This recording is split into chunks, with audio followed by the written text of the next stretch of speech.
All right. I'm just going to sort the iPad out again. People are going to be like, why did you do that? I think it makes sense. I think it's better safe than sorry.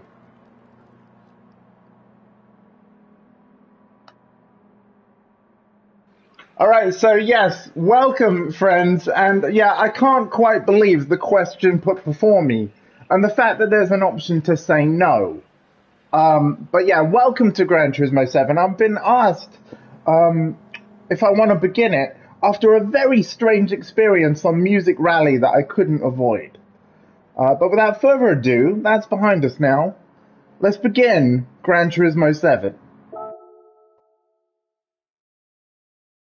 Oh, okay. So we've got news. Gran Turismo 7's future. Introducing Gran Turismo Sophie, a champion-level racing AI agent trained through deep learning, I'm assuming that says. Yeah, this is basically the AI of the game. So Gran Turismo, like the team at Polyphony Digital and the Sony AI research team created an AI that they trained, or rather that trained itself at playing Gran Turismo at high level. Like, yeah, so that is our AI opponents, and I'm sure with settings it's very tweakable.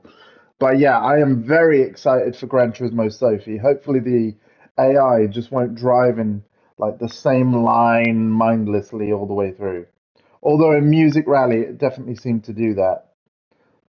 Also got an online manual, and beyond the apex is like you probably can't see it actually at all. But beyond the apex is like a digital car magazine where it tells you all about cars and how they work. That sounds cool. Music Rally, not so much. But without further ado, I'm going to go to the world map and we're going to start this game. Please enter a nickname while playing. Oh, well, you know what it's got to be. You know what it's got to be. I got to claim this name before anyone else does. Boom. Portessa.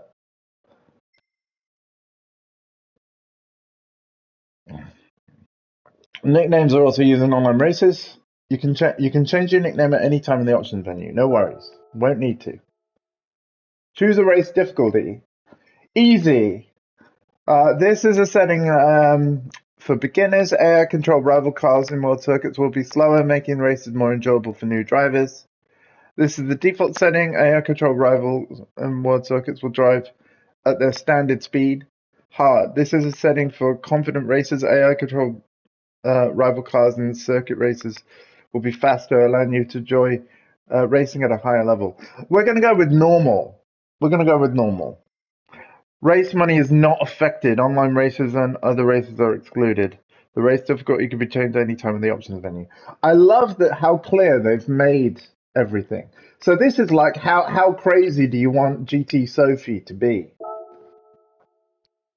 Oh, I think we've got the intro. I'm going to shut up for this unless there's music, which there probably will be. Gran Turismo 25th anniversary. Oh my god, you're making me feel old. Director Kazunori Yamauchi.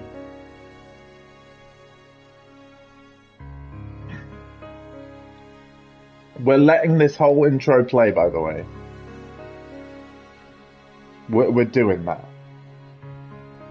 And I probably will talk throughout and just be like, oh wow, look at everything.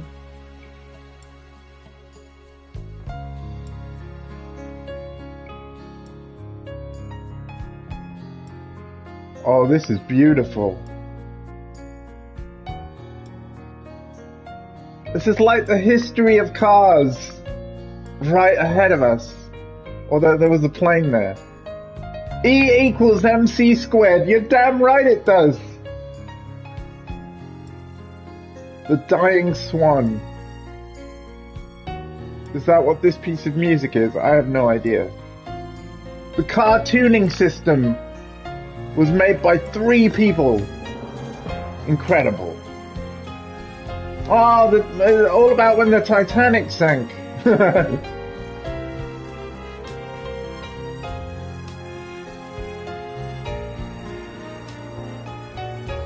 This is incredible already. Game of the year. Game of the year.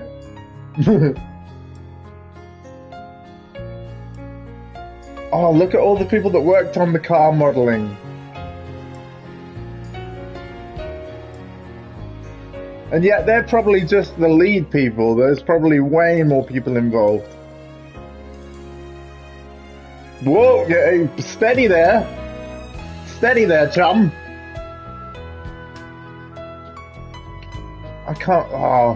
Where are the seat belts? Where are the seat belts? All those happy passengers were making me uncomfortable. Hey, racing! Dancing! Singing!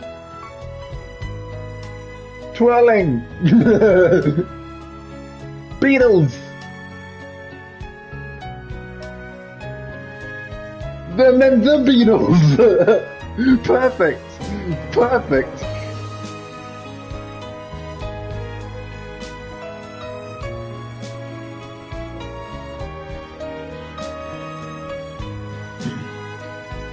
Oh, wow. I had toy cars. The maestro, Lewis Hamilton. Well, yeah, he's good. What they mean by that, by the way, guys, is that Lewis Hamilton was actually an advisor on this game in terms of like how it plays and stuff. He's been a massive Gran Turismo fan since the original. This is a well-known story at this point.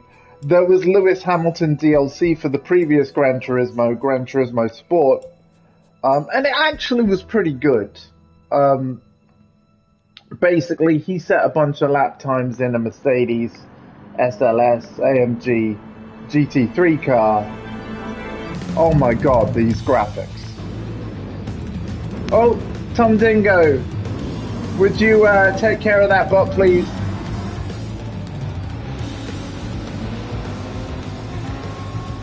Hopefully you can hear me over this engine noise. Thank you. Oh, here we go. Now we're in the proper intro. Yeah.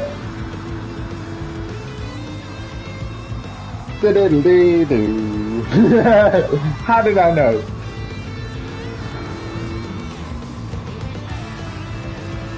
Oh my god, it's back!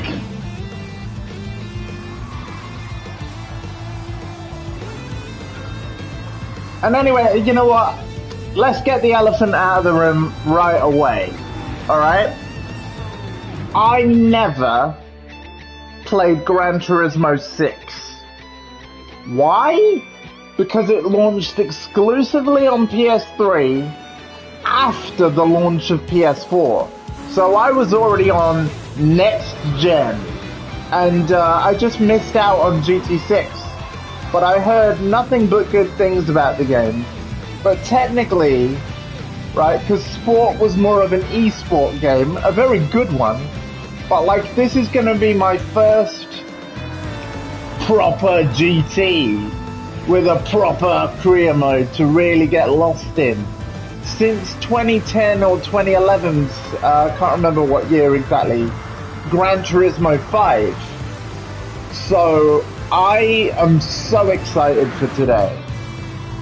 And in terms of how much I'm going to be streaming, I'll apologize right now. You're going to struggle to get rid of me. If I'm playing this game, I'm streaming this game. Simple as. I will take breaks and I will stop when I want and need to, as always. But yeah, there's going to be a lot of live time. Nürburgring! You know we got to go there as soon as we unlock it. Oh, look at the modern Nissans. We got new really new cars. And that's one of my favorite things about a new Gran Turismo is that it kind of refreshes the car roster. Oh, the ray tracing. Oh my, oh. Oh. Oh, the reflections, everything. Oh my god, it's stunning. I think I'm fine in terms of DMCA on this intro because I'm yapping throughout. Okay. I am curious on the volumes, Tom Dingo. Is the game far louder than me? This is something I will be wanting to adjust. And I will adjust. Do do do do do. Okay. Right.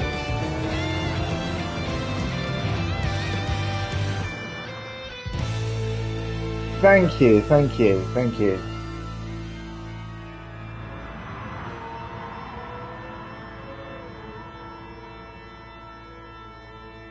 That intro was absolutely spectacular. If I wasn't excited enough for it, that's how the game should have begun.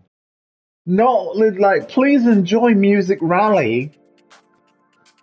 Why wasn't that the first thing that we saw?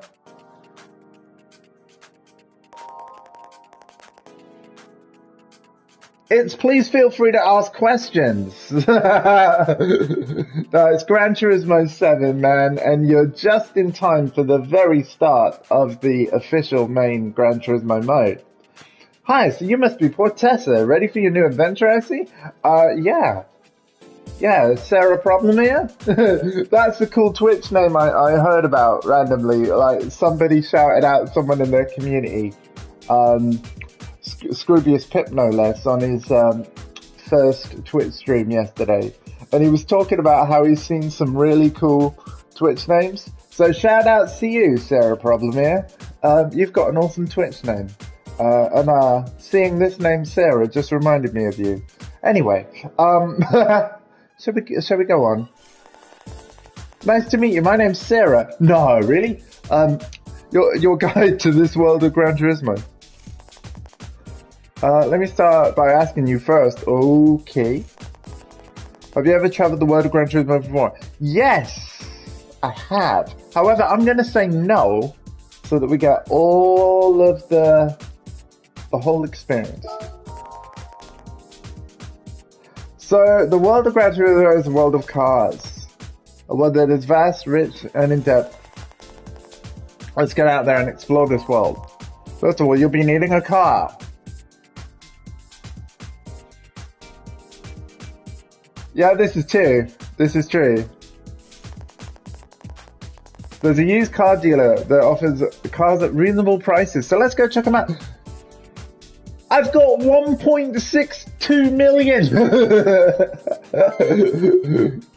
And by the way, though, I am setting a rule on myself. I'm going to give you the breakdown about those credits. 1.5 million was for ordering the deluxe edition, right? Which came with a limited edition Toyota Yaris and the game soundtrack also. The cheapest car cost 1.7 mil. No. But yeah, I got 1.5 mil from the deluxe edition, an extra 100,000 for pre-ordering the game, and then there was 3 other cars that you get as a pre-order bonus, regardless of what edition you buy. So really, 20,000 credits is the credits that everybody would actually start with. Therefore, the rule on myself is that my first car has to be under 20,000. Sorry. There's a lot to say. Andy! That's not how you spell my name. Oh, you must be on your first trip out. My name is Andy. I'm the owner of this dealership. Nice to meet you. Nice to meet you. Should have gone to Specsavers. Right now. This is the lineup of cars we have in stock. No Skyline, no sale. Andy, could you give poor Tessa some advice on picking the first car? Okay, no problem. When choosing your car, pay attention to the PP. In addition to its looks and price. PP stands for performance points. Oh, of course it does. And it indicates how fast the car is. The PP is a numerical value that gives you overall indicator of how fast the car is. Cool. Taking into account its power, aerodynamics, handling, and so on. That's actually very cool. I approve of the PP. Alright, the performance points. Okay. The higher the performance points, the stronger the car. The faster and stronger the car. Since you're starting out on your adventure, it'd be good to start with a Japanese compact car. Oh, I wonder where this game was made. Of the cars in stock, that would be these three. The Honda Fit, Toyota Aqua, and the Mazda Demio. Any of these would serve you well. I'm sure the others would be fine too. You can make your choice based on all the design here. Feel free to choose the one you like. Stop, perfect. Well, again, I'm imposing a rule on myself of it has to be under 20,000. No! Just no. It has to be under 20,000. So, oh wait, no, I almost misread. 141,000 for 14,000. I can't believe that happened. Oh my god! Wait, they've got my favorite car right there. They've got my favorite car right there. The R34J Nissan GTR V-Spec 2 Nürburgring 2002 edition. Paul Walker's car in Fast and Furious.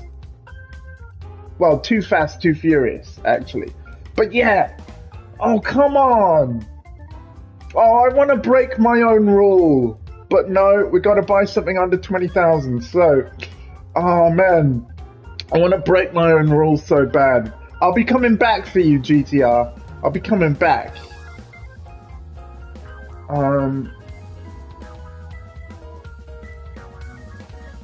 Yeah, hang on a minute. I'm a browsing.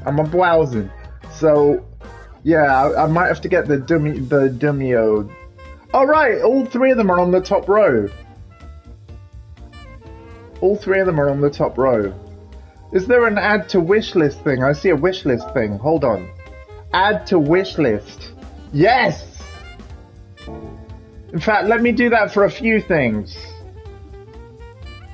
The Countach. I was born in 1988. That's the 20th anniversary Countach. We'll add that to my wish list. What else would I want? I mean, the M3, BMW M3 is a classic.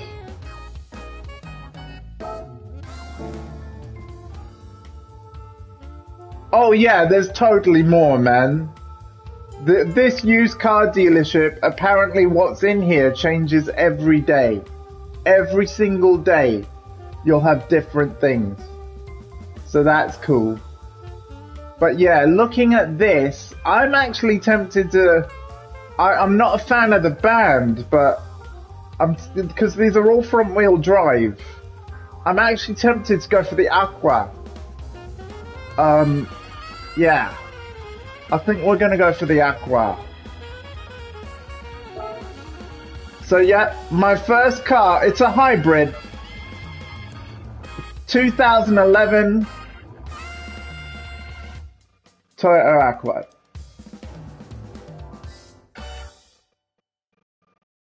If it's not there in the future, man, I'm buying a new one, not used. But good advice, good advice.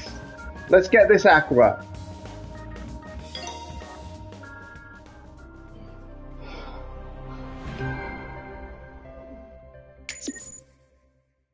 There we go. Look at it. It's disgusting. When you purchase a car or receive a car, you get collector points according to the price or value of the vehicle. The more collector points you have, the higher your collector level will be. The collector level reflects your rank as a car collector. So pick up lots of cars and increase your collector level. I see you picked your first car. Congratulations. So, Podeza, this will be your first car. Once you leave here, I recommend going to your garage to check out your new car. Alright. I'm absolutely loving this so far, but no, where we're going to go next is actually the settings menu. The garage is now open. Let's go to the garage. No! Let's not. We've got settings to check. First of all, sound.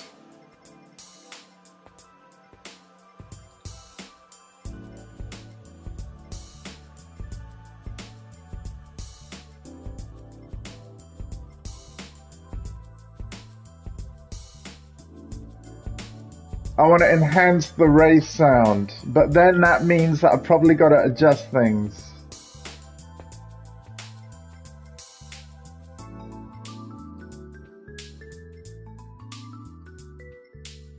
There doesn't seem to be a BGM playlist like there was in GT Sport. Fair enough. I'm all about everything in miles. Go too fast, dude, slow down. Yeah, no, sorry. Yeah, notifications on.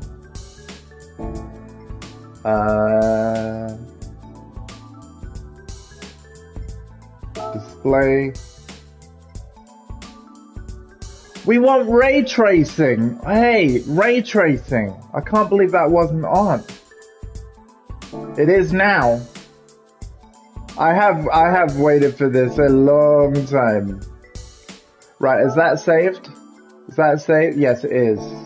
Trace all the rays, baby. Yeah. Trace me them rays. Definitely saved it. Sweet. Okay, so when I get driving again, I want you to give me feedback on how the game sounds and whether volumes are good. Let's have a look at the officially supported wheels. The official Gran Turismo Fanatec GT DD Pro. I wish I could afford that. The original Thrustmaster TGT makes sense. The T300 RS, the T150, T80, a Logitech G29, I know that's a fan favorite of a lot of people, and the Fanatec CSL.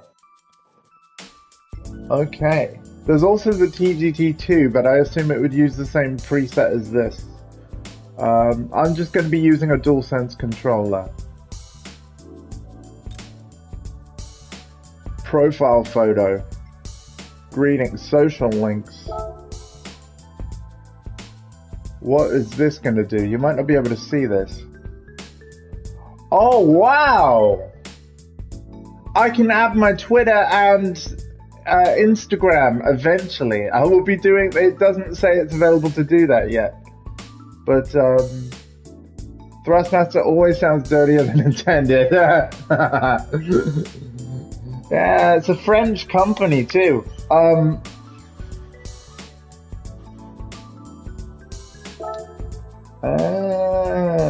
will do this later. I will do this off stream. But that's very cool. That's very cool. I think I'm happy with my settings. We've got enhanced sound playlist and then I'll tweak as needed. And we got the ray tracing on. Oh god. Dundee! You filthy man. Ooh! Ooh, look at it! Ooh! Ooh!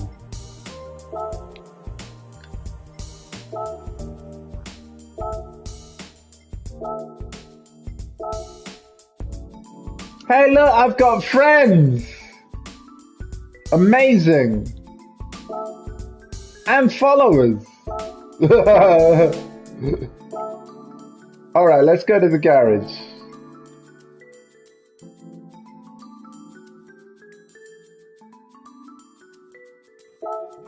I hope that seeing this, like, I will answer any questions you have. We're gonna check everything out really thoroughly. This is the garage, a storage space for your car collection. This is your home base where you can switch between cars, change settings, and take a really good look at your collection. What's a car? You're looking at one. They help you get around from A to B. You can also turn in tickets you get in races and receive any bonus items as well. Once you've checked everything out, let's head to the cafe next. Oh my god, is she trying to take me on a date? Sarah,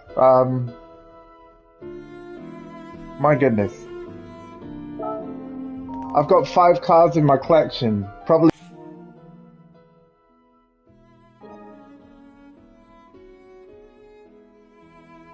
I did not you say the word for voice commands. PS5. This is your car collection. In the car collection, all the cars you've ever owned will be recorded here. So the car collection will serve as a history of your car, So the car collection serves as a history of your car collection.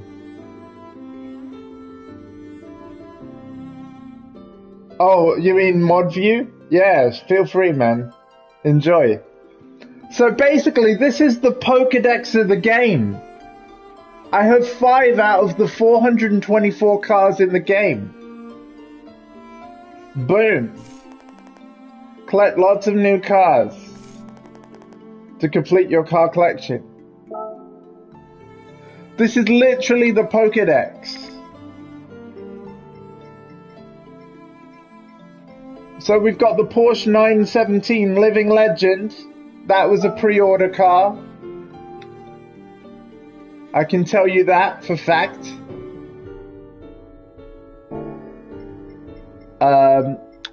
Then we have, this was also a pre-order car. Toyota Supra GT500 from 97. Now, I think everybody owned that car on Gran Turismo at some point. That is a classic. There's my Toyota Aqua as well. Did you have Gran Turismo though? Oh, and here's another deluxe edition car. The Mazda RX Vision GT3 concept.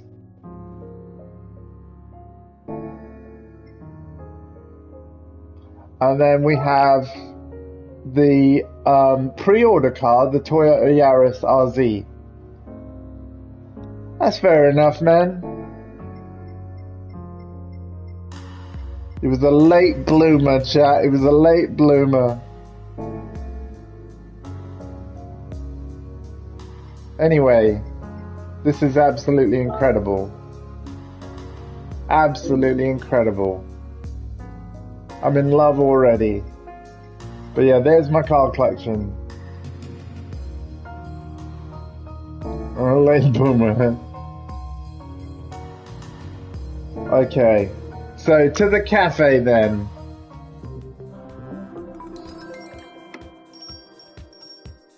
Cafe is now open. Alright, let's go to the cafe. If you insist.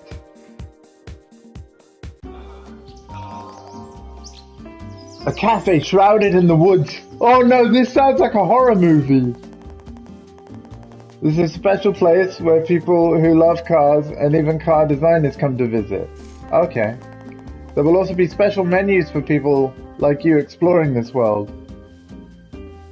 Makes sense, man. Come on, Portessa, let's go inside. This is sounding too horror movie. A cafe in the woods.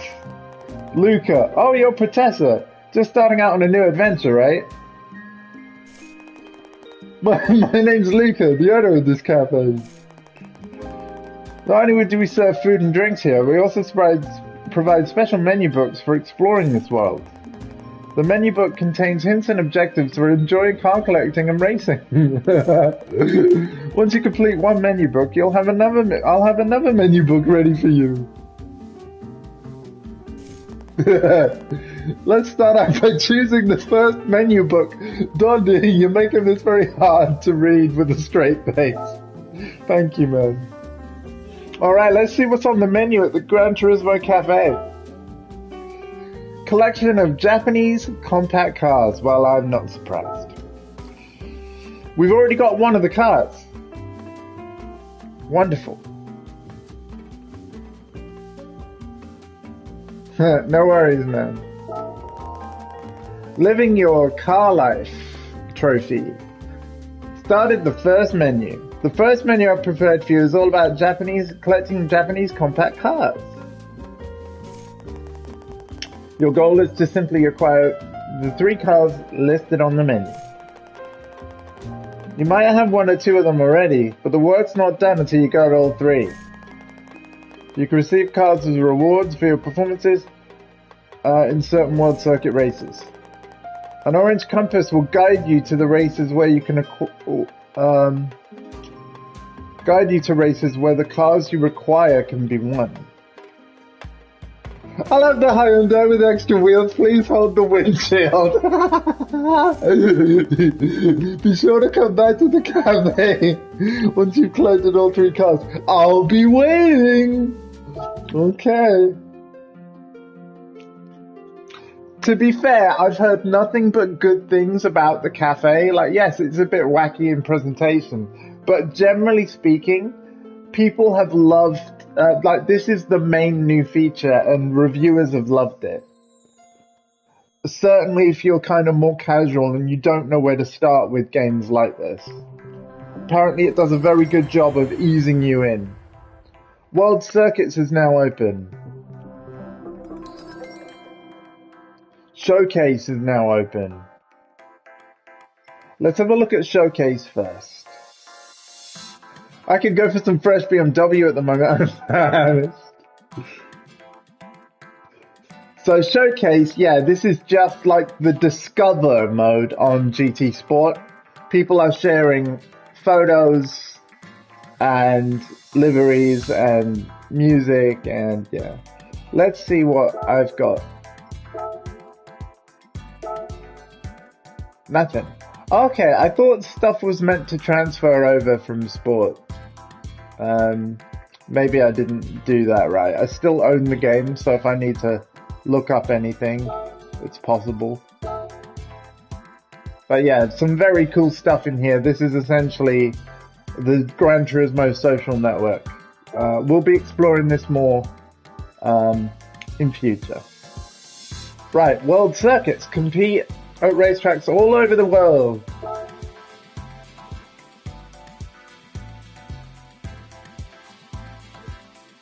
We have 3 tracks available. Let's check out Europe. Oh my god, really? This is the first track they give me? It is a good one.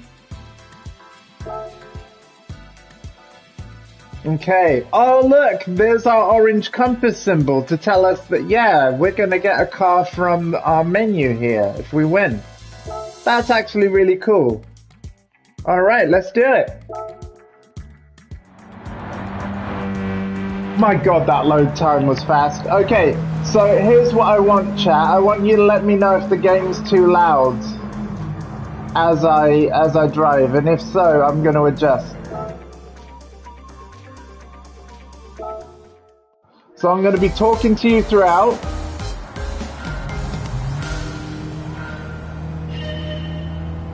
And we'll see how we go.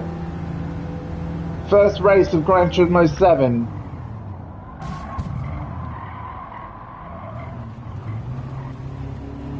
Seems fun. That's interesting, right?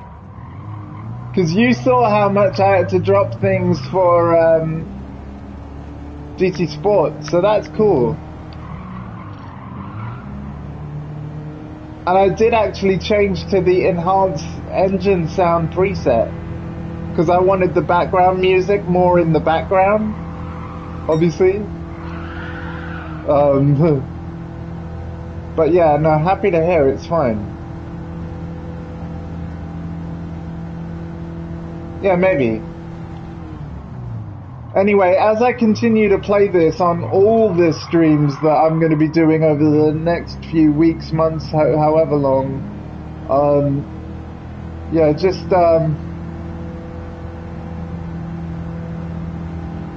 Yeah, let me know if anything ever needs adjusting. One thing I will say is there isn't actually any ray tracing during the actual gameplay.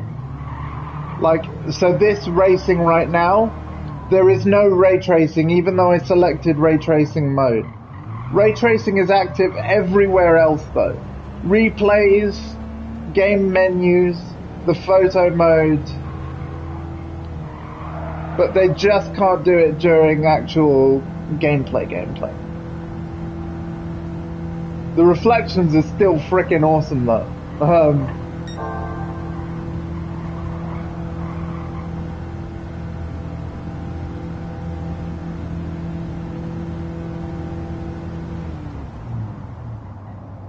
The Digital Foundry reviewer, John Linneman, actually said that he wished that there was a setting, a performance RT setting like there is on Spider-Man Miles Morales, where you could choose to drop the resolution in order to enable ray tracing.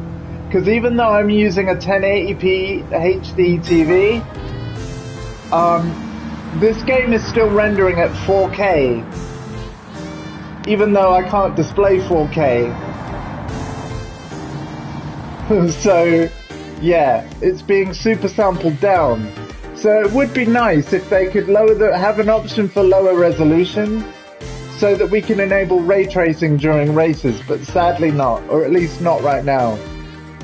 But we did alright, 2 minutes 19.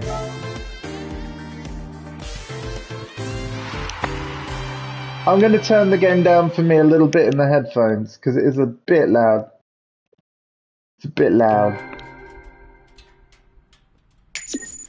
I'm saving up for that Nissan GTR thingy. Hi RJ, hello, how's it going? Just to let you know, right, because I was a little bit worried about the music and the copyright, RJ, right? The first thing the game forces you to do is play a thing called Music Rally that plays well-known classical music. You might want to do that bit off stream. I've streamed it anyway, and we'll see if I get muted.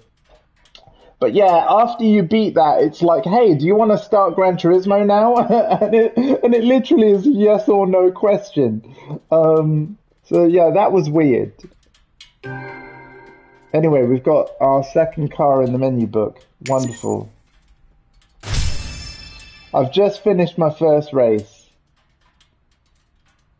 I'm shouting at you. Sorry, yeah, I'll turn the game down. I sound like, you know, one of those football hooligans. I've never even been to a football match. Apologies for yelling. There we go. Oh, this is the replay. Oh, it's pretty.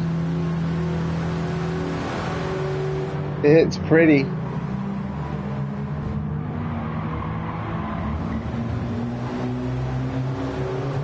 No, I appreciate the feedback. I really do. Keep it coming. Why didn't you, if that was truth, why didn't you tell me, Dondi? Hmm? Hmm? Thank you for that, RJ, because as you can see, no one else would say. You didn't notice? Wow, okay. Anyway.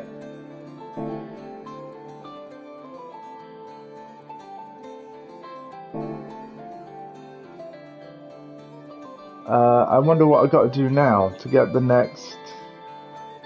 Oh, right, so hang on, yeah.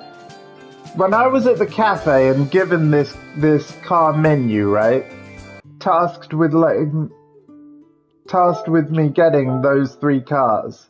It did say look out for the orange compass icon, the one that you see near the words in progress, to basically be guided to where to find the cars you're missing. So, the compass is on world circuits. Right? Oh, and now the compass is on Americas. Okay. So now it's saying I've got to race Northern Isle Speedway to get the last car. Okay. Oh, I got it. Okay, cool. Oh, I like this one. This is a really hard track, folks, but I do like it. It's the biggest challenge since Nürburgring. And this track's also a ring, so makes sense. Excuse me.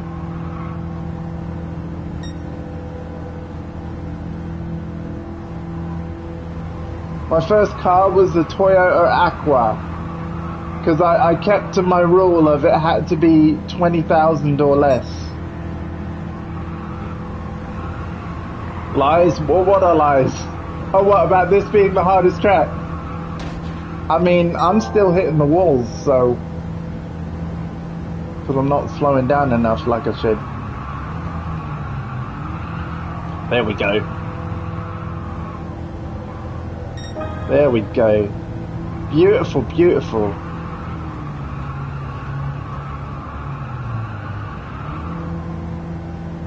So I've done a custom thing on my settings, as you can see.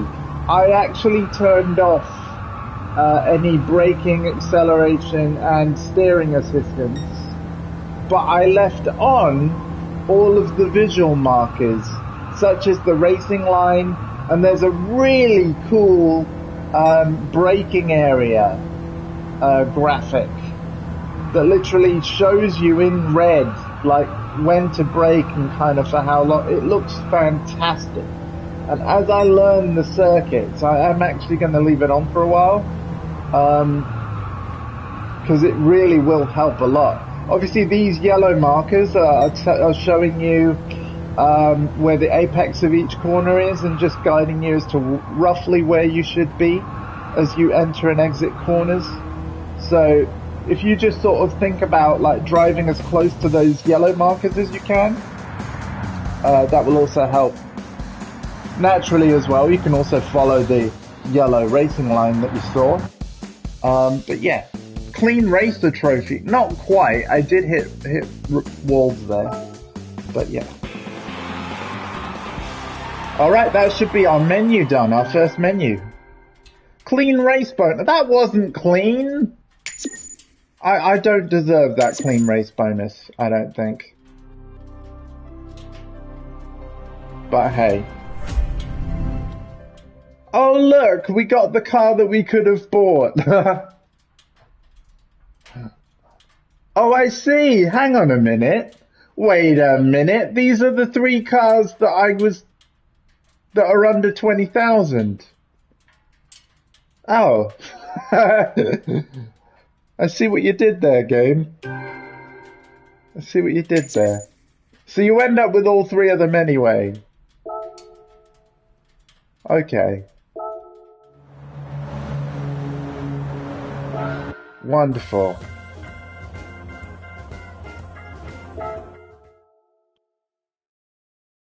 Absolutely wonderful. Like, first impressions of this are great. It obviously was. I'm sorry, what? Oh, clean? Yeah. I get you. Okay, so now it's telling me to go back to the cafe again. I think. Yeah. Student of motoring history.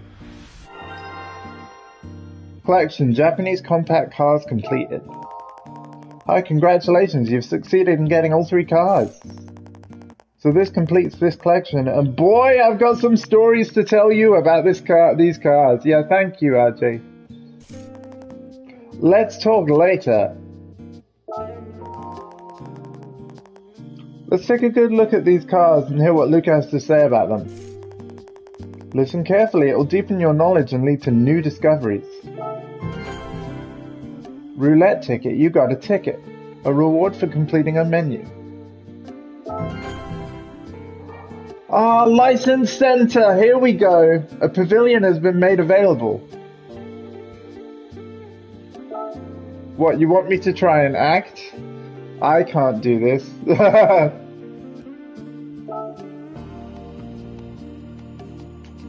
Okay, let's hear this. The term compact car is pretty self-explanatory. It refers to the cars with smaller wheelbases and less ample interiors. New drivers love them because they're easy to handle and they're perfect for day-to-day use. Japanese compact cars are famous for their technical prowess. Take the diesel engine of this 4th generation Demio. It's considered one of Mazda's masterpieces. Reading with feeling. I'll do my best. Which is not going to be as good as you. There's also 3rd generation Honda Fit Hybrid, the most fuel-efficient car in Japan when it was released. Finally, there's the Toyota Aqua, another compact hybrid boasting great fuel efficiency and excellent handling. Is that any better? Worse? I am open to all feedback. As you can see, many compact cars have ended up becoming all-time classics. Yes.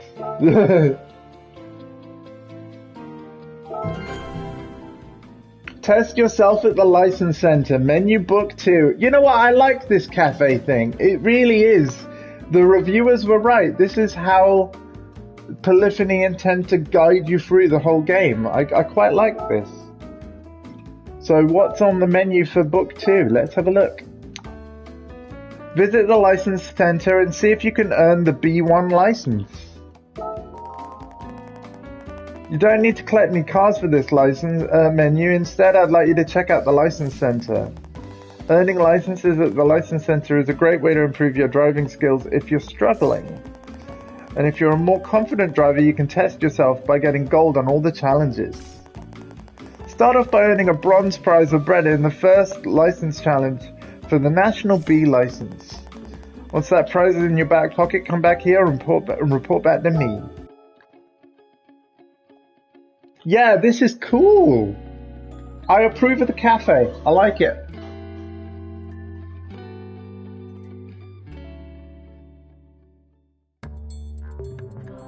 Alright. Now this is where the real fun begins. License center is now open. Bronze. We'll see about that. We'll see about that. But yeah, you can see all these icons. What does the red flag mean? Hold on. Oh, I'm assuming it just means, hello Portessa, you'll be pleased to hear we've got new cars in stock. Oh, is that what the red flag means? No, the red flag means there are cars available to purchase. Well, wouldn't that always be the case? Oh, on my wish list, right? It's because I put this on my... the red flag is like... I get it. So you can add any car to your wish list, and then there'll be a flag when one of those cars is in the used thing. I get ya. Okay. Oh look, the Pantera's gone and I didn't buy it. Oh, and there's only so many Mini Coopers.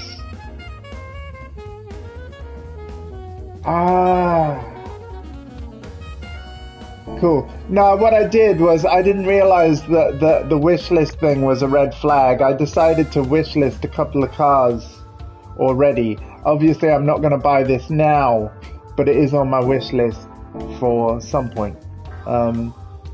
Yeah, that makes sense now. So if I hadn't have done that, there wouldn't be a flag there. Gotcha. Why is this red? Let's have a look. Oh, I got a gift. These are your gifts.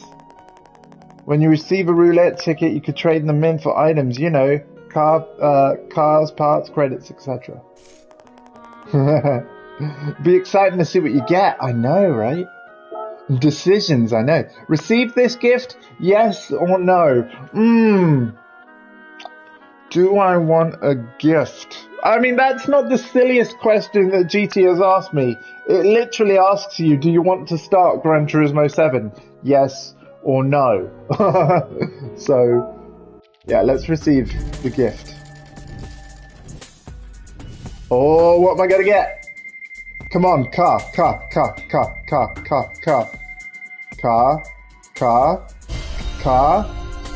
The smallest amount of money. 5,000. Yay! Okay. Okay, that's cool. That is cool though. And then the reason why there's a 2 here is because, like, this is your car collection. The actual ultimate goal of the game is to get every single car in the game, and you can see what you've got here. I've got 7 out of 424. And more cars are going to be added in updates. So, anyway, yeah. License Center, let's do it.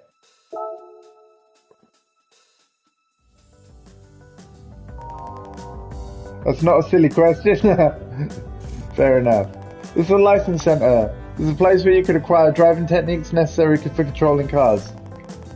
And the licenses, which are proof of your competence. When you clear each of the tests, you'll learn various driving techniques and become stronger. Oh god. It'll also be a place where you can test how much your skills have improved. Train you to become faster and stronger in this world. This game is making me read fast. Welcome to the License Center. I'm Daniel Solis, your coach for the National B license. I'm also a Gran Turismo driver for the North America region. You'll be able to polish your driving skills here, starting with the basics such as driving, turning, and stopping. Come on, let's try this out. Alright. I want to play this tutorial just to show it off. Because if this has the information that I think it might, I'd really like people to see this. Because yeah, I kind of experimented with this earlier. Welcome to the tutorial. This is where you'll learn all the driver assistance features. Yep. We'll start with a little demonstration. Yeah, so you've got that yellow racing line, and then you've got this gorgeous red braking zone. See the red band on the track up ahead? That's the braking area. It shows you the places where you need to brake hard. Be sure to brake as soon as your car enters the braking area. The red color will become paler as you slow down and approach the speed required to turn. Pay attention to the exit from the corner as well. Don't go too hard on the accelerator or you'll stray off the track. Yeah, I think like that couldn't be more clearer, I feel. Like that is great looking. So I'm going to keep those on for myself. I don't have any automatic braking or steering or anything, but I am going to keep the indicators on for now. The braking indicator will show you when it's time to slow down. So yeah, now your little speed display will flash red as another indicator of when to brake. GT Sport, all it had before was the red brake word at the top there. I think this is much better.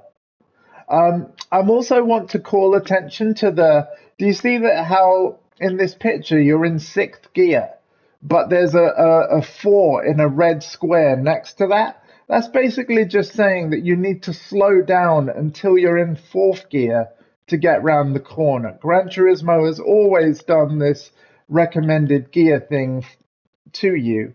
And all you have to do to get down to whatever number it says is just keep braking. When it starts flashing, it's time to step on the brake. Exactly, pretty much exactly what I said. There you go. Yeah. Well, I'm going to keep all of this on. I absolutely am. Oh, here we go, see? Guys, you don't need me. You don't need me. As long as you play through the tutorial, here we go. It's now telling you about the number I was on about. The number displayed in red next to your current gear is the suggested gear. This is the gear that you should aim to be in for the next corner. And Gran Turismo has always done this. And that was the thing as a kid that made me a better driver. Once I realized what that actually was, I all of a sudden could get round so many corners I couldn't before. Yeah, the assistance, yeah. It's also a useful guide as to when you need to slow down. Yep, exactly. The game is spot on. Spot on. When you first drive on the track, it's hard to know which lines to take, isn't it? Yeah. At such times, the driving assistance line can be very helpful. That's the yellow line that you see in front of the car there. There you go. The corner indicators will help you find your way around corners. Again, you don't need to touch them, but just be as close to them as you can. These indicators will be shown when you start turning, at the corner's midpoint, aka its apex, and at the corner's exit. Be sure to keep an eye on these indicators as you drive. The driving line is also a helpful indicator. There we go. It shows you the perfect racing line around the track, so be sure to refer to it as you drive. You basically want to keep it in the middle of your car. I am out of a job, and I love it. No Gran Turismo has ever explained all this as well as this. And that's why I've tried to be helpful with how I've narrated this.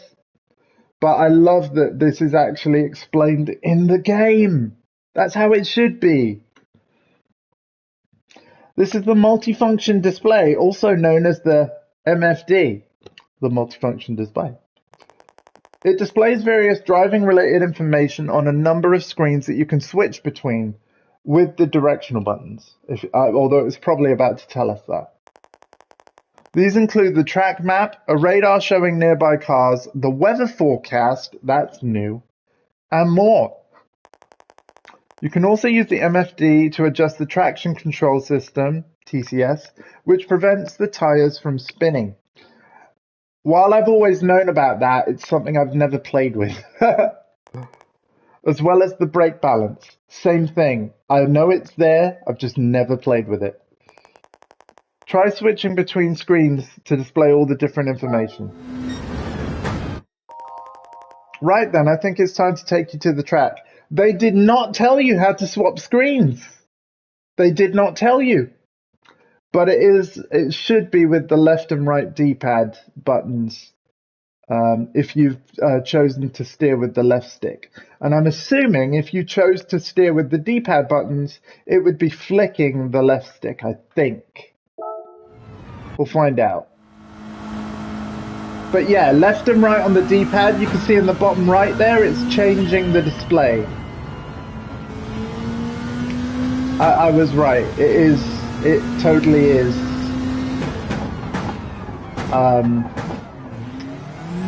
Left and right on D-pad. But yeah, all we got to do is just follow the racing line. Brake when we're in the red zone. Let go when we're out, when there's no more red. Let go of the brake, I mean. Oh, going a bit too fast. Let's ease off a bit. Yeah, as soon as the red goes away, we can let go of the brake. Yes. Perfect.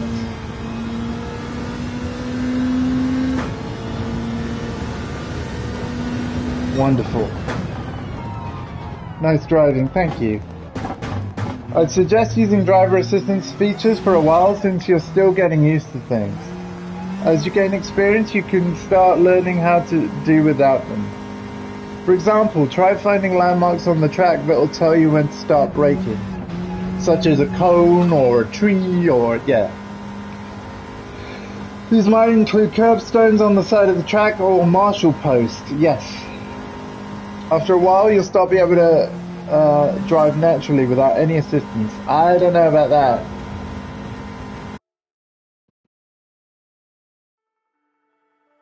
But yeah, that was a very good tutorial. And before I do lesson 1, I am just going to show you my settings.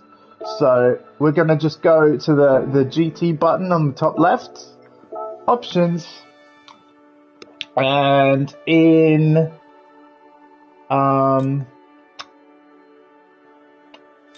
let me see. Oh, thank you for the 20-bit cheer. Thank you so much. Ah, it's going to be in race difficulty, I think. Yeah, check this out. So this is the 3 different levels for Gran Turismo Sophie, the AI. You've got easy, normal, and hard. And don't worry, the game will ask you this even without going to options. That's not what I was looking for though, actually. I want the assistance thing. Might be in the garage. Let me check.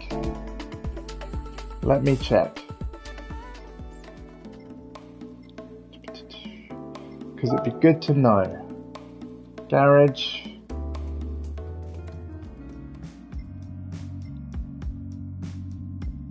Car settings. This is where you can view car settings. You can change the settings of the car you're currently driving. If you change your settings and select measure, you'll be able to see the changes in performance on the window on the left. The settings you made can be saved as a settings sheet. Once you've saved as settings in settings sheet, you can call them out at later at any time. It does kind of, yes. Use the menu button in the upper right to add sheets or duplicate sheets. Yeah, I'm just trying to find it again because you obviously should be able to go back. You can learn more about settings in the Beyond the Apex web magazine, which is on the main menu of the game.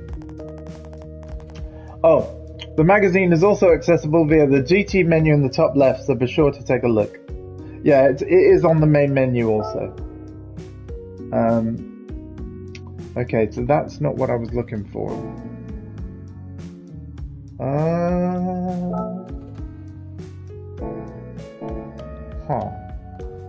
We'll find it. I know what I am looking for, I just haven't found it yet.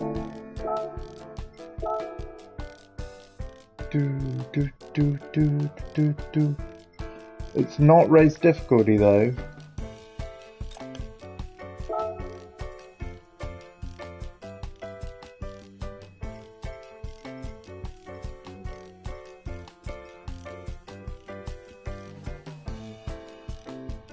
Okay, that's all very cool. You can control the hazard lights and the windscreen wipers. Oh, come on. If you can do hazard lights and windscreen wipers, surely you've got to be able to do the horn. Flashlights? Just get my license? Alright. Alright. Fair enough. We'll find it when we need it.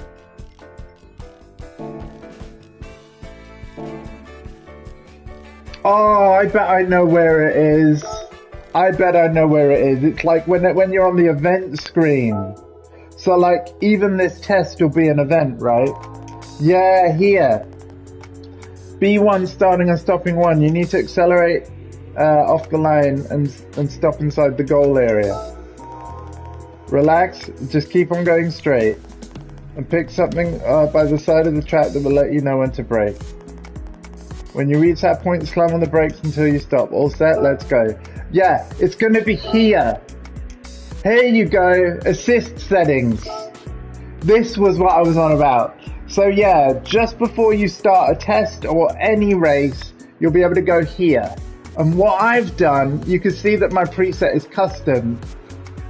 I basically had it on the easiest one, and then all I personally turned off was the counter steering assistance, and also I turned auto drive off. So I put it on the easiest, and then I got rid of auto drive and counter steer assistance. But you can obviously make different choices.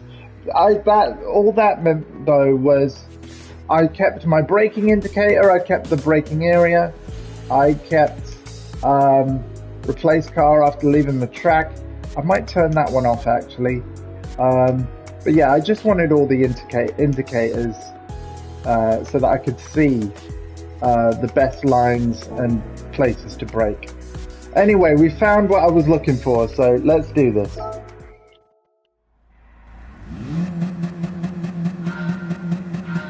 Stop your car within the area 400 meters ahead. Here we go. Here we go.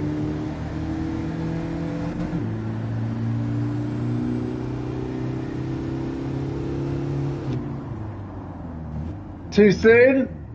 Too soon! Oh, just like GT Sport. Let's try again.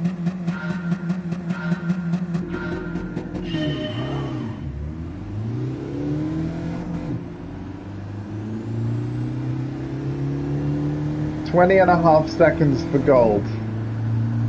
Okay.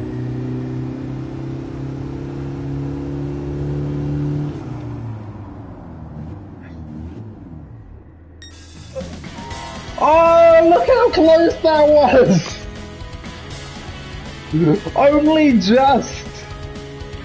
RJ, there's the time to beat. 20.489. I'm not retrying for a faster one. That's my time. That's pretty beatable, I think. Next lesson, let's go. Do we have a way of changing to the next test quickly? Listen to this music.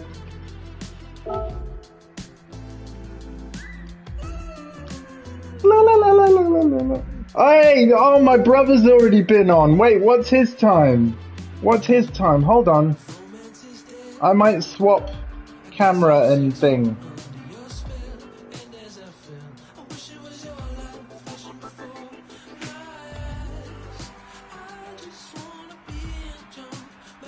Let's swap this round. Hey, oh wow.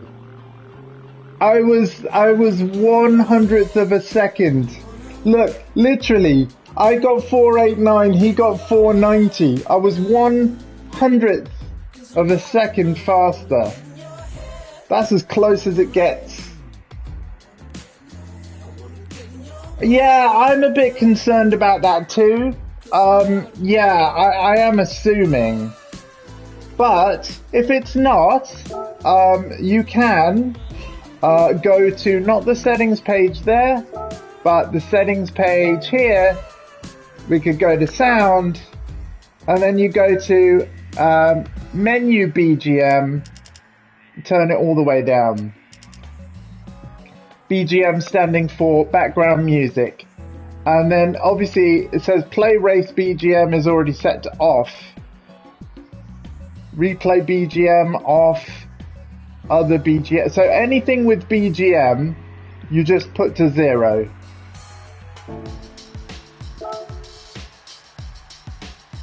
But yeah, I've gone for the enhanced sound playlist, which is, as you can see, not the normal one. The normal one is balanced BGM and sound. I changed it to enhanced sound. But I'm just going to leave it as is right now and keep a close eye on whether anything gets muted.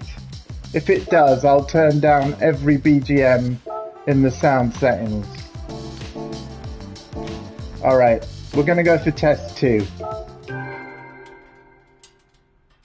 There doesn't look to be like a quick way to go to the next test, sadly. So you just have to back out and then go like this. Starting and stopping 2. The car's faster than the one in B1, but your objective is exactly the same.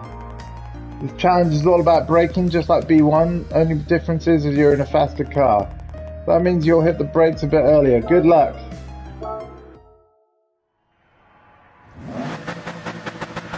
Oh, it's a Mitsubishi GTO. Let's go.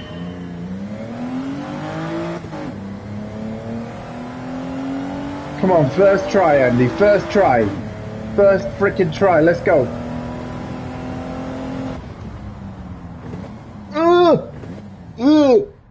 Go. Silver. No. No, no, don't exit. I want to retry. No. Retry.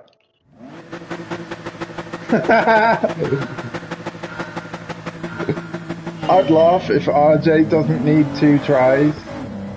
I believe RJ was planning on starting a stream of this at about 2 in the afternoon, so I'd quite like to raid, because I reckon I'll need a break by then. There we go, 16.4. Next test. I'm not gonna go too crazy about like low times. I'm just gonna, yeah. Okay, we beat my brother again. This is good. All right. No, there's not. I know.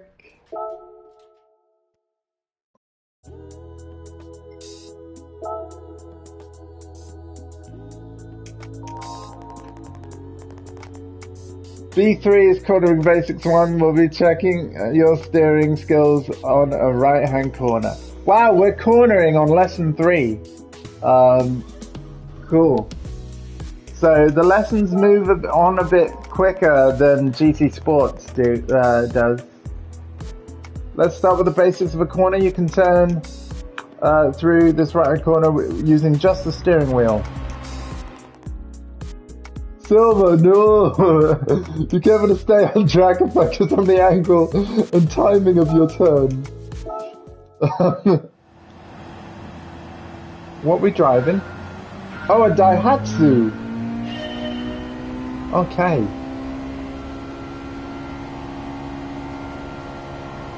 Oh, come on, little car, come on. Come on. I do. And I got my comeuppance right there. I got my comeuppance. Let's see if the retry, instant retry button works. Oh, it does. Good.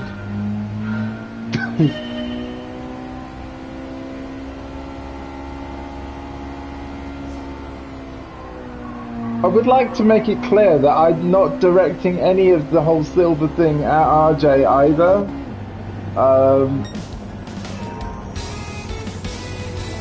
It's just that I would like to get gold on this. It's nothing to do with RJ really. But I can understand why RJ makes a point of like nothing wrong with silver, because there is nothing wrong with silver. But no, it's not directed at you at all. Yes, I do. And I love how I just can't get gold now. I do. I just can't do it now. This is actually funny.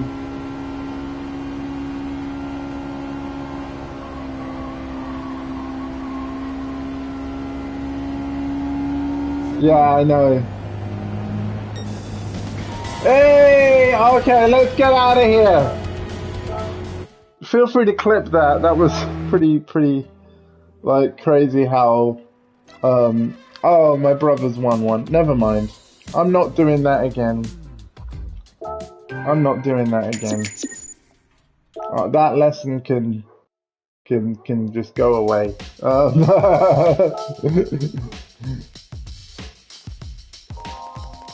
Corner in Basics 2, it's exactly the same as B3 but with a faster car. The only difference is that you're driving a faster car. It means you can't take the corner at full throttle. Either ease off the accelerator or apply the brakes before turning. Cool.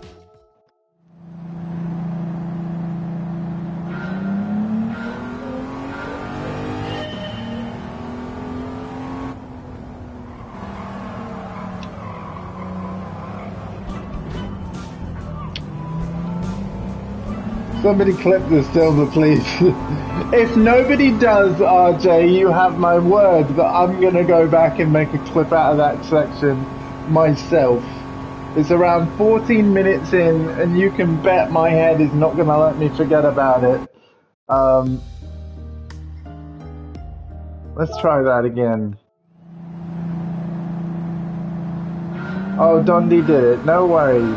Dondi, thank you so much for creating that clip. I am so happy. Oh, it's not the silver? I had a feeling that it wouldn't be. Oh, speaking of,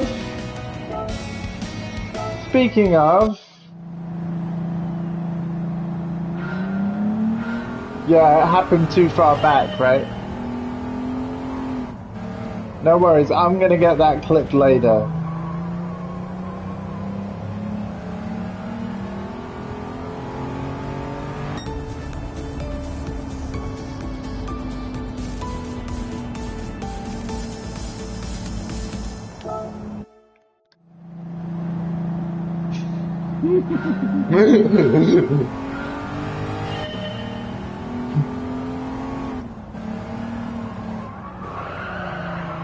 No, that's even worse.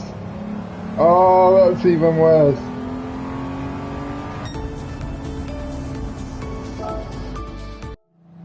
At least it loads quick.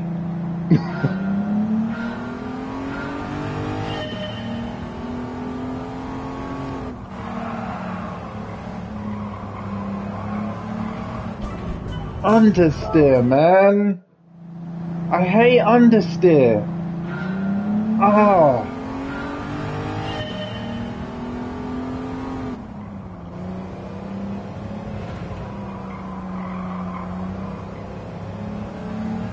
I know. This is bronze too. Yep. I gotta get faster than this. This is steeriest. Steeriest?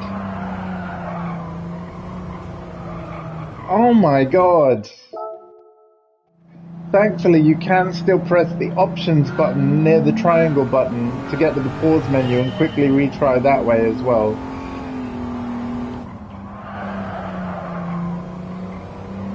Oh, this is looking better,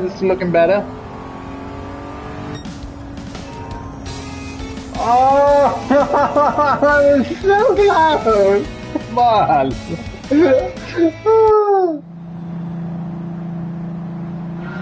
It looks damn good though. My god, it really is a visual jump over GT Sport, and GT Sport is a good looking game. Move on.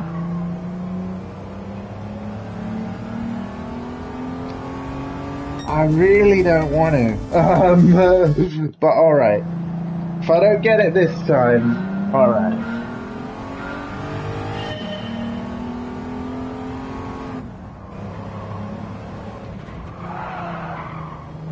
Oh, damn it, I would have if it wasn't for that damn slide.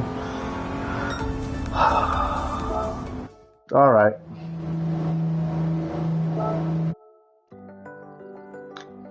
I'm moving on. Yeah, move on and go back. Yeah, alright. Good idea. Let's complete that menu. Oh, my Auntie Helen is in the building. She is singing.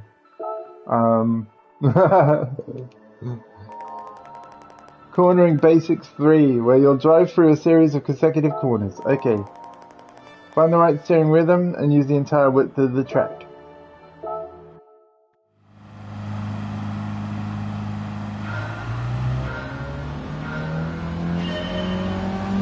We're driving a bath. Not a bath, like the car manufacturer a bath, not an actual bath. Bad jokes, yo. That's more like it. Thank you for telling me to move on, RJ. You were so right. We'll go back to that though, we will.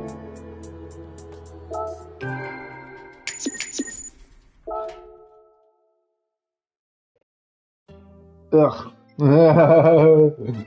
Morning, hardcore, welcome! Cornering Basics 4. I really like the license test music, like this is really random with the la la la la la la la. It gets in your head. Alright, it's the same as B5 but with a faster car, we got this.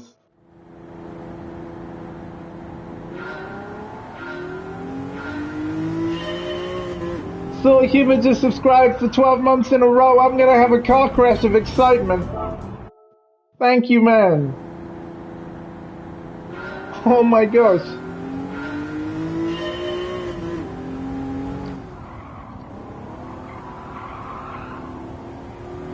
Let's go.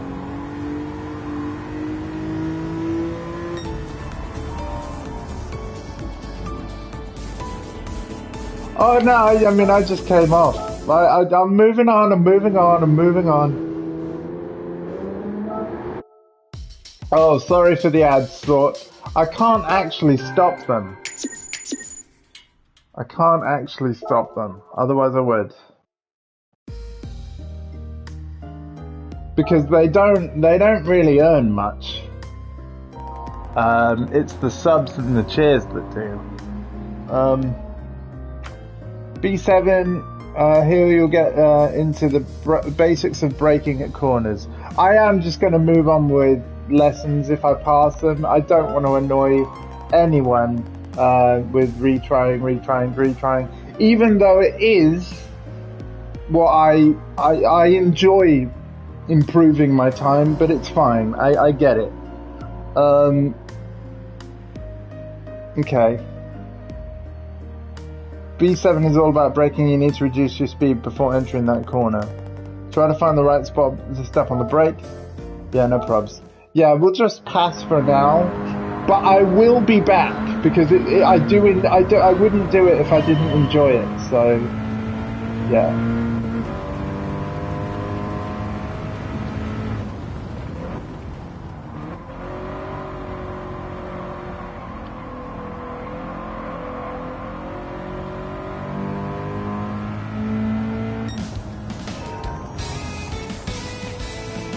Silver, okay.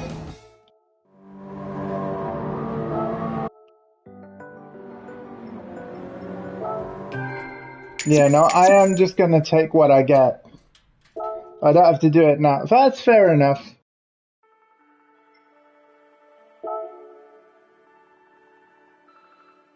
There are. But I believe you unlock tracks by going through stuff like this, though, so the world circuit menu is actually pretty empty right now. I think you have to play through this mode to unlock tracks. But yes, there are classic tracks. Hyde Speed Ring is back. Trial Mountain is back. A lot of great circuits are back. There are 35 different locations and over 90 track layouts. Anyway, B8. Cornering Basic 6 will introduce you to the first corner of the Mount Panorama circuit. Okay. The challenge is also about finding visual references in the track to remind you when to brake. Be sure to decelerate sufficiently before entering the corner. That's key to a good time. We could also look at the red area on the road because of our settings. Yeah, hardcore's in the house.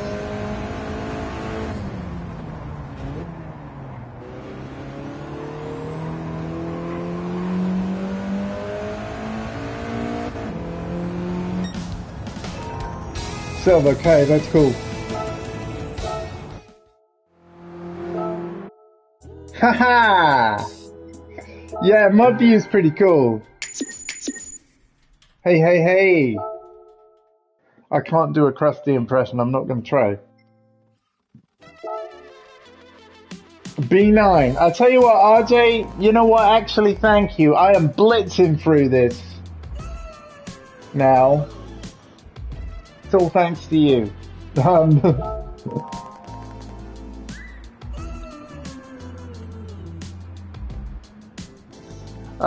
This challenge requires you to take 2 corners. Okay. Let's start with a medium speed corner followed by a low speed one. Keep car stable. Make sure it's moving in a straight line when you apply the brakes. That's how I usually prefer to brake anyway. I'm not a fan of what's called trail braking, which is where you brake while turning.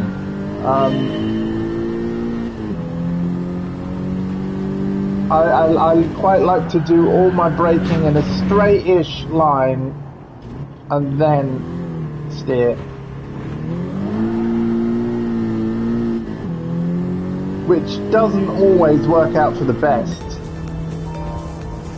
But hey, we passed.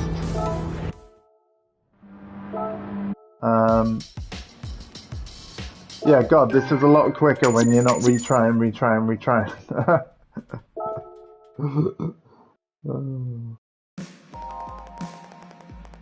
Oh, hey, wait, am I done? Looks like you passed all the challenges from B1 to B9. Next up is B10, the final exam. Oh, no, it's fine, RJ. It's fine. It's fine. Because now I'm about to get my license in like less than a minute from now, hopefully. I will come back to these later. I do want to gold them. Like, for me, that is part of the fun. But that's the thing. The emphasis is on the word part. There's so much more to the game that is also fun for me. So it's perfectly fine to do that first. No, it's fine. No, please don't. Like, honestly, if I'd have carried on the same way, for all I know, this could have been a license test stream, and that was it. Oh, thank you, man, and I hope you enjoyed the show. Rock on, buddy. No, RJ, honestly, I was just thinking, as I went through those, how much quicker it was. Like, it's crazy how much quicker that was. Here's my I wouldn't be at my final exam now if it wasn't for you, RJ. That's awesome. Pass the exam and you'll get the license. Yeah, and that's what matters. The final exam requires you to take a series of corners. Use the skill and techniques you picked up so far to deal with each corner as best you can. You got it. Get bronze or better in this exam and you'll be given a license, so good luck. Awesome. No, the sooner I do this, the sooner I complete the cafe menu, the sooner I unlock more tracks, the more tracks I have to race against friends. This was a good idea. This was a good idea. But driving like that was not. Come on, B10, give me that license. Give me that license. I want my B license, baby. Come on, come on, come on, come on.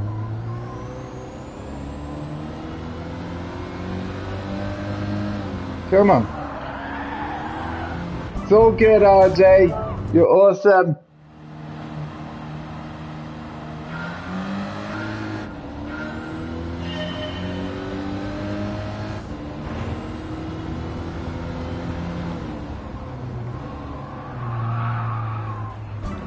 I'm doing terrible now, though.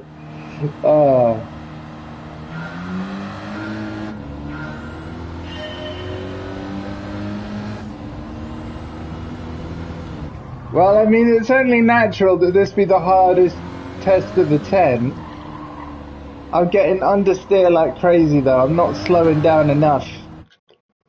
I'm gonna retry and yeah, we need to start well to end well, I feel, on this one. Start well to end well. There we go.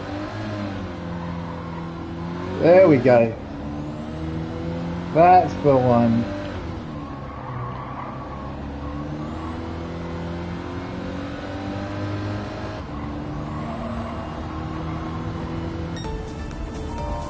Hey, we got a B license! Oh my god, could you imagine how much I'd be retrying that if I was going for gold? Nah, we don't need to do that right now. I might save that for the evening streams or something, I don't know. I mean, typically on an evening I'd hope to play friends and family. Diesel Dave has got this game, Yax Bass has got this game, RJ has got this game. And I know one other person, oh wait, CP Skills I think has got it, but probably not played it yet. And then a few other people I know as well. We got a Renault Clio. Congratulations on receiving your National B license. A new gift card has been sent to your garage to celebrate. And I wouldn't have that yet if it wasn't for awesome suggestions in chat. Lopez, congratulations on getting your National B license. My name is Hyoke Lopez? Yeah, pretty much. In charge of the National A license. I'm also a Gran Turismo competition driver for Spain, which is my home. Once you clear the test requirements from A1 to A10, you'll be approved for the National A license. Just a quick piece of advice before you start. Have you been using the auto braking feature? No. If so, I'd suggest trying to learn to drive without it. I'm not using it. But it's interesting that they say that. You'll get faster lap times if you do. Very true. Anyway, let's go back to the cafe, right? Because look, it says at the top, menu book completed. So let's see what the next menu is going to be. Well done, you did exactly as I asked. Suppose you've already met Daniel and the other instructors at the center? Yep. Those guys all compete in Gran Turismo Championships. For example, Daniel, the instructor for National B, represents the USA. You can watch the instructors in action at Gran Turismo Live. Now, I guess I better give you your award. Go ahead and claim it. Goodwood! Yeah, so this is how you're going to unlock tracks, Dondi and everyone. And I've raced there. Brands Hatch, I haven't raced there. European Classic Compact. It's alright, RJ, not a problem at all. You've sped this up for me, and I appreciate that. Don't worry. What we are gonna do is get as many of these menus done. If this is how I unlock tracks, I want as many tracks unlocked as soon as possible, so that we got more places we can race. Because I'm assuming whoever hosts, it'll be choosing from my list of tracks. I mean, we'll find out together, of course. But don't you worry about it. I'll get those golds later. My plan this time around is for you to collect classic European compact cars. All three were built in Europe around the 1960s and remain much loved to this day. Part of their initial charm is the distinctive interiors, which are totally different to the high-tech cars of today. Good luck out there, I'll be rooting for you. Yeah, no, honestly, I love you, chat. I absolutely love you, and I wouldn't want you any other way. Thank you all so much.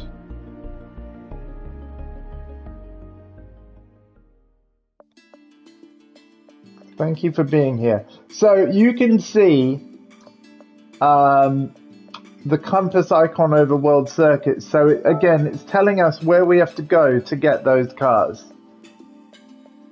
No worries, RJ. See you in a bit. Take care. And really looking forward to raiding you whenever you go live. Let me know, yeah?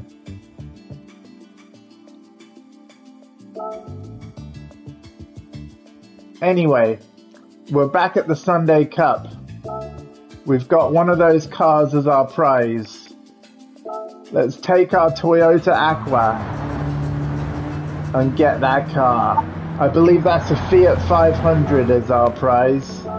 Let's get it.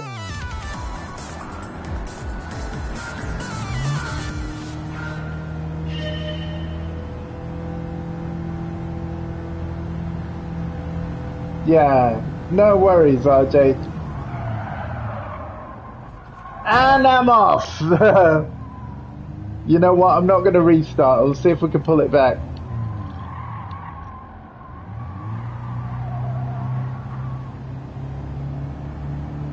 Oh right, yeah, look, my playlist setting has meant that there's no BGM during the race. I think I actually kind of prefer that. it might seem a little dull with just engine noise, but yeah.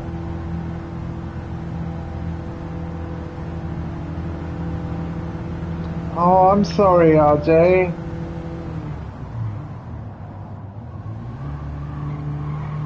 Listen, it's totally fine to tell me what you think I should do. Like, I would not be a good streamer if it wasn't for stream suggestions. Viewer feedback is incredibly important to me. So don't worry at all. You're amazing.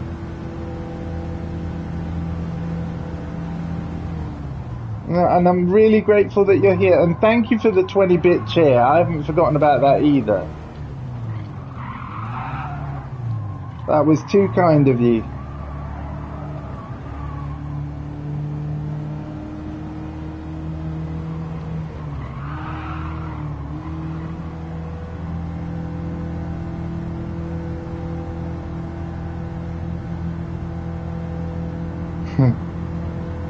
Oh, the tension in this race. It's a close one.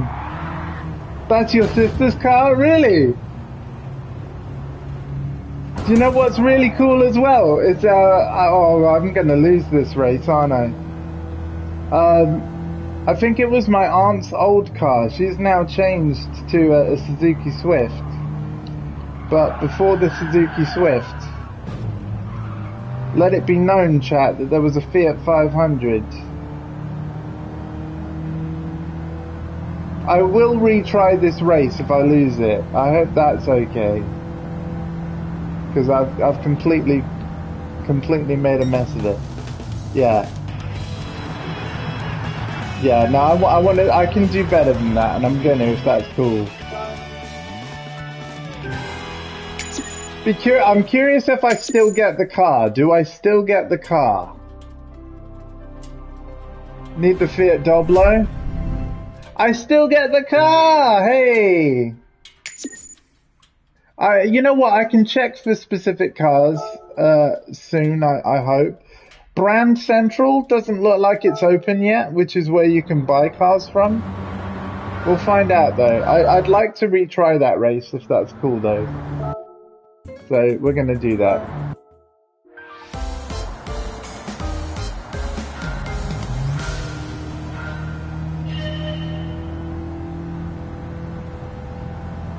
That was your car? Oh, sweet, man. I'll tell you what, if they have it, I'm buying it in your honor. Alright? And you can pick the color too. I won't get it used. I'll buy new so we can choose the color.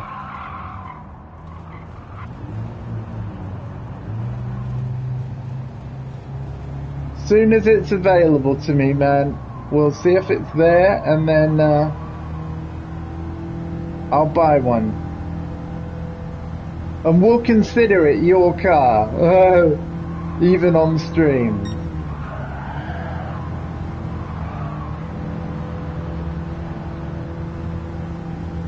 Yeah, I forgot, I kind of forgot that's what the challenge on the Café was.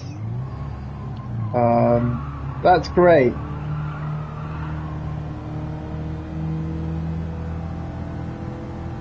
And RJ, I'm gonna buy you a camper van and you can pick the colour of that. Of course, I have to wait for Brand Central to unlock, but yes.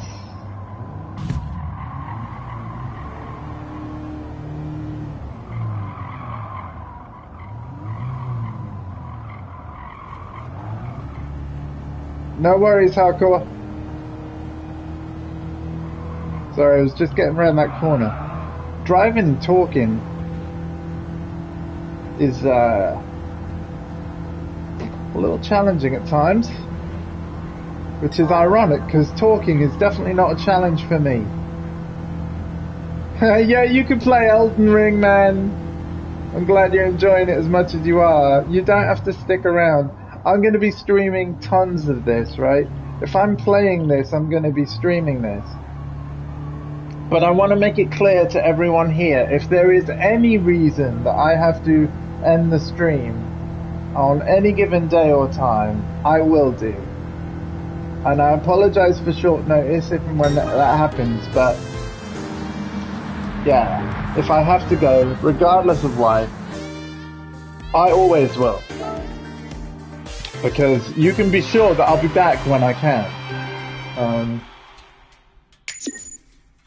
You know. But yeah, believe it or not, the stream isn't everything.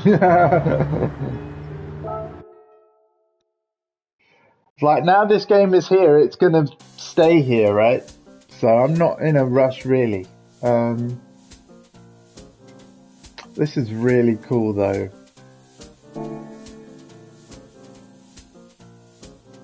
Oh, wow! Oh, that sounds amazing, Dondi. You know what, I might have to consider this Elden Ring game. I might. Okay, we gotta race Goodwood and Brands Hatch for the other two cars. Let's do it. Let's do it. There's a compass on them. Let's do it.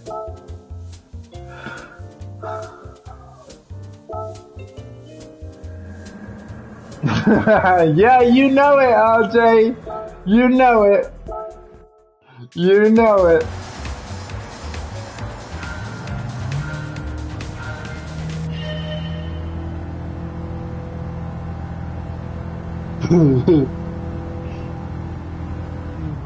Hey look, campervan! I've actually driven around this track. I said during my GT Sports stream recently, we're getting understeer, by the way. By the way, I tried to say I'd be there, waiting for... Oh, me and RJ saw it together and we loved it. Enjoy. Wait, is that... Hang on, RJ, I don't want to overstate it for you. I loved it. I enjoyed it more than I thought I would. RJ, what did you think? I don't want to put words in your mouth. I thought, yeah, it was great. There we go. Confirmation. It was great. And a fantastic day too. Thank you very much for suggesting that we should go see it together.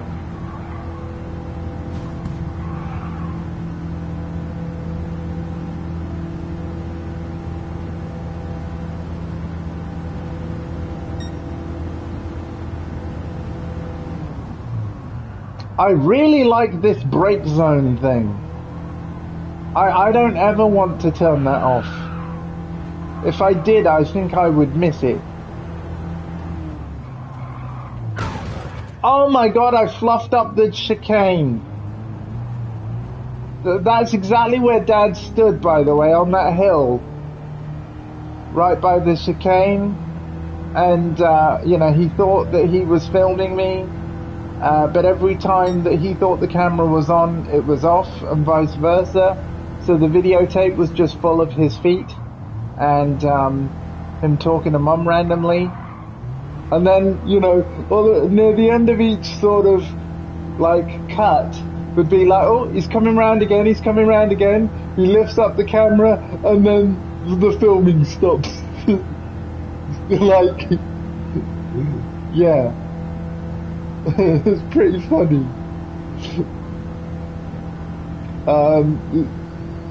Yeah, he filmed his feet, he did. He did. If it sounded like fit though, I apologise. Yeah. I believe the tape did eventually get taped over. But yes, because he wasn't particularly proud of his mishap.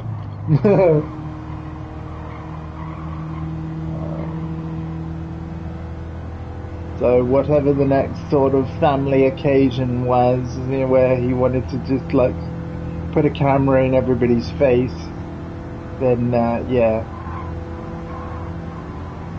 Oh, your mistake? Well, it's usually me that does all the typos, so you know.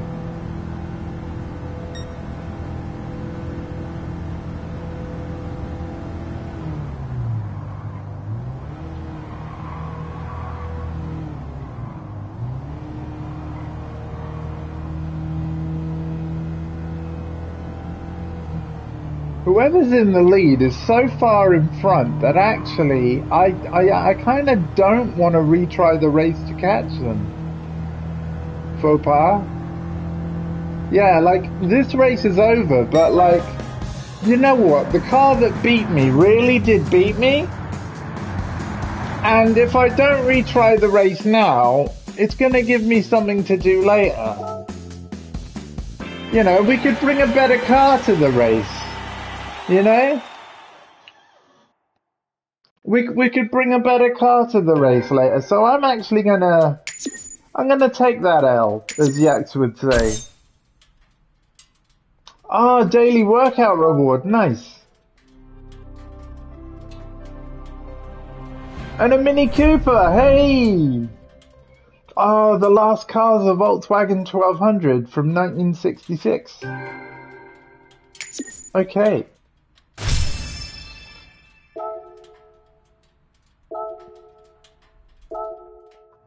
I'm really liking this so far, folks. I'm really liking this. I'm not going to retry that race.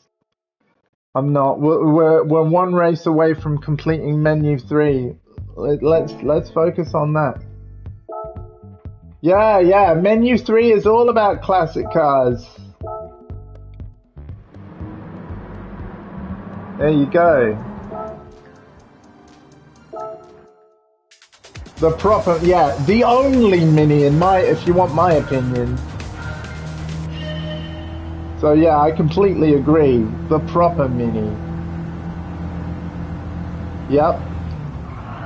I also prefer the classic Beetle over the new Volkswagen Beetle that they did. A Mini indeed.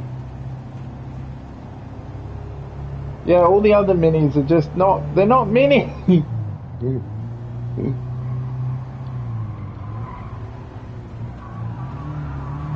They're like the complete opposite of Mini.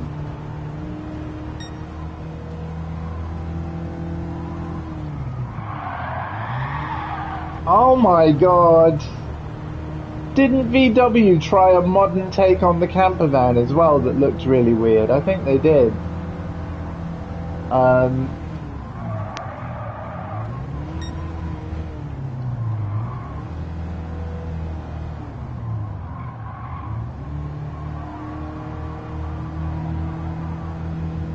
Like I said, RJ, you're picking the color of my of the camper van that I get. It is your car, in my opinion, and I want to buy it for you. And I'll look for Hardcore's car as well. Like I said.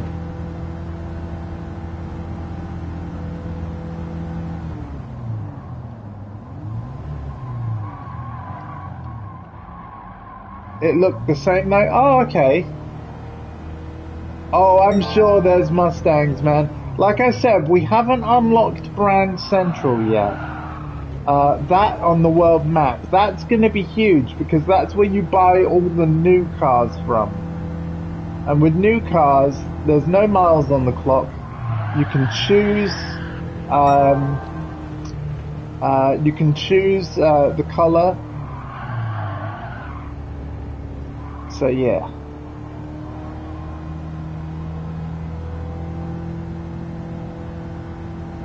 We've got to keep working through those cafe menus to unlock some things, it seems. They need some DFWs.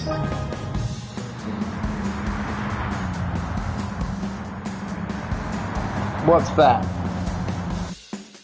Also, we won. That's awesome. Clean race bonus!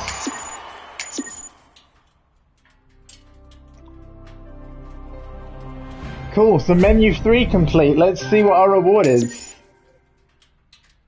And then we're just going to keep going through. Like, whatever the game tells us to do from the cafe, we'll do it. Oh, right, of course. How did I not know that? RJ, how did I not know that? Oh man, I feel a little silly. Of course. That would be amazing.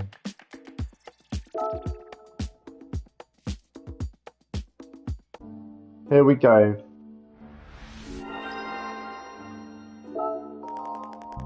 Congratulations, you got all 3 cars. That completes your European Classic Compact collection.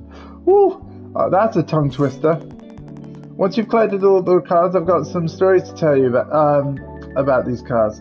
Well, I've collected them, so yeah. High speed ring unlocked! Yes! Tuning shop unlocked. I haven't driven one, no, I know.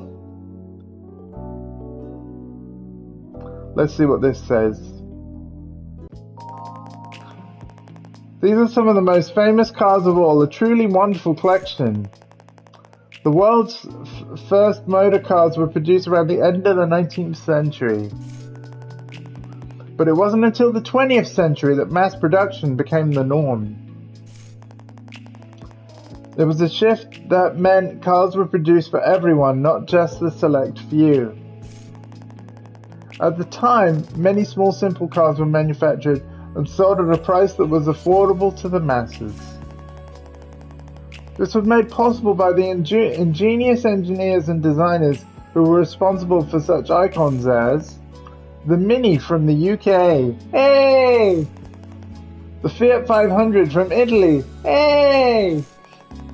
And the Volkswagen Beetle from Germany, yeah! These cars certainly left their mark on automotive history. Oh, I'm loving this. The Café might be the best bit of the game for me so far. Perhaps I'll tell you more about them next time. This is really well done. What's on the menu for number 4? High Speed Ring Track Day. Finish in the top 3. Oh, this was like my favorite track on Gran Turismo 1. For this menu, you'll be entering a championship. High Speed Ring Track Day is now available in world circuits. Go ahead and sign up. You'll have to do more than just finish the race though. I want you to place in the top 3. Oh, nice! Let us know how it is. Show me what you can do out there and I'll get some exciting new menus ready. You do that, Lucas. I'm enjoying this. Good luck, I'll be rooting for you.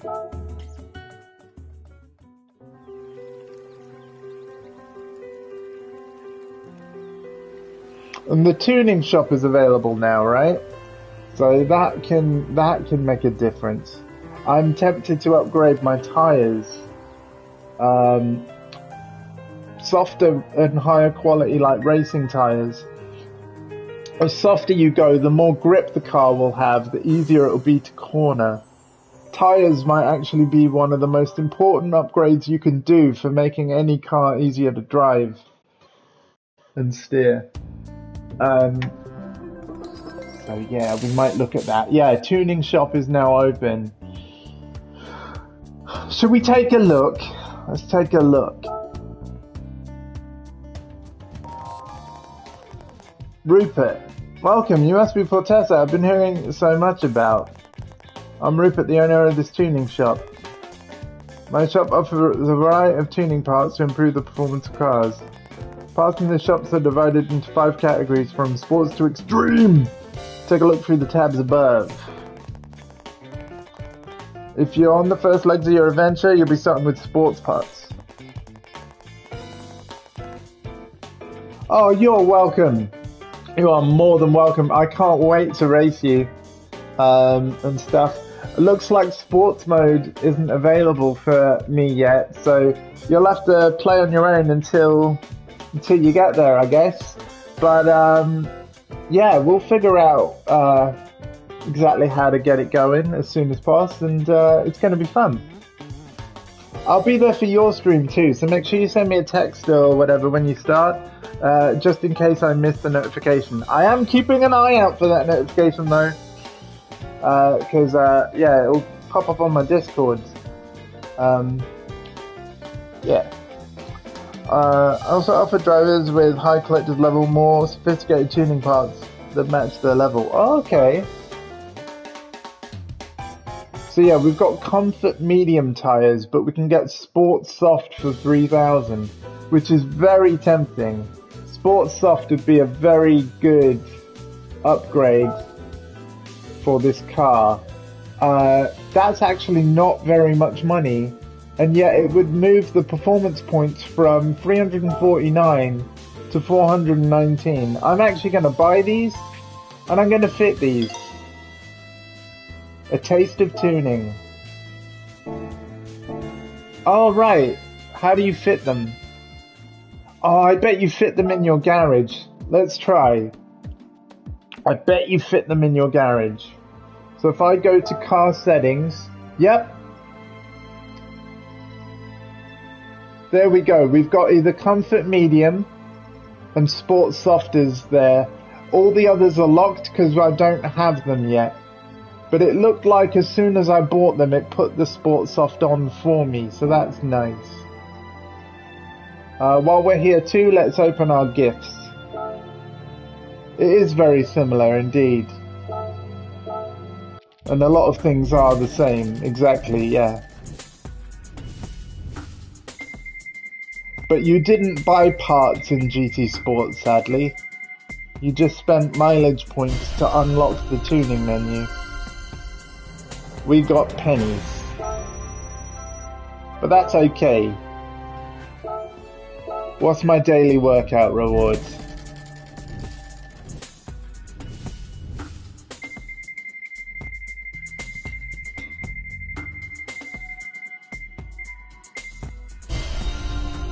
More pennies. Cool, okay. Yeah, that's fine. Yeah. No, again, if I'm playing this, I'm going to be streaming this. I don't expect people to watch all of it or anything like that. People can just come and go as they want. And then obviously I will do everybody's highlights for any streams that you do for all the people that I do highlights for. Championships consist of 2 or more races. Final standings will be determined by a total number of points earned in each race. Okay, cool. You cannot change your car in the middle of a championship, so make sure you choose carefully before entering. Finish high enough in the championship standings and you might even win a new car. Oh, in your stream. Oh, no worries. I'm certainly going to be there. I don't want to miss it. Thank you very much for hanging out with me now. Okay, so we got a championship button down here and we're just going to enter. And I'm going to stick with the Aqua. We're going to see how far the Aqua takes me.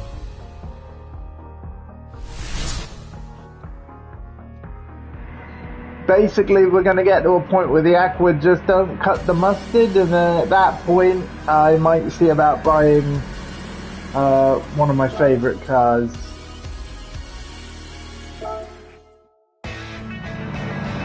If I can afford it, because I'm ignoring my 1.6 million that I got as a Deluxe Plus pre-order. I don't want to use that yet.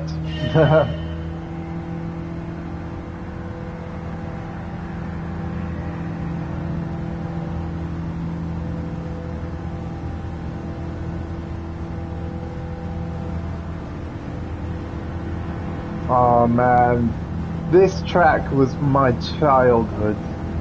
High speed ring, I raced it for hours and hours and hours and hours because it was the easiest track that I could do.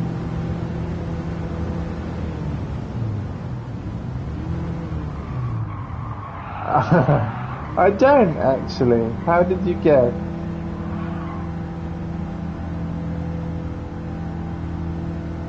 No, I always just have ketchup.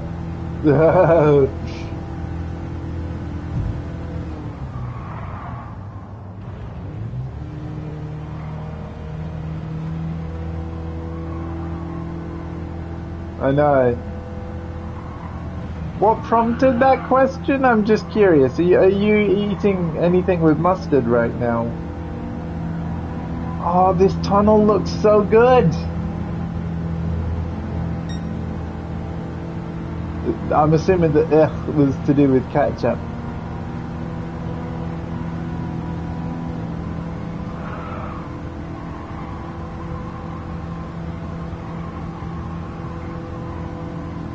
I used to have a HP source, but I went off it.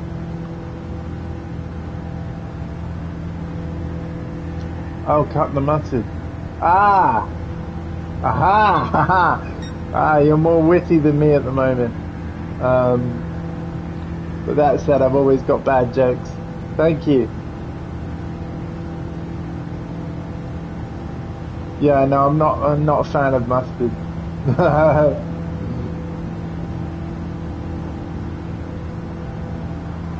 This car just it's just 106 miles an hour, bless it, is all it can really do. That's perfectly fine.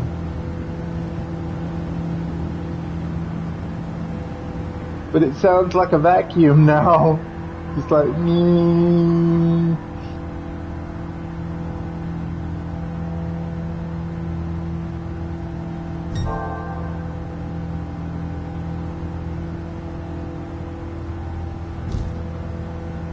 Actually, talking of food is usually a topic that is a tradition for RJ's channel.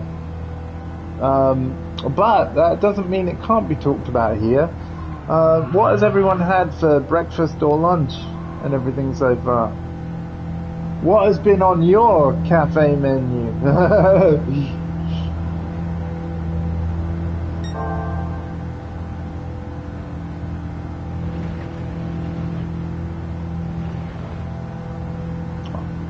I started my day off with toasted bacon sandwiches with ketchup. And they were blooming lovely. Smoothie? Oh, of course. Also lovely. Nice. The healthy way to start the day. It's raining! Dynamic weather! It happened for the first time! It started raining! Oh, awesome! That's a brand new feature of Gran Turismo 7. Time of day and weather can just change. Oh, that was cool. That was very cool. Looks like the Aqua's gonna do it. The Aqua's gonna come through for us.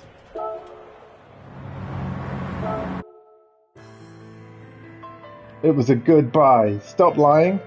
Oh, about how tasty that thing is?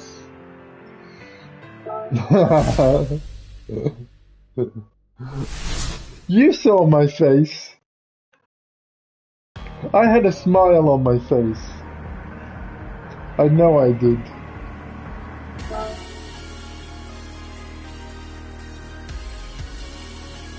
Ooh, pretty cool music. And now we're in the race. Yeah, about this minute. I know what you mean. I do know what you mean. I had a smile on my face, bro. And that's what matters.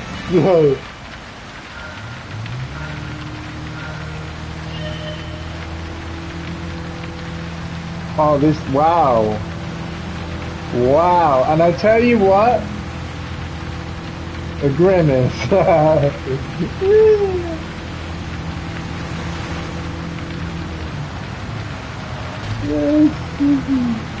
It was a bit like this. Maybe. Just with my mouth closed so that Smoothie didn't come out. Yeah.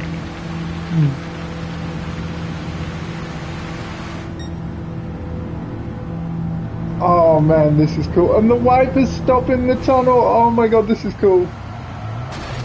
And I'm hitting the wall. Oh no. Ah, come on. Turn, car, turn. That's a Suzuki Swift, I think. The Civic Type R, my first car in Gran Turismo 5, is dead ahead. Oh wow, honestly, this game is blowing me away right now. And I tell you what, the controller, like, the rumble feels different because of the rain and the puddles. That's a really cool, nice touch. Oh, it's just me and the Honda. Let's go.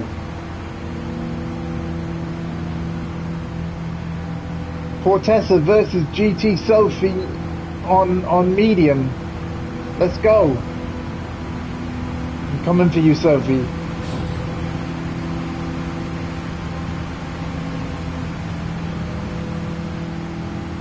I'm gonna slipstream you. Come on. Car, can you not go faster than 106 or 7 or 8? I think I might need to tune this thing.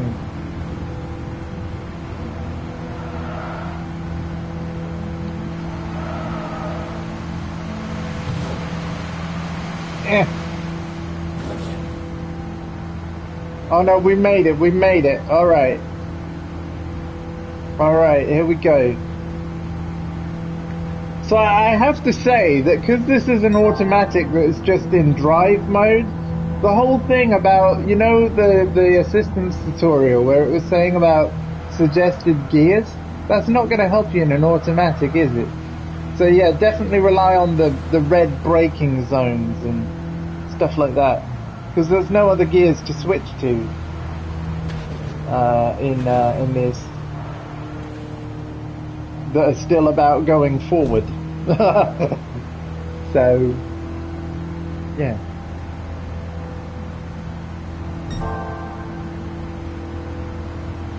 So yeah. Oh, you cheeky Honda! I see what you're trying to do. No. The Honda is definitely faster than my car. The Honda, I've got to try and block the Honda. Hi, Hardcore. Are you off, mate, or are you just waving hi? It's so good to have you here, buddy.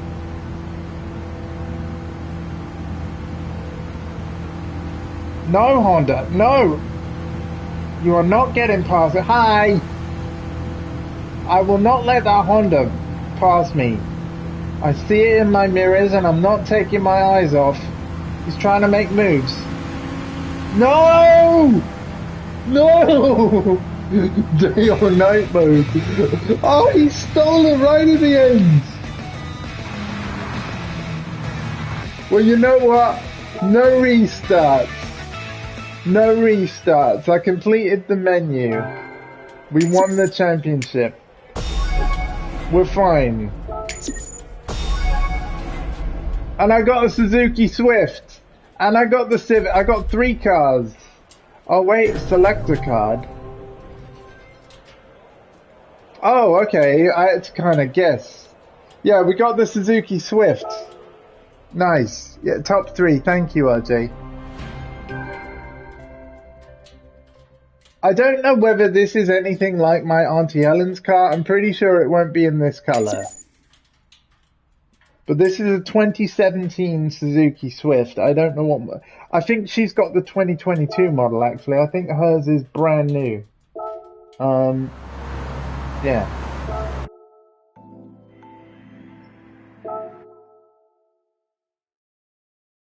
I want Brand Central open. I want to see all the cars we can get. Let's go back to the cafe. You got it.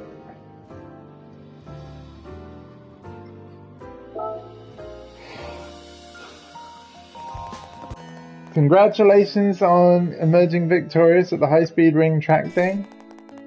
Brand Central is now open for business. Here we go. Oh, people, if you want to Sunshine Car, it's lovely, isn't it? Brand Central is where you can buy 21st century production or racing cars. Make sure you stop by. Okay, and we've got Tsukuba is open. Suzuka, Brand Central, and Menu Book 5. Japanese front wheels drive sports cars. Patience indeed. Okay, we've got 2 other Hondas to collect.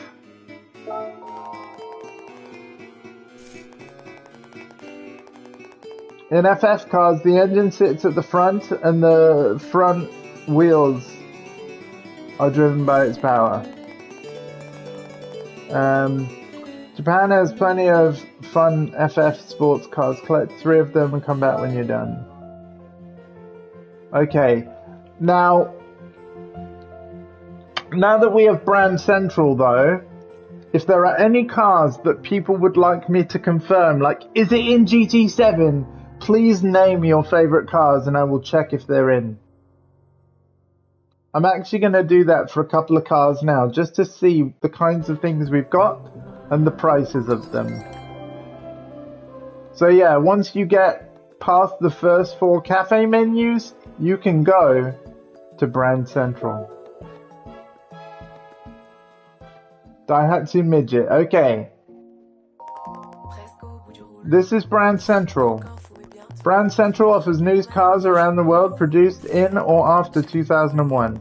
There are 50 brands of cars on offer from the US and Asia. Some brands have their own museum where you can learn... Oh my god, it's going too quick. Renault Megane. Also, I'm sorry about the drilling.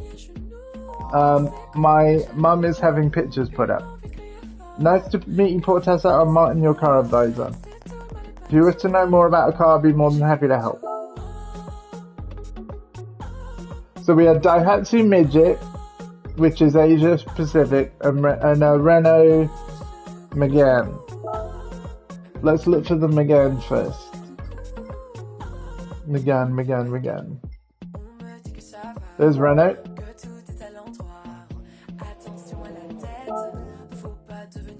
Renault Megane confirmed.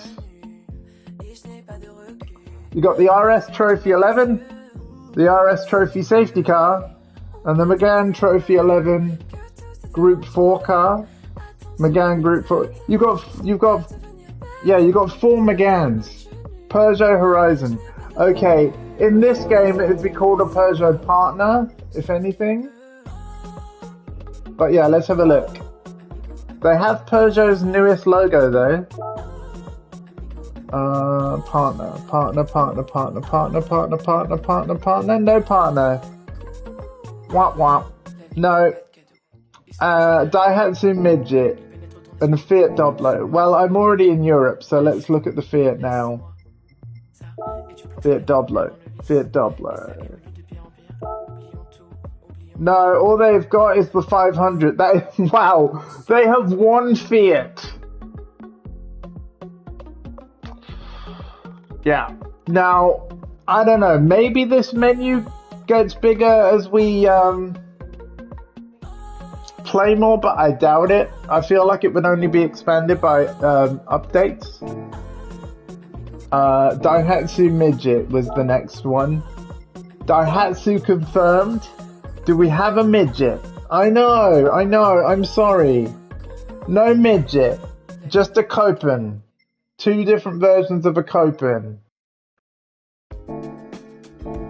So no Daihatsu Midget. Car's not special enough. It is to me. Now, before I forget as well, I'm heading back to Europe and we're going to go to VW. And here we go. My brother's been looking at Volkswagen Golfs. Too bad. No midget, no reason to buy. They need the Panda. I know! Such a great car, the Panda. I'm not seeing the camper van. Oh my god! Certain cars must be elsewhere because we've driven we've raced the camper van. Maybe I have to get the camper van at the used dealership, and maybe that's the only place. I was just about to buy the camper van and we can't.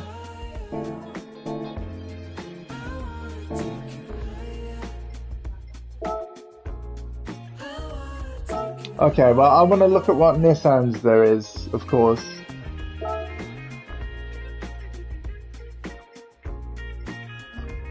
GTR 17. Is the 17 the most modern model you've got? Because if so, that's no better than GT Sport. That is the car that I really want. So wish list. In fact, I'm going to wish list. Yeah, wish list that one.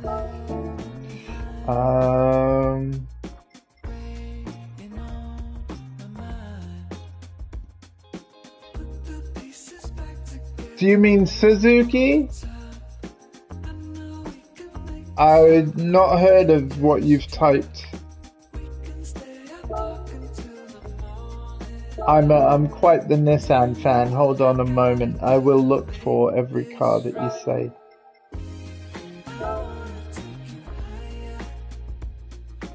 Cash, is that the... Oh, the Cash guy. Do you mean the Nissan Cash guy?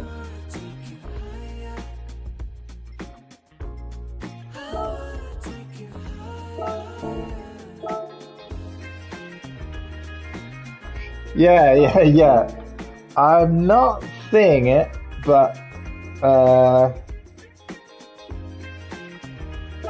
oh, this is a Group 2 car. Yes. I believe that's all the Nissans that I might actually want. We don't really need all of them. Oh wait, this is the one that they're on about launching next year. The new Z. Yeah, we'll put that on the wish list too.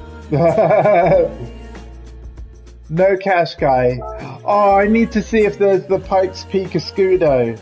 Come on, Pikes Peak. Oh, no Pikes Peak Escudo.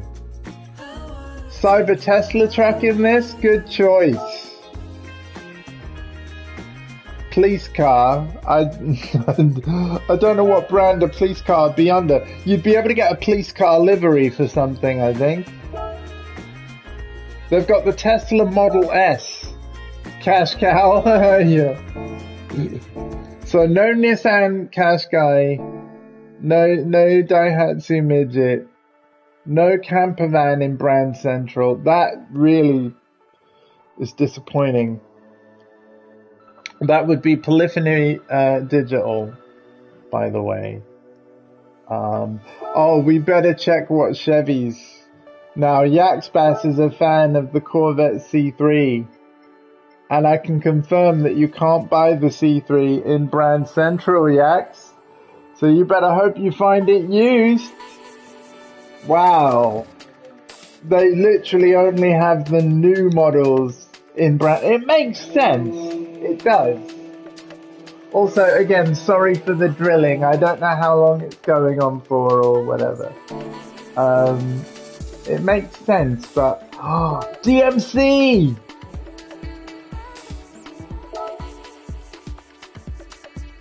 Oh, DeLorean. 2004 model, apparently.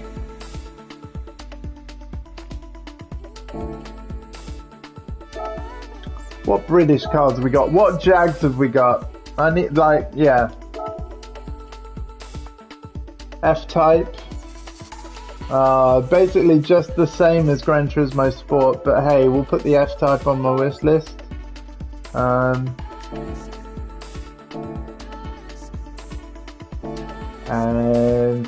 Porsche. Please have the 918. Please have the 918. 911, 911, 911, 911, 917. I already have that car as a result of my deluxe edition. 919, no 918. Oh. McLaren. F1 or P1, please. F1 or P1. Again, only the ones that were in GT Sport. These are exactly the same as the offerings in GT Sport, which is by no means a bad thing. It's good to see them return. But, yeah. I'm assuming LaFerrari. Have we got any new Ferraris? Yeah, that's newish, newer than Sport. There's LaFerrari. We'll put that on the wish list. Oh, the FFXK. That's basically like a LaFerrari on steroids. I do love the 458 Italia as well.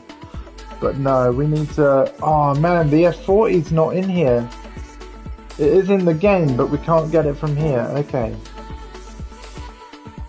Yeah, so it looks like there's going to be a lot of other cars that we have to get from elsewhere. Aston Martin Vanquish? No probs. Yeah. Vantage S, DB11, the 177 and the Vulcan. No Vanquish, but I bet that will probably be in the game still. Just possibly in like either the legendary section. I heard that there was a legendary dealership you unlock, and also a yeah. Like there's other ways to get cars. What else? Oh, the Audi R8. That's definitely going to be here. I'm going to add that to the wish list too. There we go. There it is. Oh, wow. Look at that one. Let's put the road car on the wish list.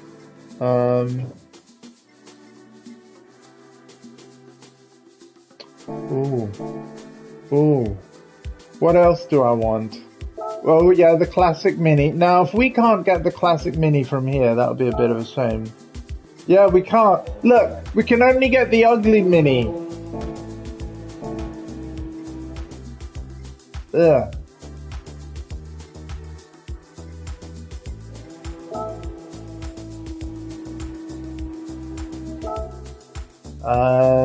Oh god, the Veyron is back. Still no Bugatti Chiron. They've literally copied what was there from GT Sport, and they haven't put the newer car in. That's a shame. That is kind of a shame.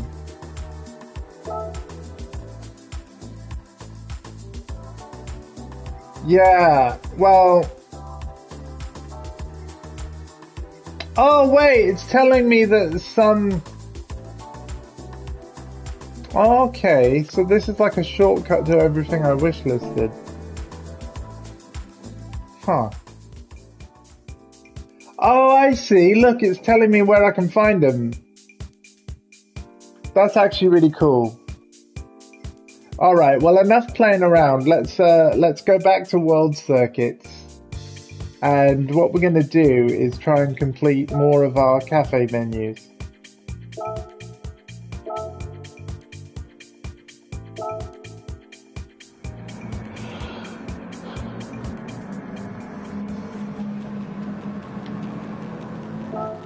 Because again, we haven't unlocked the full world map yet. We haven't. So that's what we need to focus on.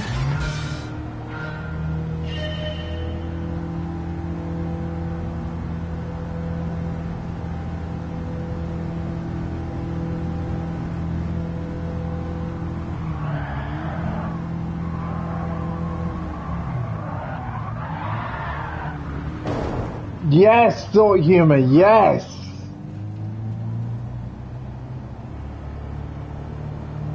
Yes.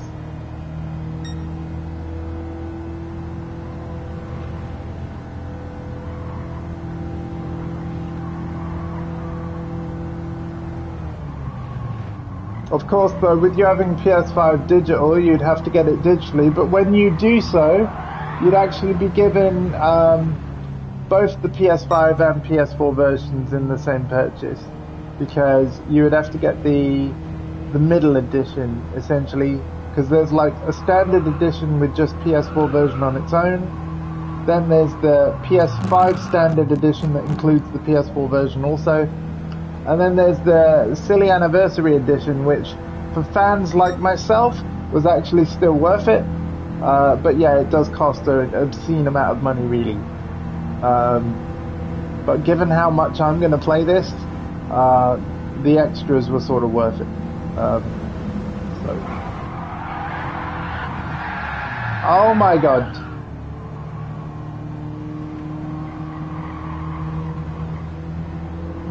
Yeah, I'd love. To be fair, I would love to see you stream this, because I know what kind of stream it would be, and it would be hilarious. But, hey, I'm not going to tell you how to spend your money.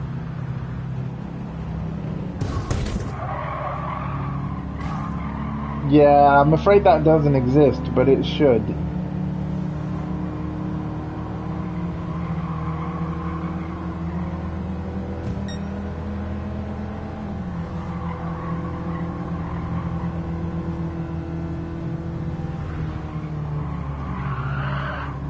Well, near the start of my stream, we went through, like I said, there's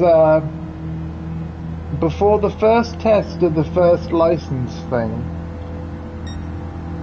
they have a driving assistance tutorial where they explain all of the different driving assist features of the game in depth.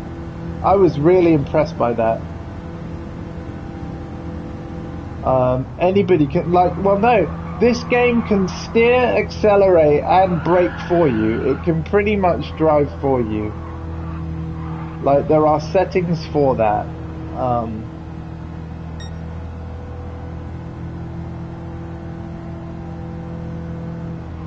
And the idea is not to just turn them on and leave them on. The idea is to ease you to the point of not needing them anymore. I mean, look at the road, man. It's telling me exactly the route along the track I should be steering. The yellow markers point to where the apex of every corner is. Entrance, apex, and exit of every corner is marked with the yellow sign. Anytime I need to brake, I get the red marks on the floor. Like, so, and I've turned all of the actual driving assists off, so I'm just doing what the markers tell me.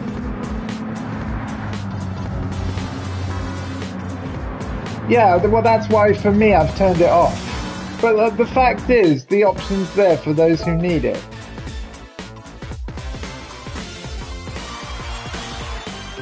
And I think that's the right way to go about this stuff. Give people options.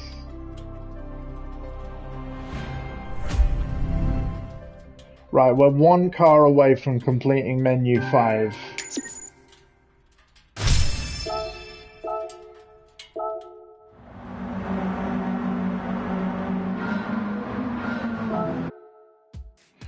I basically want to go through as many menus as I can in this stream.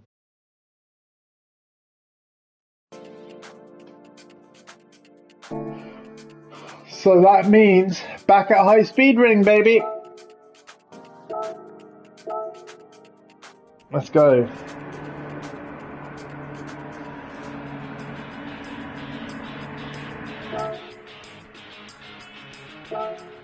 Notice how I just took the 3rd place like a champ.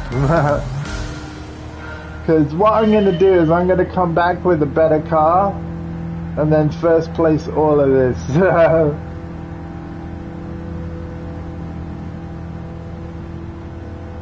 We'll be back. We'll be back.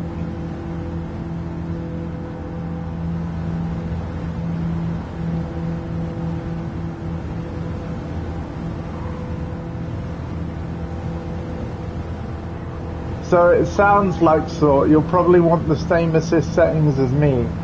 All the visual stuff, because that's helping me learn the tracks and the good brake points of each. You see that red section disappear when I applied the brakes enough? Meaning I could let go of the brakes and just accelerate. But I still had to do it all myself, that's the key. Like, it might tell you where to brake, but you've still got to be the one that does it. And I think that, for me, this is the way, like, the most enjoyable way for me to play this game. At least while I'm still learning the ropes of all the circuits. As I get more comfortable. You'd only have the race line on? Ah, fair enough. Fair enough.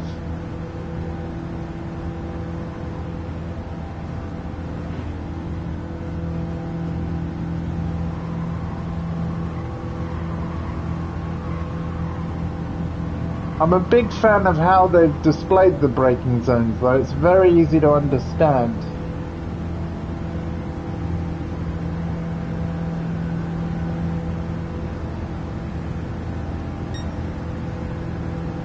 Yeah, this car really needs more top speed.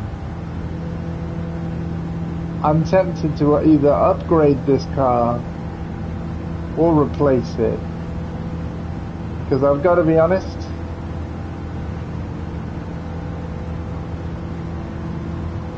having this be as fast as I can go is a little bit, and being overtaken like that,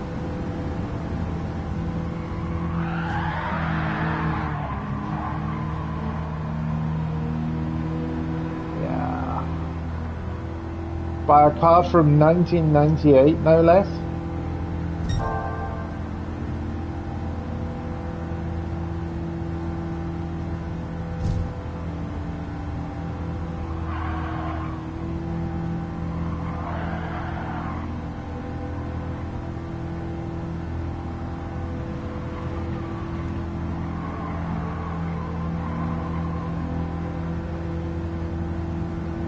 Yeah, I think it's time, chat. I think it's time I buy myself a present. And I think that present needs to be another car. But again, I don't want to dip into the 1.6 million I got from pre-order or deluxe.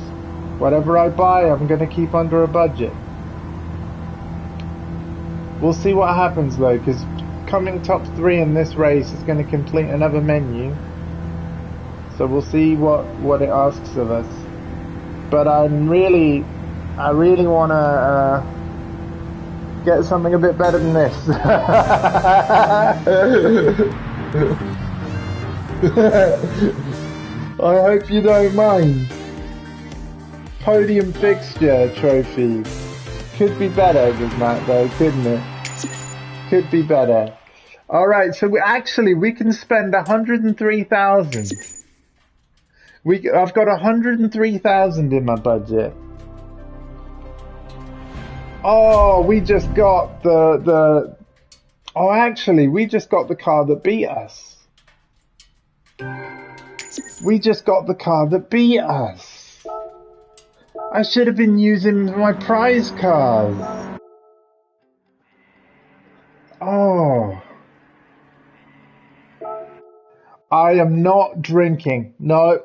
No, none of you can make me do that. No, bad idea. I like being on Twitch. I don't want to get banned.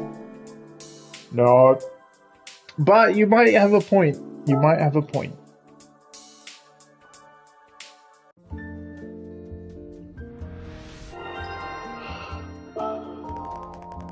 Congratulations, you got all 3 cars. This completes your Japanese front wheel FF Sport car collection. Front engine, front wheel. Once you've collected your rewards, I'll come tell you some stories.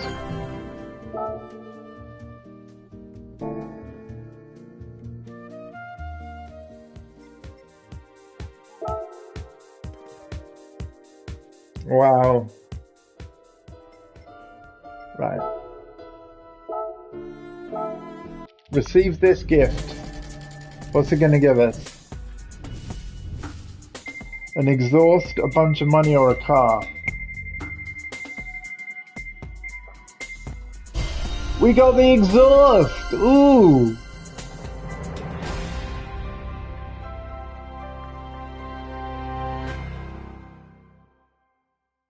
Oh, for a specific car that I might not have.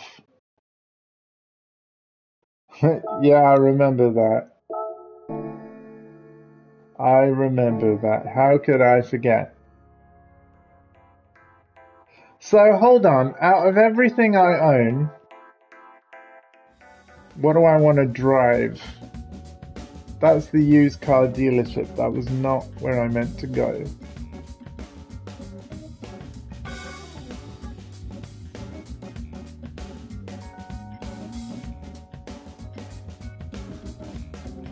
Oh, NSX!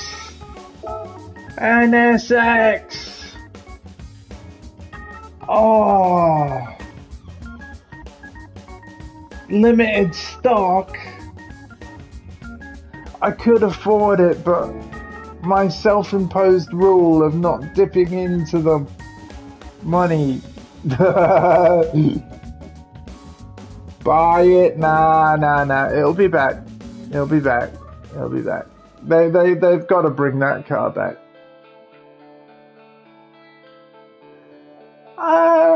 Yeah, that's fair. But like the reason why I'm holding off is like it's partly because of the races with friends and family that I hope to do on evenings. We might have ideas of cars we'd love to race, and I don't want to be in a position where I can't afford something that everybody else agrees to buy. That's why. So, yeah. But I did say I wanted to head to my garage and get into whatever is the best car I've won so far. So, excluding the DLC and pre-order car, let's see what we can use. Oops, hang on. No, show all, but sort. Haha, sort.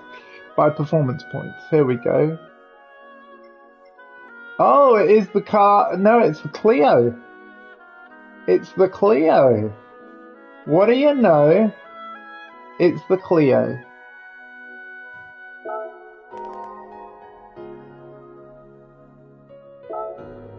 Okay, so we're gonna drive this Clio and see what it can do for us. And then if I'm still not satisfied, I'm gonna go shopping with my 103,000 budget I'm self-imposing. And then, yeah.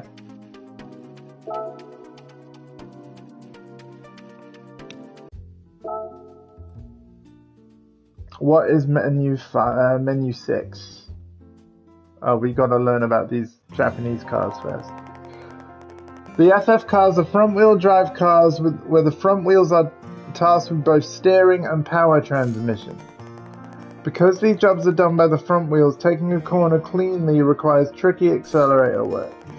On the plus side, FF cars make much better use of space than rear-wheel drive cars and require far fewer components. The FF layout is used in all sorts of cars, usually smaller models, all around the world. Yeah, I remember you saying, Dundee. I've heard good things. There are lots of sports cars that use the FF layout as well. Of course, particularly those made in Japan. Look how gorgeous this is. You can see the individual, like you can see the light refracting on the plastic cover of the light fitment there. Like where it's got all the bumps and curves and oh, that is a good looking rear light. Honda has produced lots of FF sports models with naturally aspirated engines, starting with the Civic RS in 1972. These models include the DC2 Integra Type R from the 1990s and the EK9 Civic Type R, which remains very popular to this day. The Suzuki Swift Sport is another example of Japanese FF car, one used as a base car for international rally races.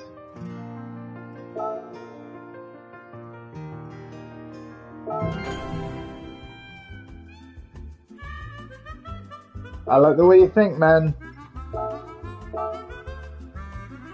Tuna classic car. Tuna 1965 Mini Cooper S to 360 pp or more. Alright. Your goal is to create a car that can be entered into Europe's Sunday Cup. Okay. Why not tune your 1965 Mini Cooper S so that has a PP of at least 360? Sports tires are sure to have a big impact. We can do whatever it takes to reach the magic 360. Alright. But don't forget, you can only tune the car with the car you're currently driving. Okay, so I've got to get into the Mini Cooper first. Just add Bruce, but the shop owner and he'll help you out. Alright. So, about me using that Clio, ignore that for a moment. We got to tune up a Cooper. So, we find our Mini Cooper, which has currently got a performance point score of 251. Now that we are in the car, as you can see by the top of the screen, when we go to the tuning shop, which now has a compass icon on it, Club Sports parts. Well, I've even got power restrictors and what? Ballasts for lowering your PP. Oh, okay, so like if I ever need to make a car that's too fast, be slow enough to enter a race. Okay. Cool, so you can not only raise performance, you can lower it as well. That's cool. They're sure to be useful. Nice.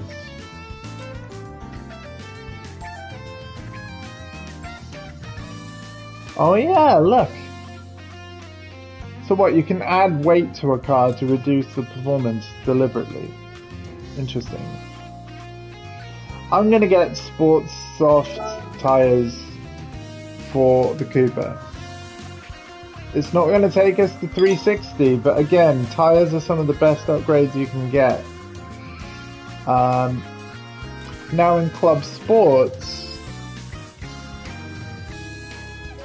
let's see what's going to be the cheapest and best upgrade here.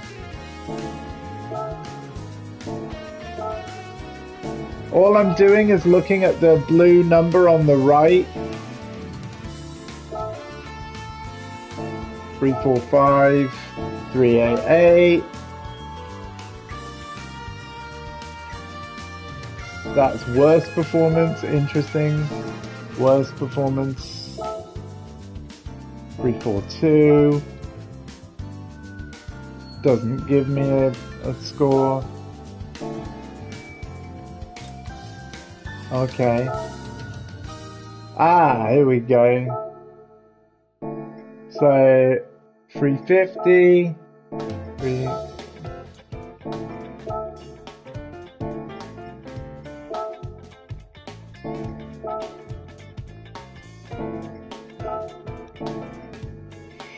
Where's that 350? There it is.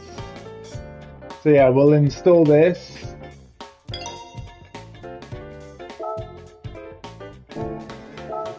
Now we need to get a 360.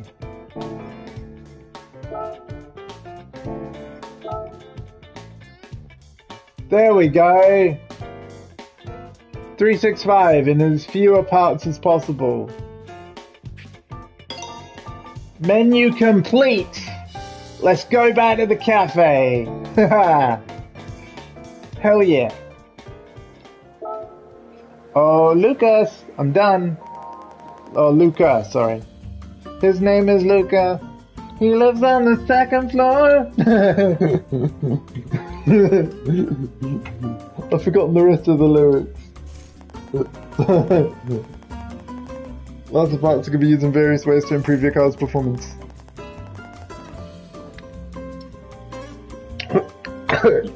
I can't not read that and laugh. There's also parts to actually lower your car's speaking. Oh, I'm such a child. Have fun exploring the world of tuning. Hey, more circuits available. European hot hatches. Ooh. Yes.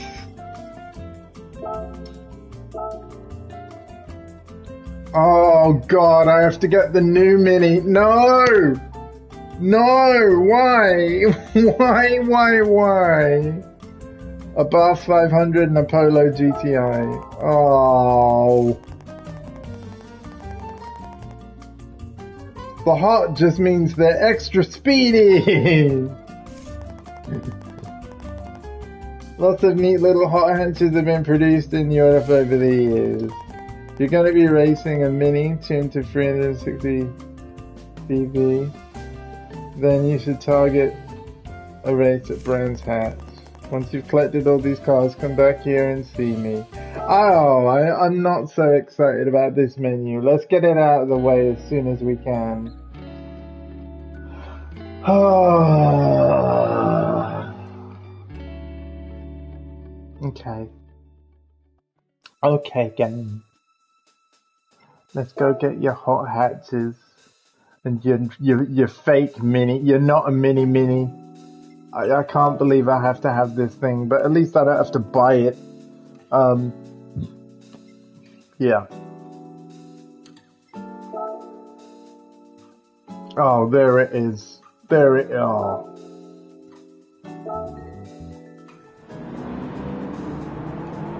Anyway, so yeah, the gift car is the wrong mini, and we're using the right mini in order to try and earn it.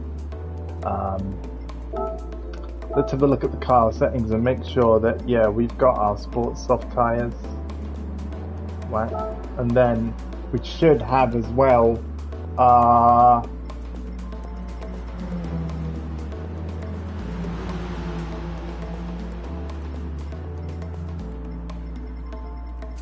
yeah, we've got our sports computer on. All of our upgrades are fitted. Nice. So we can just go.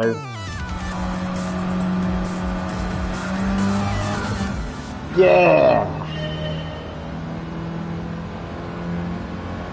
So this is faster than a mini should actually perform. I probably should have seen about upgrading the brakes. Right?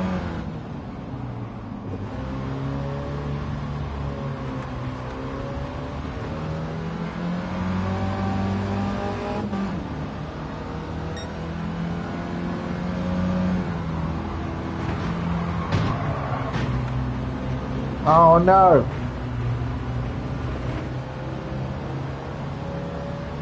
Well, it's just because, like, you know, you've got grass either side of the track, and if you don't slow down enough, you're going to go off the track onto the grass, and you've got no wall to hit to put you back in the right direction until you're like way off course. So you do want to actually stay on the tarmac as much as you can.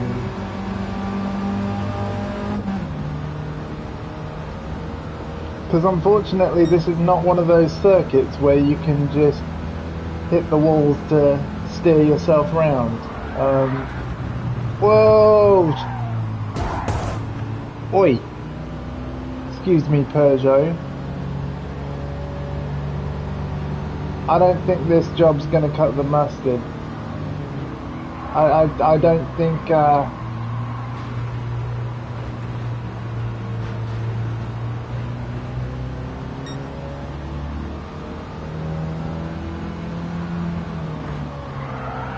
I think there are better cars we could have used for this job. But hey, it made me tune up a Mini, so we tuned up a Mini.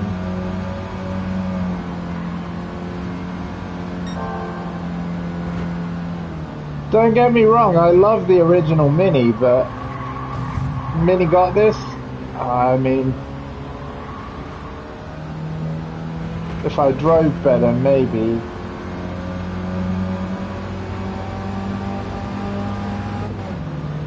By the way, there are different camera angles available. Here they are.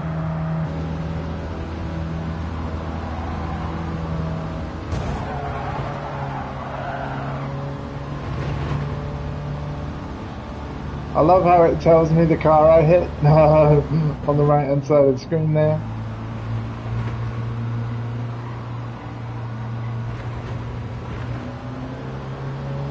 Before you make it completely unrecognizable, this car is a... ah.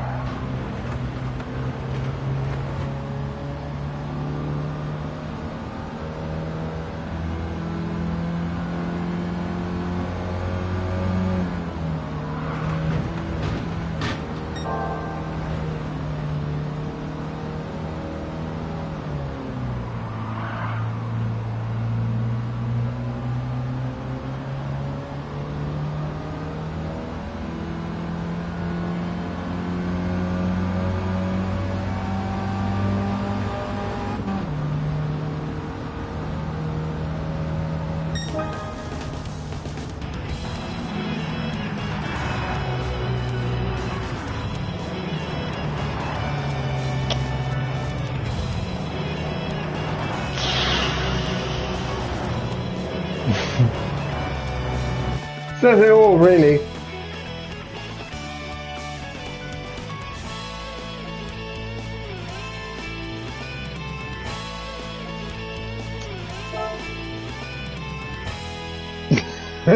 Slowpoke emote. Yeah, I'm gonna go into my garage and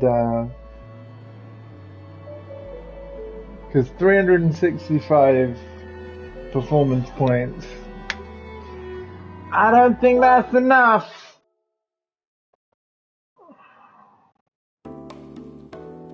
I really want to spend. Oh man, I've gone into my budget a bit because of all them tuning parts. Oh, sneaky, sneaky game, sneaky, sneaky.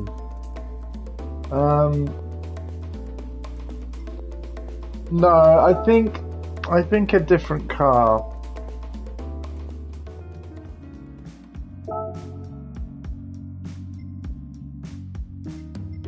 I think a different car. Like, I honestly, yeah, the Clio, look at the Clio, 446. Yeah.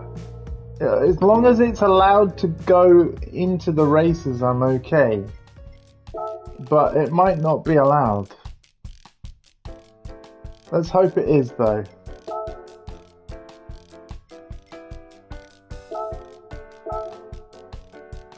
Is this car allowed? Yes!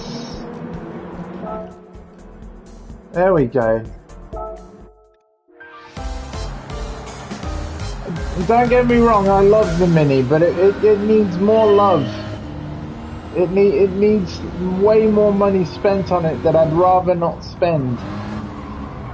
And given that this was a car that we want anyway, it would be silly not to use what was already in our garage.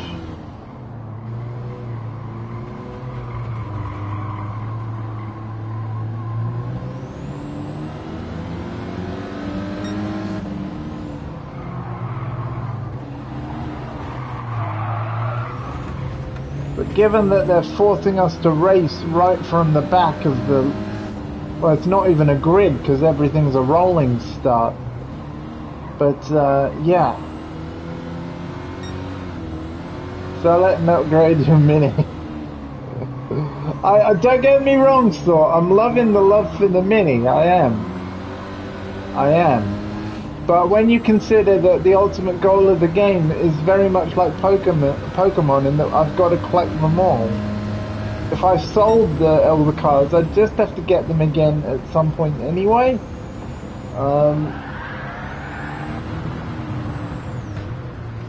So... No love for French cars. Well...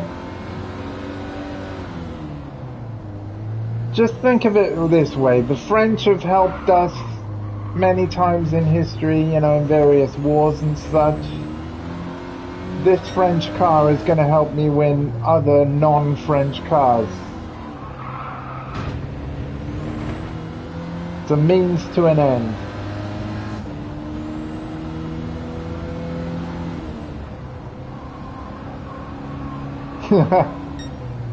Well, that I can agree, yes.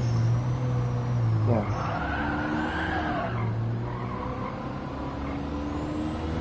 And the baguette.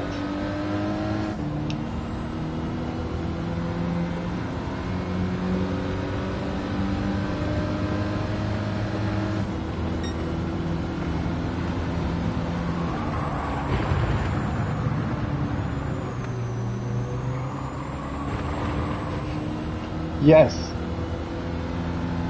Yes, you heard me.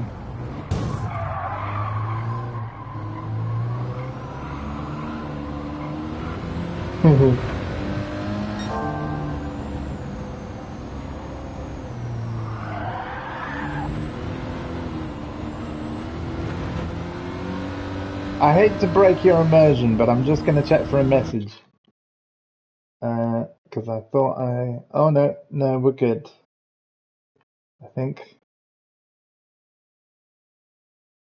Yeah, I've not missed anything. Okay, cool.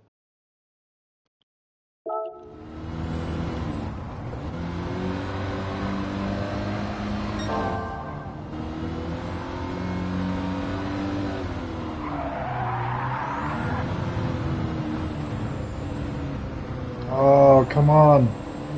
Get round. Get round, get round, get round, get round, get round, get round, get round, get round.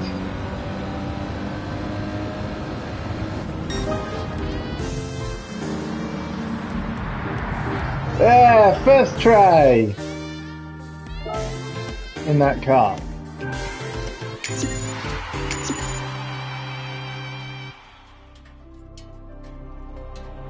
Oh, I don't want you.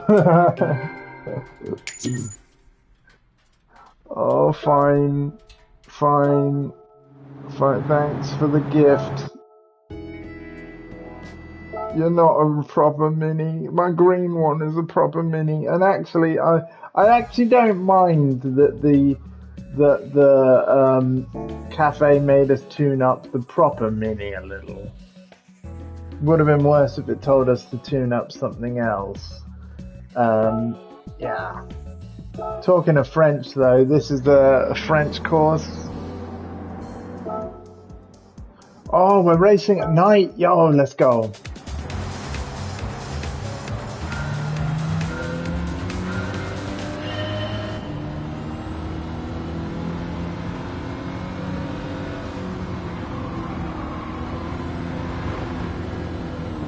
This is very pretty.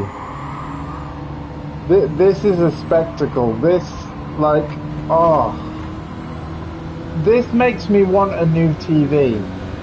Because I've heard, again, from the fine folks on the YouTube channel of Digital Foundry, I've heard that the HDR, High Dynamic Range Color, on this game is absolutely phenomenal. I wouldn't know because I don't have a HDR screen, and I'm sure that many of you watching Twitch possibly don't either, but I've just got to take their word for it that, like, as good as this looks, it could look even better with the right display, and that just blows my mind. I know what TV I want though now. So I've actually been looking at a couple of models of TV for a while. Well, it's funny you ask.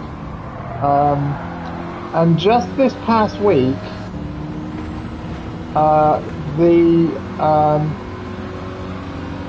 Sony pushed out an update for their 2021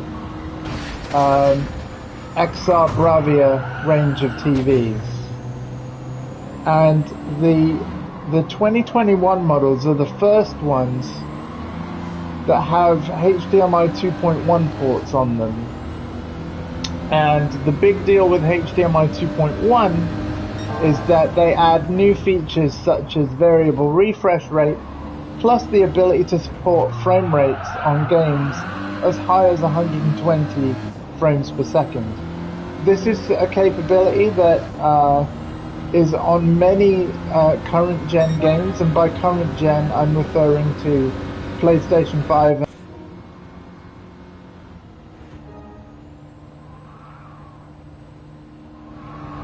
Sorry, that was me triggering the voice commands when I said PS5. But yes, many PS5 and Xbox Series games support 120 frames per second. Only if you have a HDMI 2.1 capable TV though. So like I said, there was an update to Sony's 2021 model TVs that adds variable refresh rate. What this does is it will eliminate screen tearing if a game doesn't quite hit its frame rate target. And the thing is, Sony confirmed that it would be on their 2022 TVs from launch, and that it was coming in an update for the 2021 ones. But it took over a year for this update to come out, because like I said, it only just came out this week. But what that means, Sort of Humor, and everyone listening to me ramble on, is that now instead of having to get the 2022 TV that will likely cost the most, I can now buy last year's model and update it, and it will still have all the features that I want. So I'm actually pretty happy, because what like the 2022 TVs haven't launched yet. Well, they're probably a couple of months away. But what I'm hoping will happen at all the big electronics shops is that as the new stock comes in, I'll be able to get myself a good deal on a 2021 model Sony. The specific TV I want is called an XR50X90J. Yeah, 50X90J, I think is the TV I'm after. So 50 because it's 50 inch. X is in reference to the XR processor inside. 90 is to do with the tier of model. So it's one of the higher up ones. It's not the top model they do. And then J refers to the year that it was made, so 2021.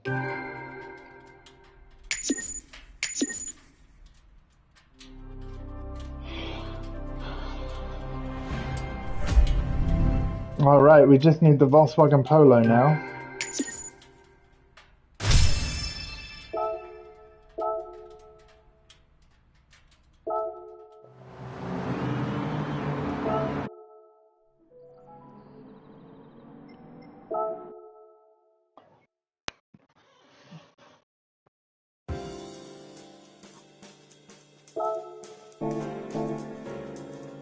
Let's go get it. The Polo will be over here.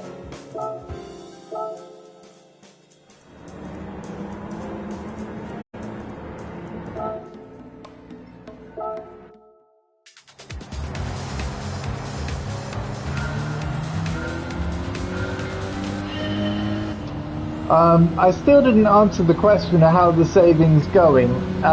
It's not really yet. But the thing is, by knowing what model I want, I now know the cost. So currently it is £780 for the TV that I want.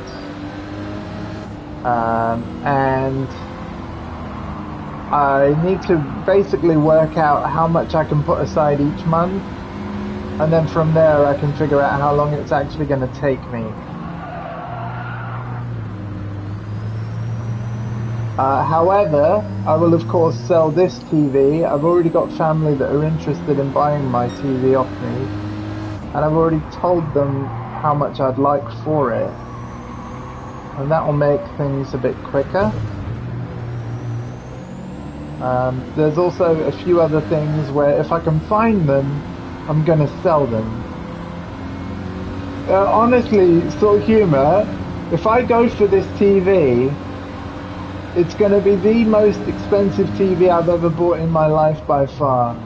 The TV that I'm currently using and that I've been using for since 2013, 2014 was less than half the price of that. I think I paid something like $300 to $350 for the TV I've currently got. So this will be a massive upgrade for sure if I go for it, but I know exactly the model I want now. Like I said, it's a X90J Sony Bravia, ideally, and 50 inches the smallest one that they do. Which also means it's the cheapest X90J that they do. It's still LED, it's not OLED, and that's by choice. I think that while OLED is great and they're making a lot of good advancements to reduce the risk of burn-in and stuff, the risk is still there. Like, I still think that LED is good enough for me. Even though I do love the look of OLED screens, my PlayStation Vita is an OLED screen. I actually prefer the look of OLED screens, but they're just too much extra money. LED is going to suit me fine. It's 4K, of course. Supports all the current and best HDR standards that are currently in existence. Like I said, it's got HDMI 2.1, which was key for me, and as of this week, variable refresh rate as well.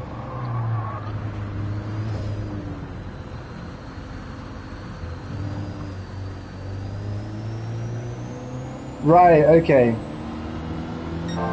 Yeah. Yeah, it's definitely not the most expensive TV that I could have chosen. Like, yeah.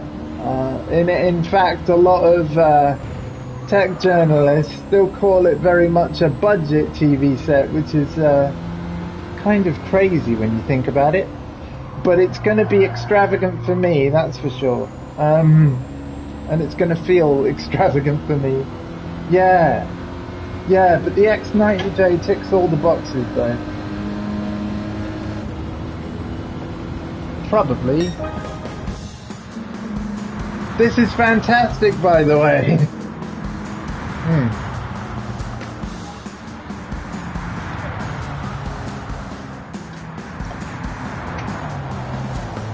50 inches sort humor. Bye-bye. Going the distance, Angles Crest Highway Trophy. What's this for? Drove the length of the USA's Angles Crest Highway, 66 miles, 106 kilometers. Oh my god, nice. Yeah, my current TV is 43 inches. The X90J's smallest size available, like I said, is 50 inches. So that's what this would be. And I'd actually like it on my wall. So I've also picked out a compatible wall mount. Because the walls in this bungalow are solid. Like, I'd be able to mount a TV to the wall. And in fact, Mum already has with her TV in her bedroom. So, yeah. Anyway, it's still a pipe dream, to be honest with you. I don't have anywhere near enough money as yet. It's just something I would like to have if I could. So I'm several hundreds of pounds short. At the moment. But that's okay. Let's go back to the cafe. Oh my god! You madman, 1,000 bits. Thank you so much, man. That's $10 US. Thank you.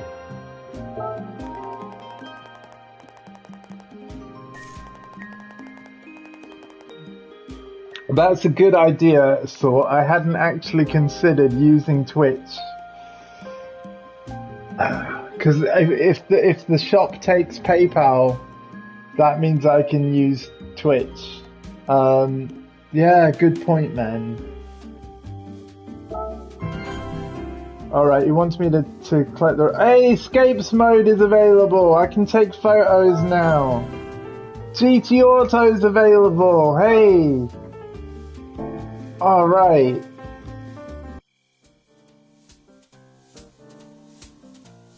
Escapes is now open. GT Auto is now open. I'm actually pretty excited for GT Auto. You redeemed Hydrate? I did just take a swig of drink. I will take another one. Thank you though, Tom Dingo. Hope you've been enjoying the show.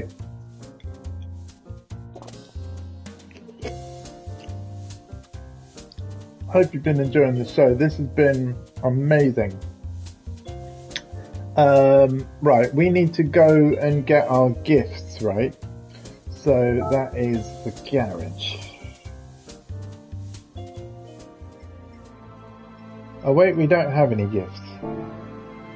So what, do I just go back in the cafe? Okay, yeah.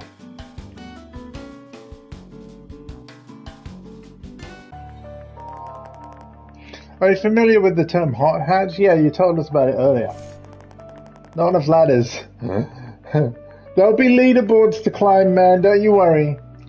It refers to the hot hatchback cars with powerful engines and sporty suspension. Take the high-performance GTI version of the Volkswagen's first-generation Golf, which debuted in 1976. Look at that beauty. is now generally considered to be the very first hot hatch. The Polo is the successor to the original GTI. With brands such as England's Cooper and Italy's Abarth have been producing high-performance models since the 50s. That is not a Mini! It's ugly! And the speedometer's in a dangerous place, I feel. Like, look at it. Like, to look at your speed, you've got to take your eyes off of, like, the center of the road and the steering wheel, and you've got to look all the way over there. Like, no.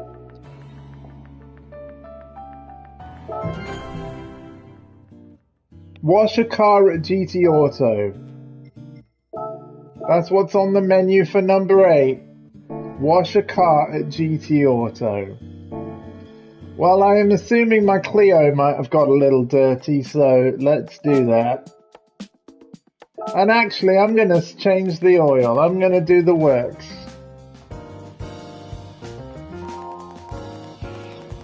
So this shop is GT Auto. If you want to customize the exterior of your car, this is the place to be. They have 3 floors with different services and products. Okay. And there are lots of exciting custom parts and offerings for the car enthusiast. Hope you enjoy your time here at GT Auto. Clayton. On this floor we'll perform maintenance for your car. This is also where we widen bodies. Oh, the restaurant. Drive your car too long and the performance will drop. So remember to bring it back here regularly for some TLC. Yeah. KFC or pizza is usually where I go to widen my body. Car wash for 50. Alright. This is what Diesel Dave, my brother, does for work. He's a valeter. He basically cleans cars, but they're Jaguars. He works for Jaguar in Hull. So after a car's been serviced, it will come into his bit and then he cleans it and stuff. And we'll even deliver it back to the customer. I think he has to do that sometimes. So, yeah, we'll change the oil as well. Oh, apparently the oil's excellent. But you know what, we'll do it anyway.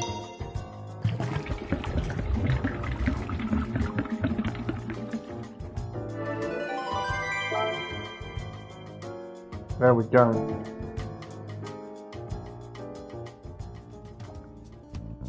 Alright, back at the cafe, I guess. Right?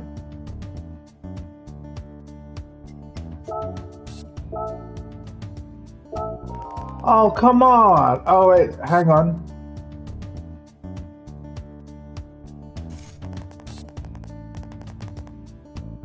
Oh, I didn't hit the start button! So I have to wash the car again.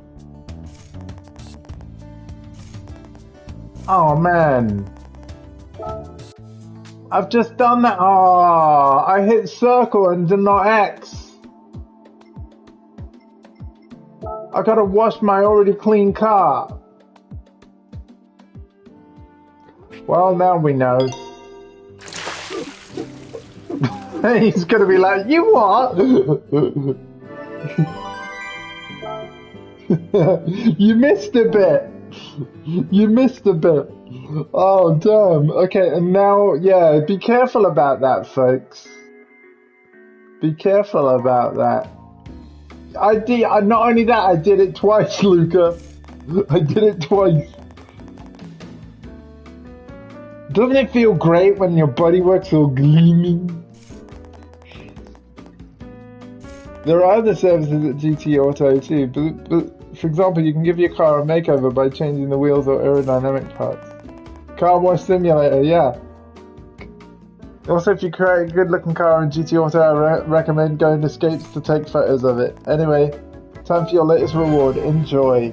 Tokyo Expressway! Hey, it only took me 3 hours. Oh, that track is a classic.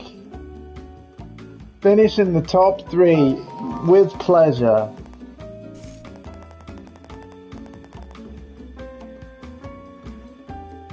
A national B license is required to enter. Well, I've got one of those.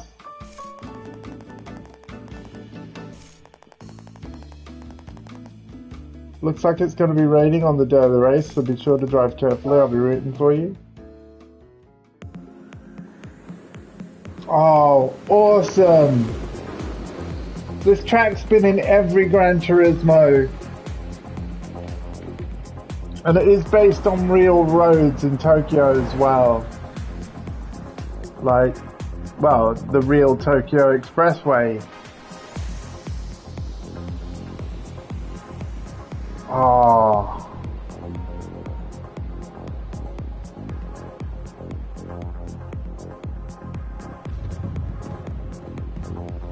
Absolutely stunning.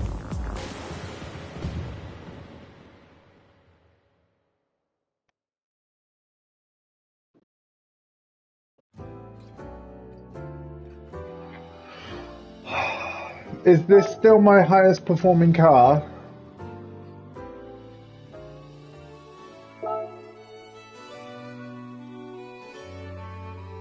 Yes.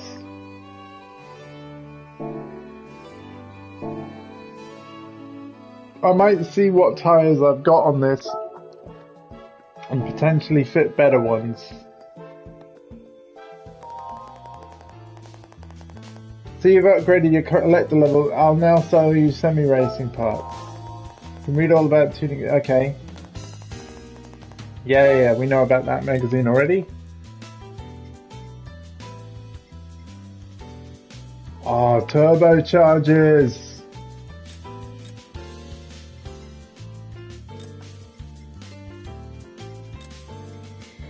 Yeah, let's buy some sports soft for this as well. That's all I want, but yeah, let's get good tires for this to be at almost 500 performance points. Because this Clio, it knows what's French for va va voom. You know what I'm saying? I'm actually pretty impressed with this Clio.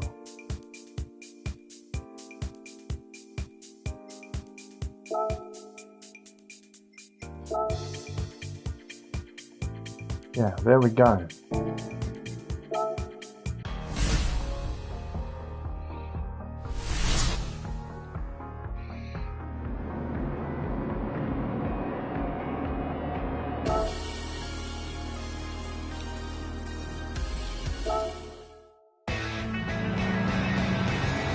Let's see if this car can handle this or not.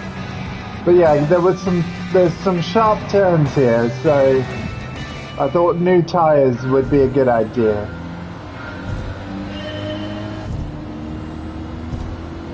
Oh wow! Oh, I can kind of feel the chevron bumps in the road on the controller. Wow, that is incredible. Oh, the DualSense controller is actually like my favorite feature of the PS5. I know that Sorhuma disagrees, but in particular with the triggers and the rumble, like the more nuanced haptic feedback rumble stuff, it really does change how games feel. It's honestly the best innovation since the original DualShock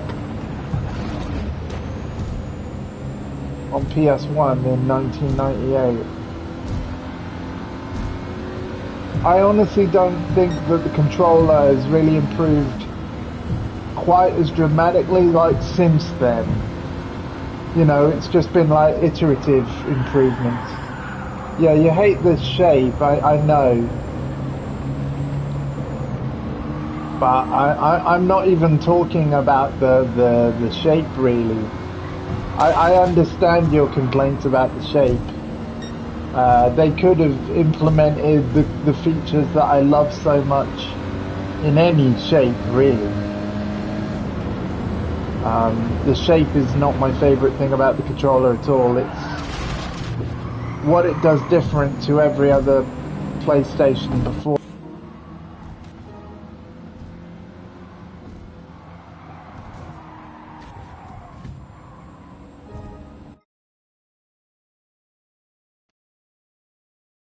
Haha! Fail. Yeah, but you don't use them because they underwhelmed you before, right? No, not a crash. Not a crash. Not a crash. Voice commands. Voice commands, which are coming in the next PS5 update. I'm a tester, and I've got feedback. that they're great. They're actually awesome. They're just too sensitive. I didn't even say the wake word. Well, actually, maybe I did, but yeah, they're a bit too. They trigger too much when you don't mean them to. And I get it. It's early days. It's a beta, but yeah.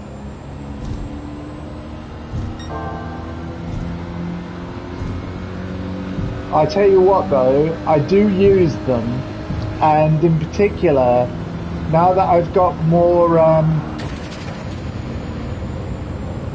right, yeah. I get that the comfort is king, right? It's the most important factor. I've got to be honest with you though, I found the opposite to be true. I found that when it comes to playing Tekken, I play better on the DualSense. I feel like there's more support for my hands on the DualSense, you know, because it's actually bigger. It feels more supportive. Like there's more for my palms to rest on. It's weird to describe. I'm gonna take that second, it's fine.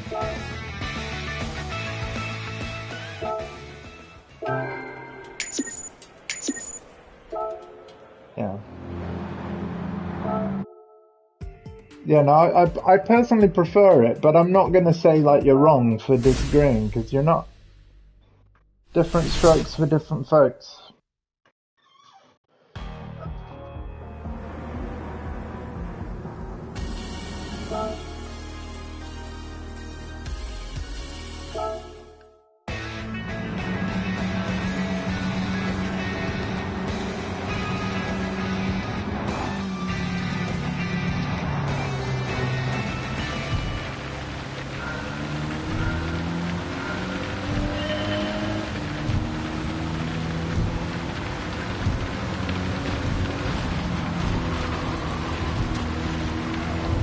I know that Scuff have come out with controllers now, and it does look similar to a DualSense. It costs more than a DualSense, which is crazy. It's not cheaper, it's more expensive. But here's the thing, I haven't had a look at their L1 and R1 buttons. They might have fixed the complaint about the plastic ridge. But I'd have to look into it, and I'm afraid I haven't. Yeah, Scuff controllers, I know they're not cheap.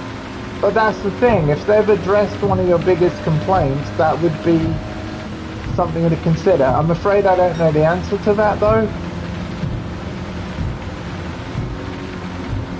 And it would kind of suck to buy one and then find that maybe you have the same issues.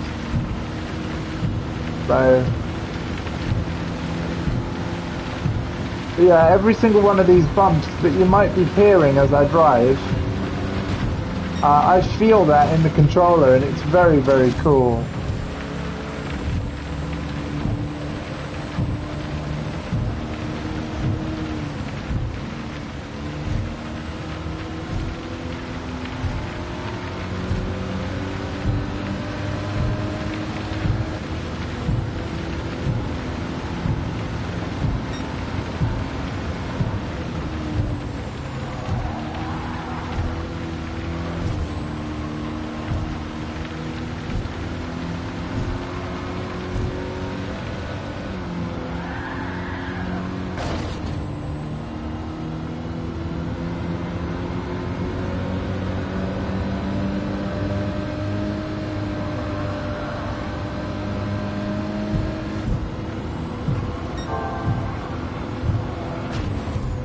I seem to be winning a lot of cars and things though, because obviously it's all about completing car collections at the cafe.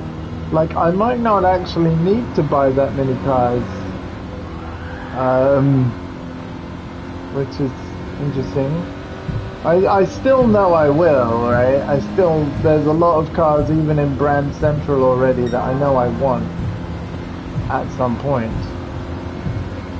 And we only took a small look. I'm a little disappointed of how it's mostly just copy and paste GT Sport and then sprinkle a few other models in there as and when.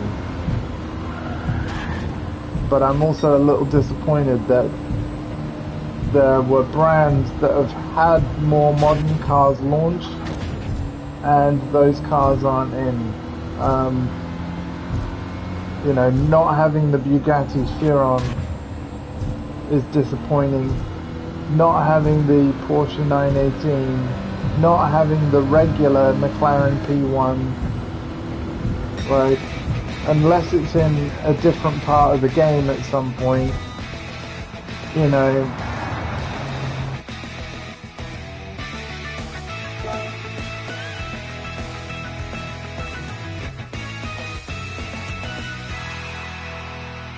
But hey, not having the Jaguar XJ220 either, actually. Oh, look, tied first.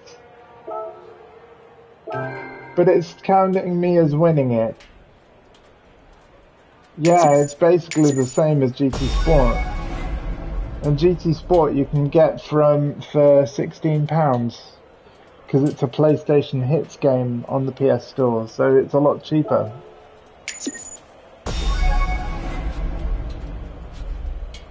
Oh, there we go, we get all three. Oh no, I get to choose one and I have to hope. Okay, I'm gonna go for the middle one. Hey, that was the one I was wanting, actually. Nice. I am quite the Nissan fan. So, yeah, there we go.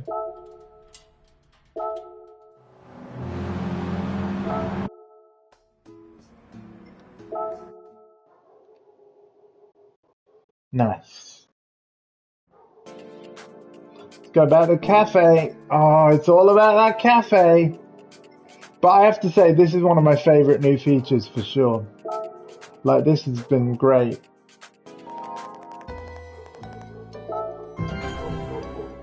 Roulette ticket. Sport mode. This is the online mode. Multiplayer is available. Okay, so that would be for racing friends. Cool, so basically I need to tell my friends you need to beat the first 9 menus at the cafe and then we can race online. That's awesome. Alright. And look at that, I got one of the cars already. Nice. Japanese front engine and rear wheel drive. I think that's what FR cars are. Yeah, engine at the front and the driven wheels at the back. That's right. I was right. In other words, the rear wheels power the car, the front wheels turn it. A clear division of labour between front and back make the most of all 4 wheels. Absolutely. Try driving an FR car and you'll see what I mean. Collect all 3 and come back when you're done. Now, given that the car we've just got is one of those, I might actually... Sport mode is now open, yes. And multiplayer is now open. That's still like 3.5 hours to get to the point of racing friends, right? Yeah, lobby or... Oh my god, and even to unlock 2-player split screen. Cool, well let's check this out and just have a look at the options available to us. I might actually configure a set of settings and see if all tracks are available to me, because I know I haven't unlocked every track in the single player, so I'm just curious about this.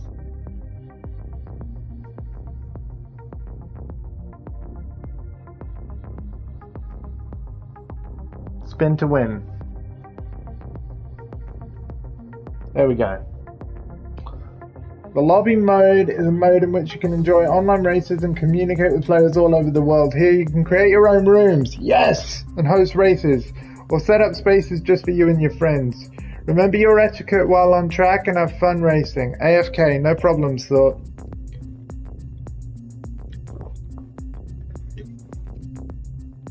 I'm only going to be streaming until RJ's live, and then we're going to hang out with her for a while. She said she might be streaming from 2ish. Yeah. To be fair, I should probably get off this game for a bit soon. But I will be back. Oh, I will be back. So I'm gonna configure a room ready for later. And then save the settings if you can. So we're going to make it twitch.tv/Portessa. Boom. Yeah. And it will be a race for fun, maximum number of people. Yeah, look! You can't go everywhere. Oh my god. Well, this is good to know. This is good to know. But that just makes me want to unlock all the circuits. Wow. Preset weather.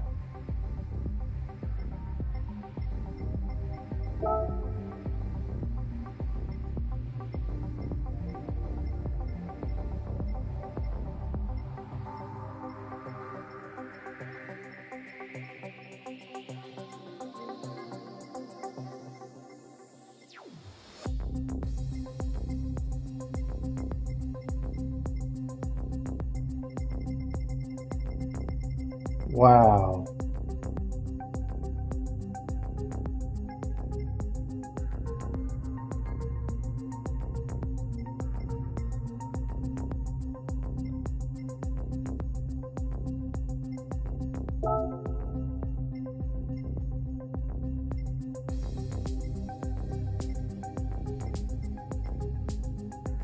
Surface water at start. Oh my god, that's so cool.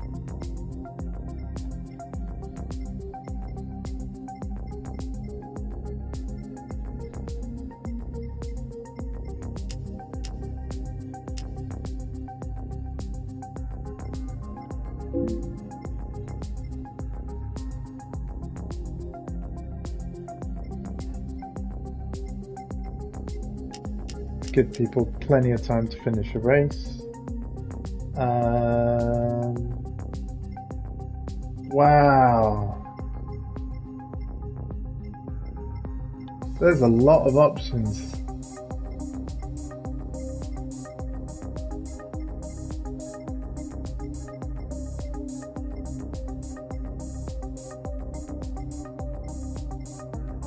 Room privacy, friends only. There we go.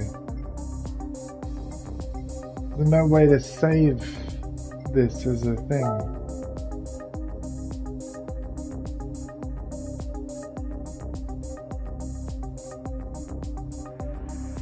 Before you could like save your settings.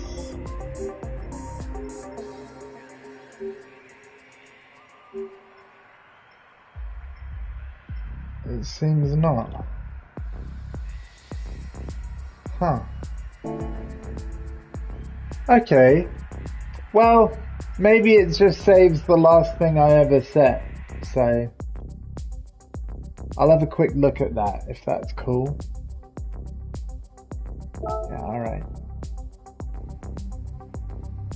Yeah, no, it doesn't. Oh, that's a shame. You could totally save settings in GT Sport and then load them up quickly. But never mind. Oh yeah, the Japanese sports cars thing. Okay, I think I want to try the car that we just got. So what we'll do is we'll redeem a gift, change the car.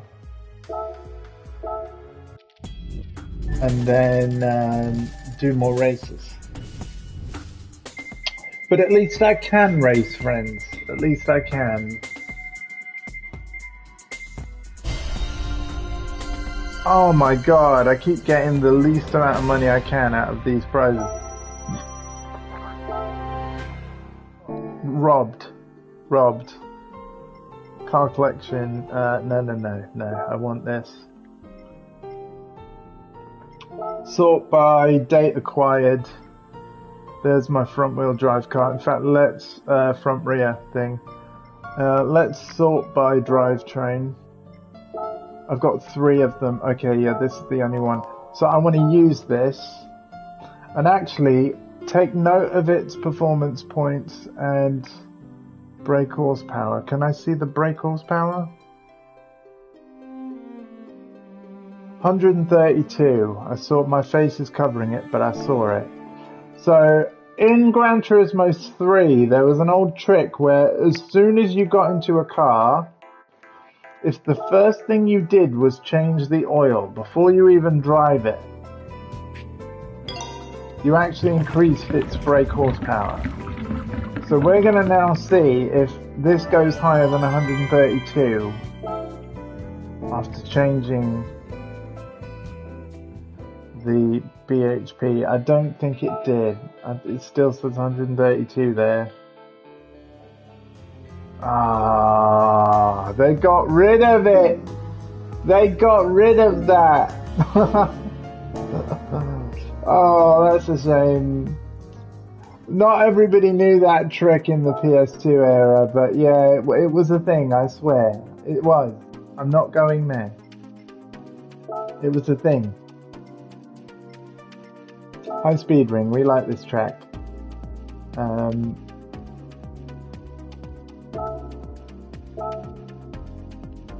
I'm not going to do sports tyres alright yet. We'll see if we can manage as is.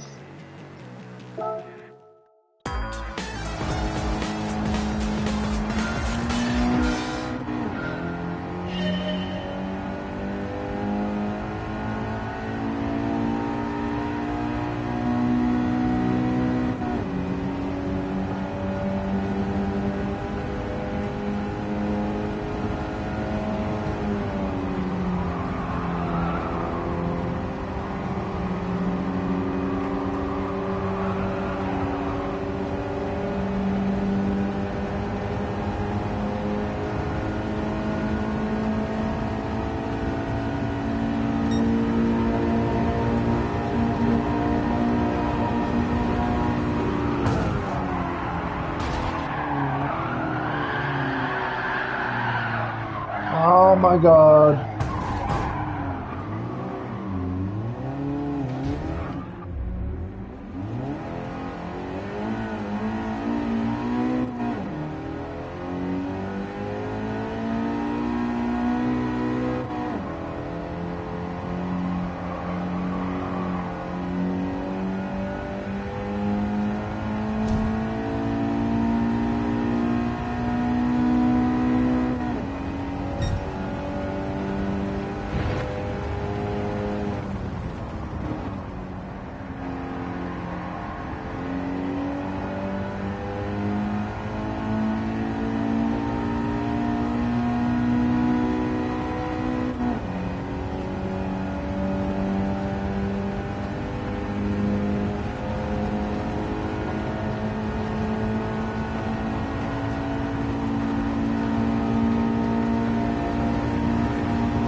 Oh, this doesn't have enough performance.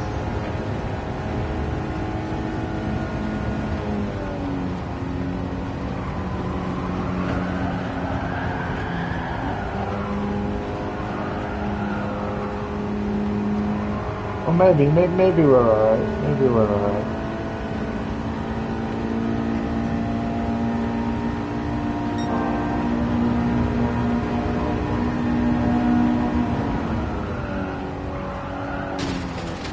Oops, oops, oops, oops, oops, oops.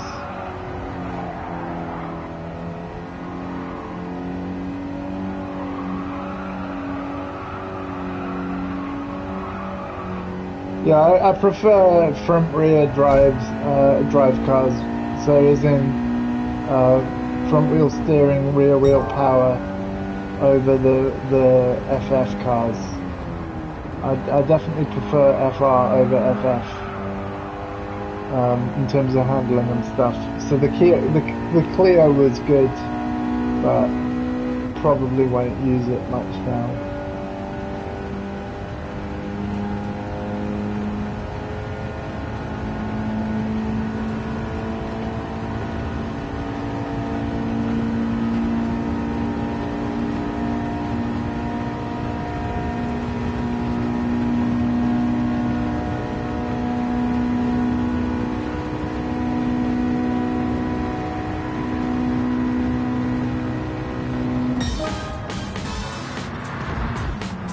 Oh, well, we'll take it. Right, we'll take it.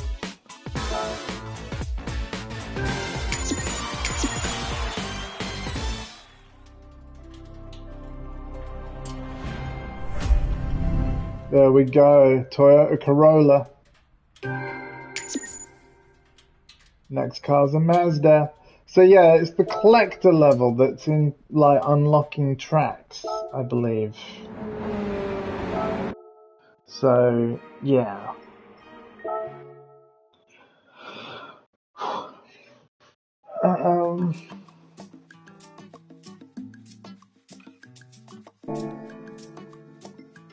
Oh, Tokyo Expressway, let's go. Yeah, you really do. Like, I basically need to unlock the Nürburgring Nordschleife as soon as possible.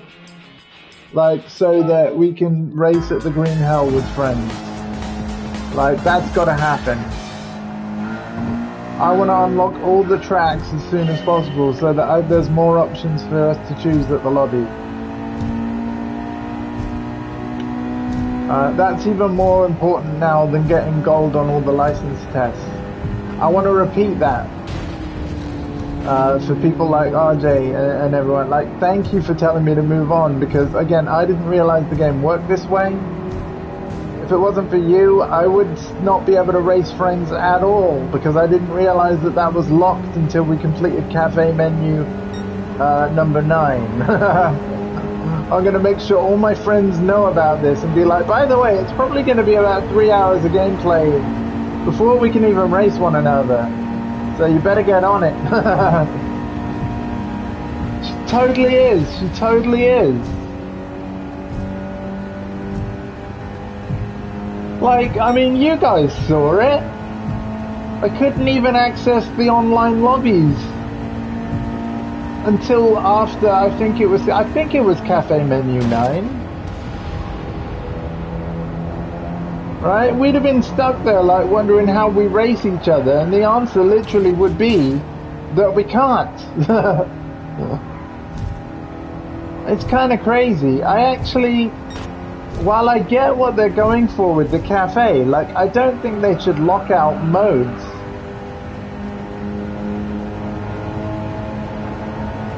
I'm not so keen on them locking modes out, especially like 2-player split screen. But like, let's think about this. We couldn't even do 2-player split screen until we beat the first license test, which was 10 lessons. So if you struggle on any of those tests, forget about racing your friends in split screen. That's a bit weird.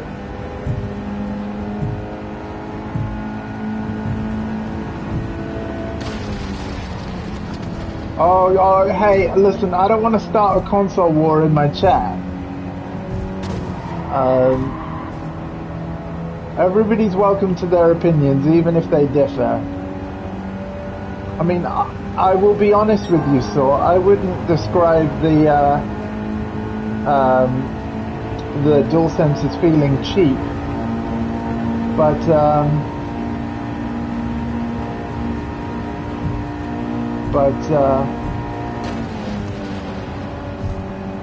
you know, I'm not going to deny you of your opinion.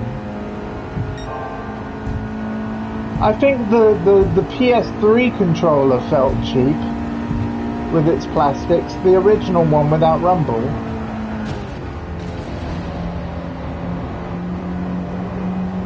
Nah, you're alright. You're alright. You're alright.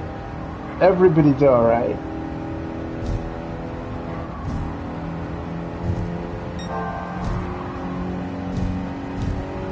And I actually think the plastics of the Xbox controller feel worse than the PS5s, I think. You're gonna get triggered so you have to stop. Really? Ah, fair enough.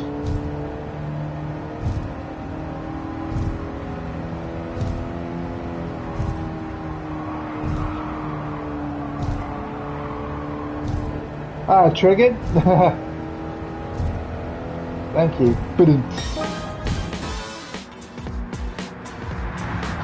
I'm not winning much, am I? But hey, I'm just trying to get through these cafe menus as quick as possible. But I have realized I'm not exactly winning much.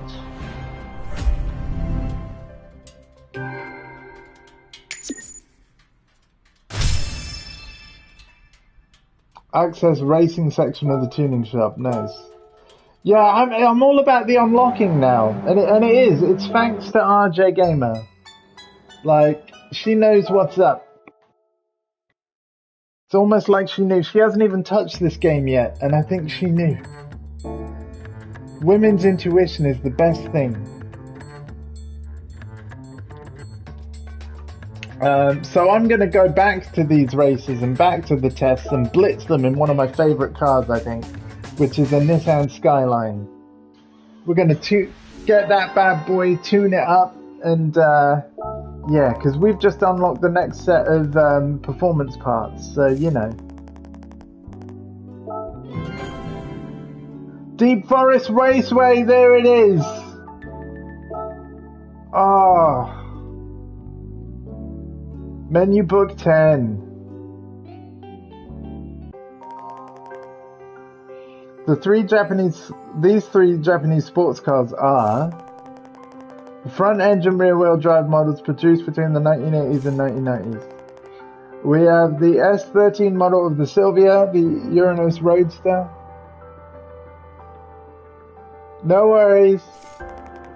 And of course the AE86 model Corolla 11, commonly referred to as the 86.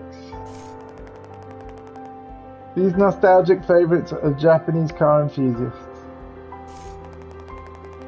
Nowadays, Japanese sports cars are popular around the world, but the story probably began in the 1960s, with the famous greats like the Toyota 2000 GT. Look at that gorgeous machine! And Honda's first sports cars, the S-Series. Which actually, to me, if that car indeed came first, and by came first, I'm talking about, because I look at that and I see the Mercedes SLS. Don't you? Do you see what I mean? Look at the grille, look at the front, like, you know, look at the round headlamps. I feel like, I'm not sure which car came first, but Mercedes were either inspired by this or the other way round. I see a lot of Mercedes SLS in that design. Except for the gull wing doors, of course.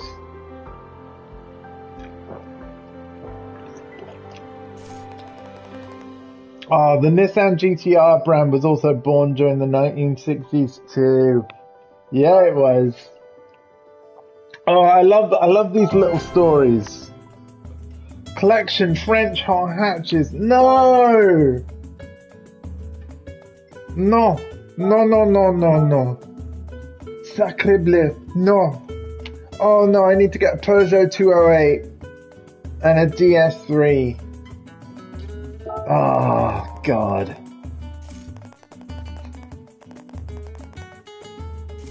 Oh. Fine.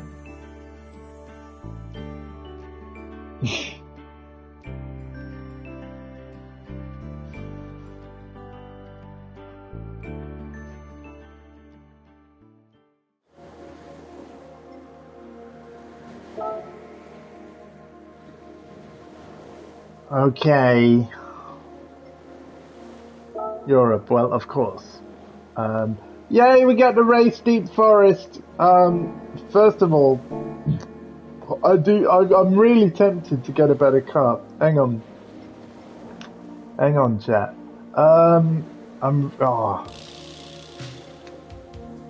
Garage.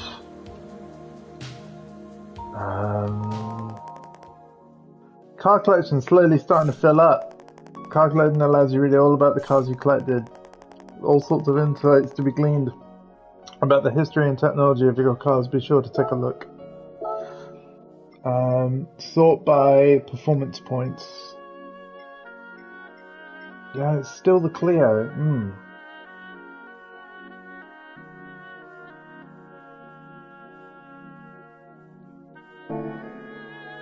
I guess I should hold off.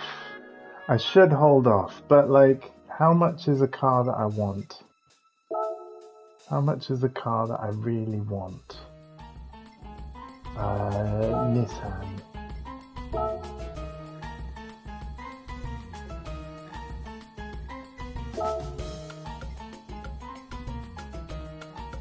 $69,000. Nice. You know,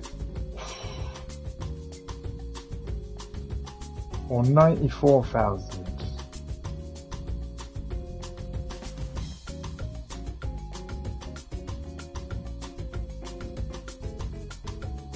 $187,000. 400. That's a lot of money.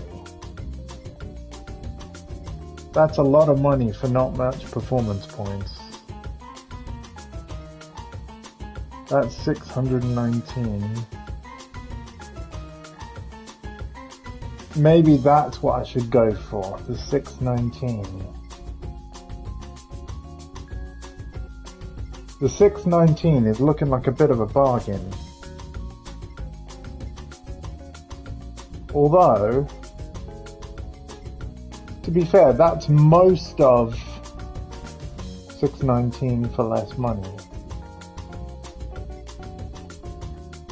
Honestly, looking at the performance point level, the Z is a good buy. 536.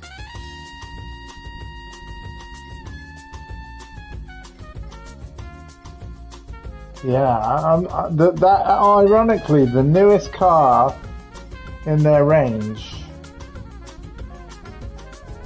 Oh, it's not four-wheel drive though. I think I'm going to go for this. I think what I'll do is I'll save for this. Because I don't want to touch the 1.6 million, so let me pick my colour and then it's got to be this. It's got to be the ultimate metal silver, baby. I reckon I'll get that new. And we'll drive in a nice new GTR soon. Not yet, but soon. Four-wheel drive, over 500 performance points, nearly 600 out of the gate. Looks like a good bargain. Yeah. Whoops, sorry.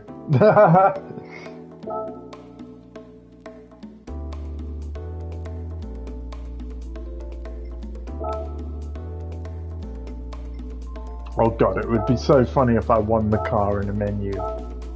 Like after buying it, wouldn't it? Oh look! You're in violation of the regulations and will not be able to enter this race. Please change the following items. I need a European car. So even the car I wanted to buy wouldn't be eligible. Alright, Clio, you're up. You're up. Right, we got the sports tyres. Come on, Clio.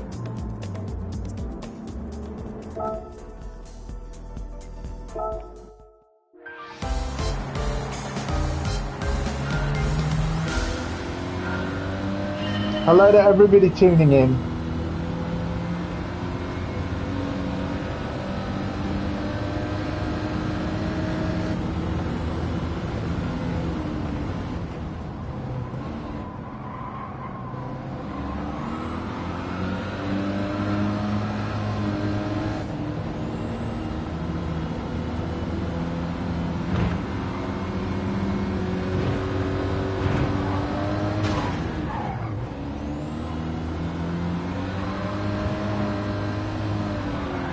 Welcome to Gran Turismo 7. I've had an absolute blast.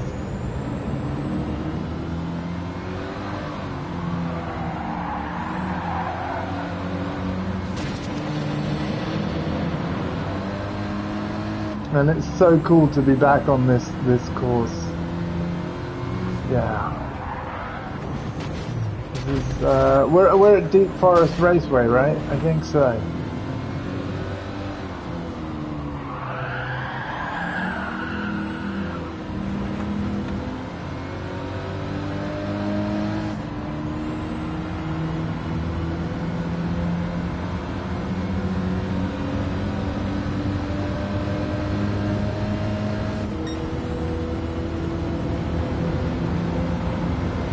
My god, this game is stunning.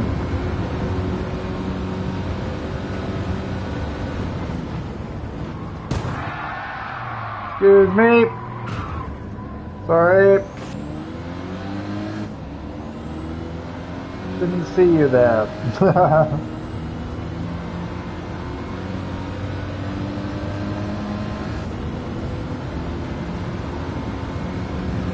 Good morning, Tommy. How's it going, bud?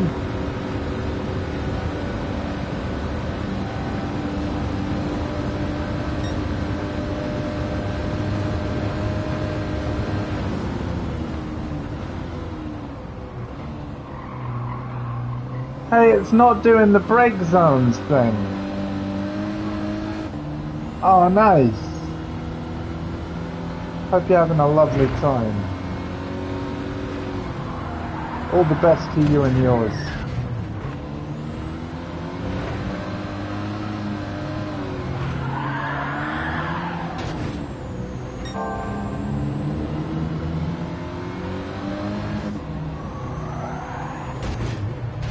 That would be a very good idea, yes.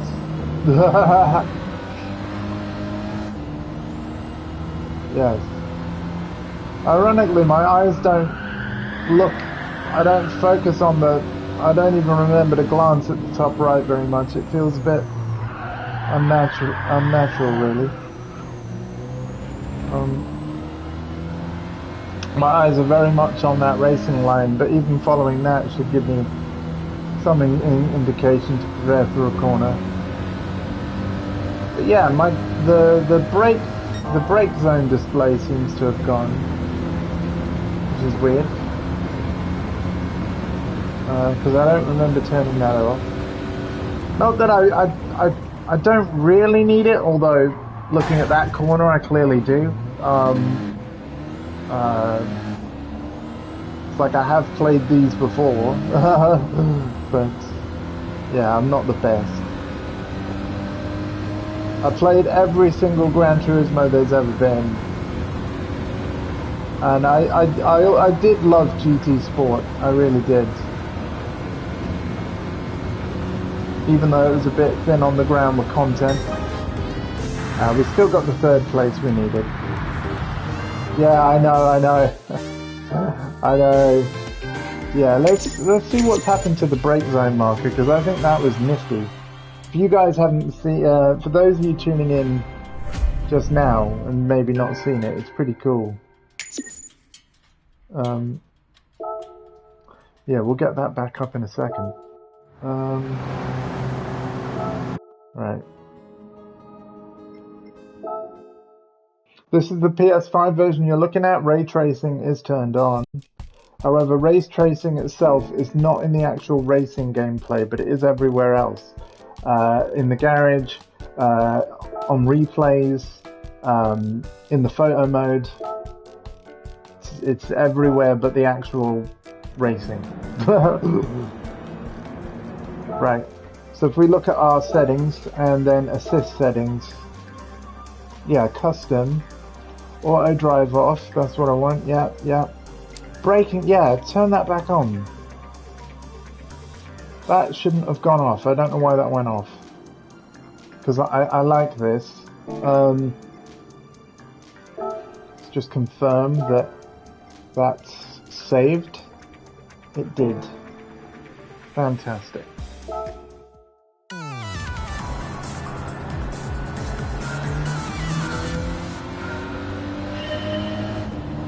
So if I pay attention to those red areas that we'll now see again, I shouldn't have situations like that last race.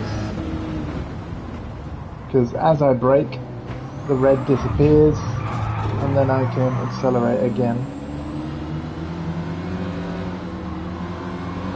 Which will just be really useful while I still learn the actual intricacies of each track.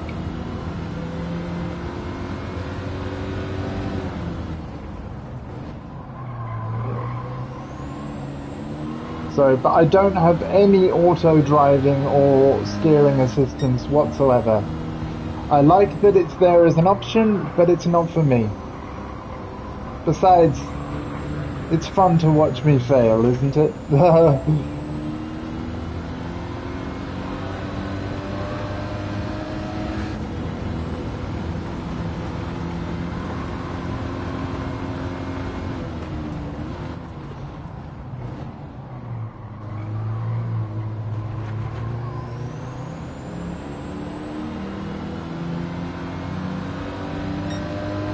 Go.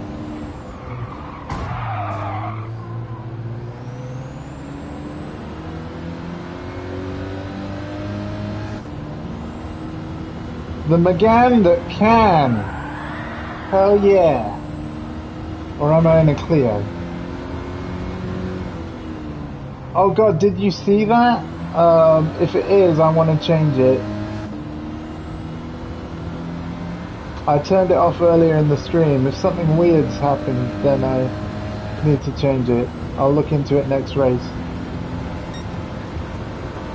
I definitely set my settings as I wanted, and then all of a sudden this braking zone thing disappeared.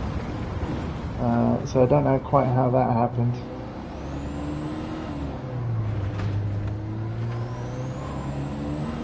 I will double check before the next race we do. I don't want any steering assistance.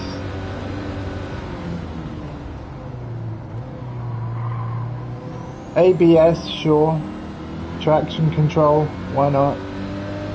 But like, the actual kind of like, hey, game, I'm gonna change what your input. I'm gonna change what I'm the game, and I'm gonna change your input.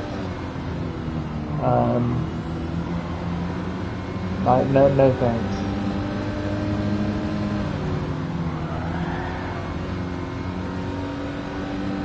Again, I really like that those options are there for those that may need them or want to use them. I just personally don't want to use them. The visual aids though, that's fine. Because there's a hell of a lot of tracks in this game. I probably won't ever be able to memorize the decent braking points for them all. It depends though, I intend to play this a lot. Hope you have a good stream, gonna dip, see ya. No worries man, you're gonna see a lot of this over the next few weeks / months. Okay. Okay. Third, I'll take it, that's okay.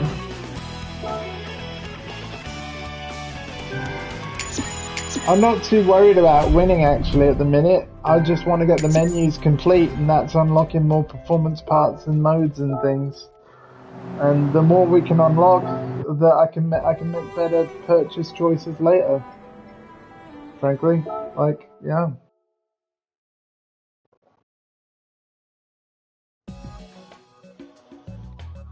Back to the cafe it is.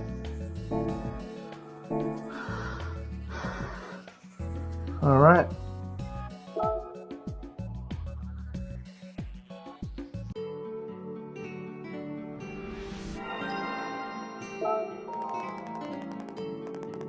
Congratulations, you got all 3 cars. That completes your French hot hatch. Can't even speak. French hot hatches collection.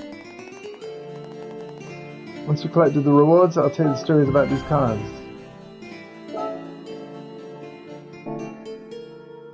We've got to go back to our home garage to redeem this.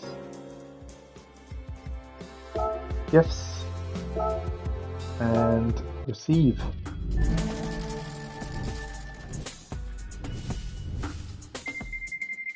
Oh, come on. Give me the Audi. Give me the Audi. Oh, hey, finally, a jackpot. That's even better. I think I can get the GTR now. Yes, I can, without dipping into my 1.6 million. I think I might do that, chat. I think I might do that. Yeah, I think I'm gonna go do that. Let's get ourselves a brand new, the second car I'm buying of the stream, a brand new Nissan GTR.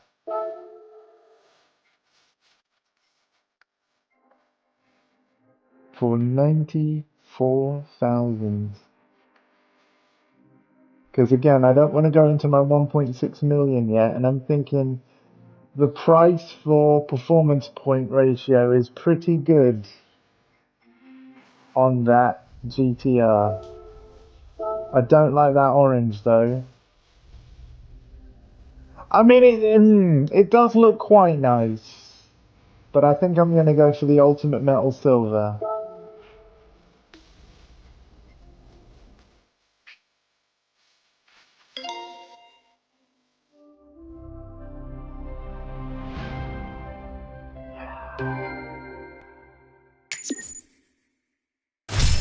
Oh, nice!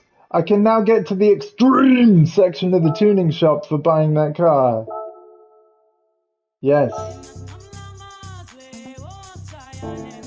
And even though I think we confirmed that the trick doesn't work of raising the horsepower by changing the oil, this baby deserves the best treatment ever. We're changing the oil regardless. I don't care.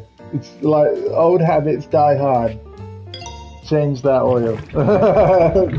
That pristine oil with more pristine oil. Just for the nostalgia of it used to improve performance of cars back in Gran Turismo 3. Hell yeah. Hell yeah. Alright, let's have a look at these performance parts, shall we? They've upgraded the collector level, that's great to hear. I got a message. Ooh, that looks delicious. I can now say extreme parts. A nitro system will allow you to hit tremendous speeds with ease, while a new engine or new body will require you to forfeit your current tuning parts. Awesome! Awesome. We'll also increase the life of your car so it will feel brand new. You'll need this to get your favorite car back in peak form. Of course, it's not cheap, so weigh your options first. Nice.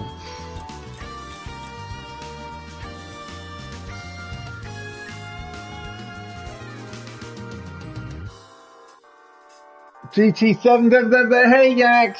I just got a message that RJ's hoping to go live soon, and I am going to be raiding into her as she starts this. A few things I've learned, bud. We can't even race online together until you complete the first 9 menus of GT Café.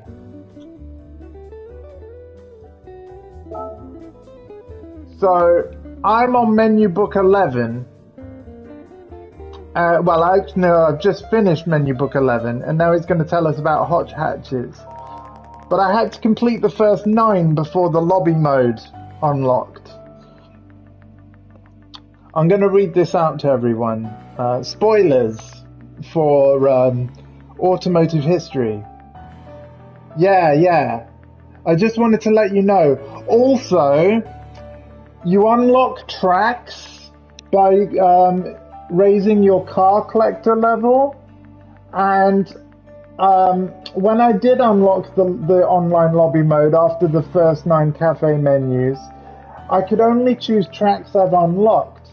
So even with all the 4 hours of streaming I've done, I've still not unlocked the Nürburgring Nordschleife. And my goal is, of course, to unlock the circuits as soon as possible. So I'm not even bothered about golding every license test yet. I'm all about unlocking modes and all of the tracks as soon as possible so that we can race wherever we want. So that's why I've focused on the Café so much. Anyway, France holds the distinction of having hosted the world's first motor race way back in the 19th century. French manufacturers have been involved in motorsport for a very long time, and over the years they've tended to excel at producing sporty versions of small road cars.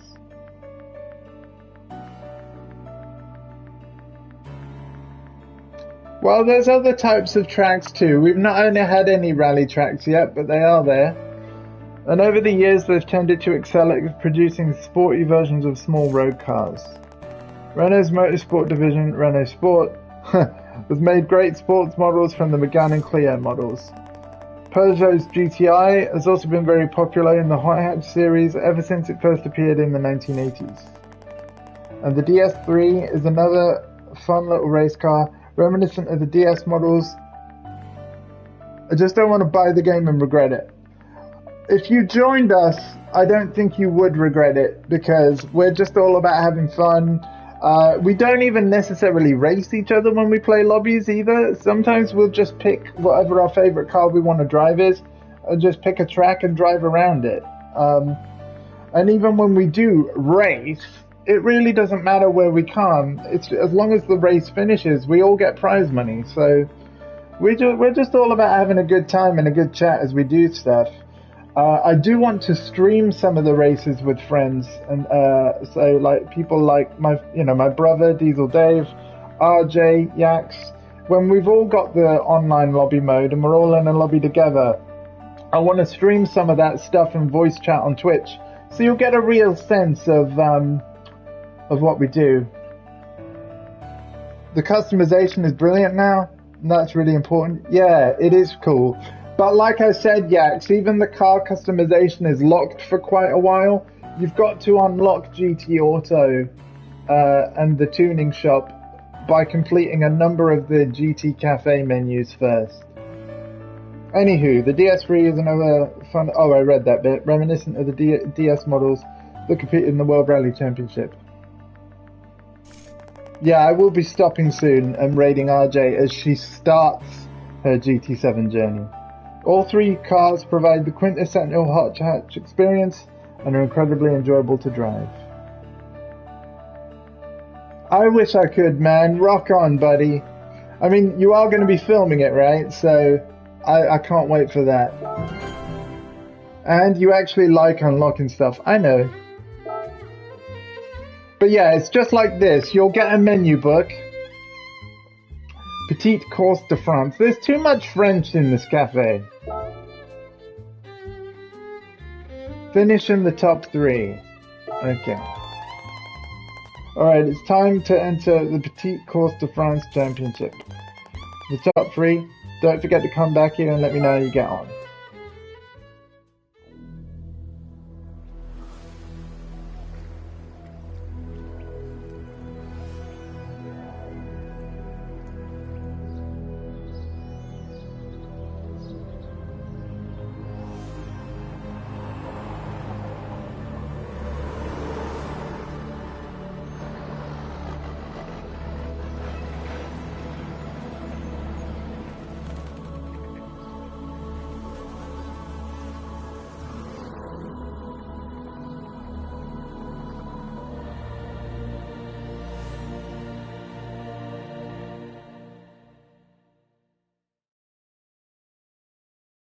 Oh, if you think that's an intro, man, wait till you see the actual intro.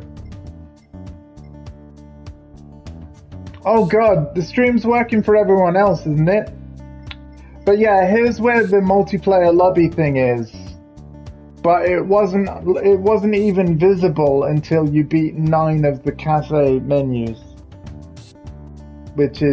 So you couldn't even do split screen. until you did 9 of the cafe menus. And one of the cafe menus was earning the National B license. So you can't even do split screen unless you can turn these corners, son. Like, it's kind of crazy. And I think actually a little unfair. I don't think modes should have been locked out from anyone. I like how the cafes kind of eased you into this world map and all the different parts. But yeah, locking split screen, like having to have the B license before you can split screen? True, yeah, but I can see some players struggling, even with all the new assists and awesome stuff that is in the... Oh yeah, I should check that. Hold on. So, yeah, let's go to the championship thing, and then I need to check that all my assist settings are as I want them. So here we go. We're going to enter this car if we can. Oh, I need a French car. Of course I blooming do. All right, Cleo, you're up.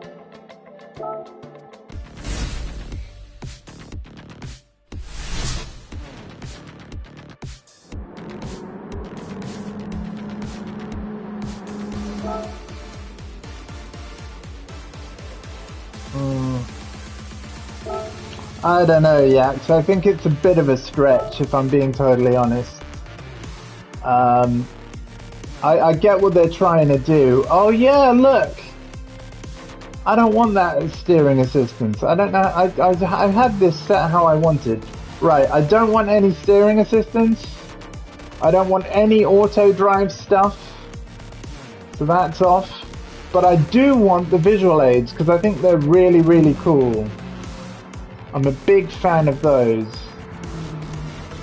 Just while I learn all the track layouts and stuff. So I'm going to confirm that these assist settings are indeed how I want. But braking area has to be one of the coolest new additions in this game, I think.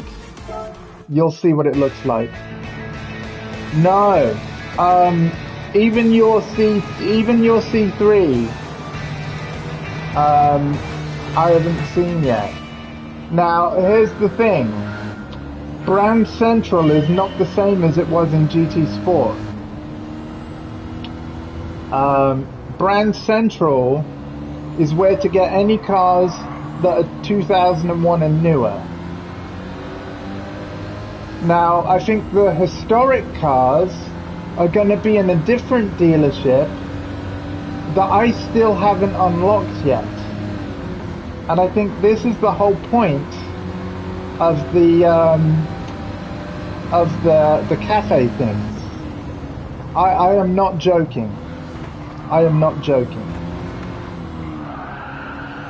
Brand Central only has cars 2001 and newer, and there's a used car dealership that can have old stuff. But I also think, if I remember from Sony's presentation, there's a legendary motorsports dealership thing, and I still don't have that, right? I'm over 4 hours into the game, and I still don't have that. I get the feeling that might be what I unlock next, because most of the world map is unlocked, and I'm pretty sure it's just the legendary dealership that's left. So yeah, don't worry about golding every license test. You need to focus on the cafe. Oh shit! Excuse me.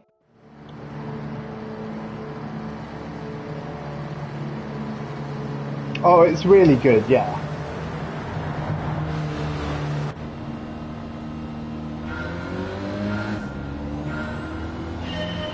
Yeah, and just to confirm as well, actually, if I can.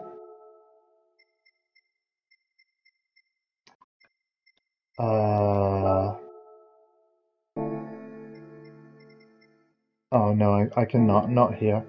But yeah, ray tracing is on, but it doesn't affect the actual races. It's for replays, when you're in the garage, and photo mode and everywhere else. Of course, ray tracing is PS5 exclusive, as are how fast the loading times are. But it does look and run great on PS4 also. You get every single feature that the PS5 version does, except for the controller enhancements, ray tracing, and fast load times.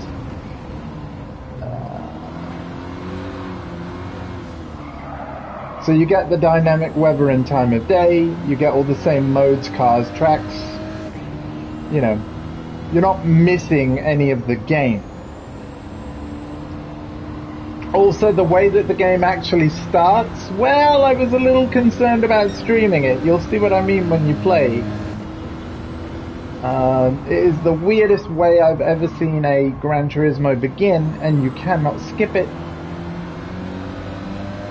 But just bear with it, because you do get to the good stuff, I promise.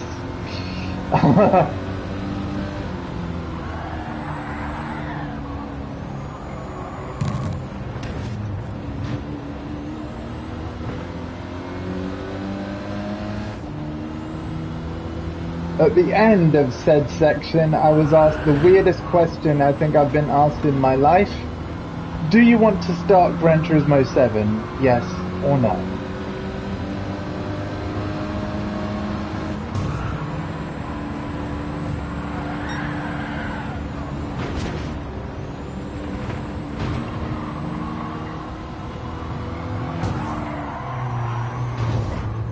I am doing so bad right now.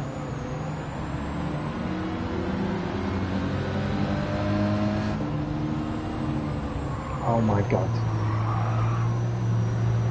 Oh my god.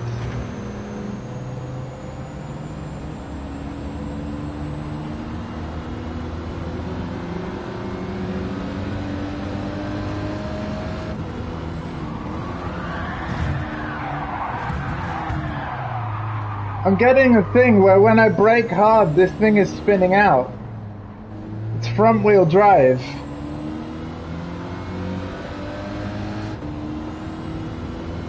So I guess that's why, like, it's locking up and yeah. I guess I've got to make sure I'm not steering while braking.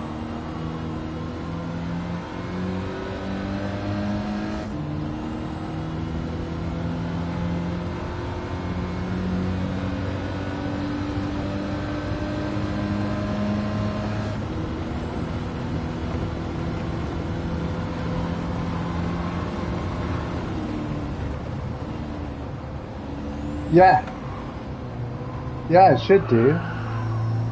Yeah, the light's on. You can see the light to the right of the fuel gauge in the bottom of the screen. Yeah, look, it's like totally Tokyo drifting.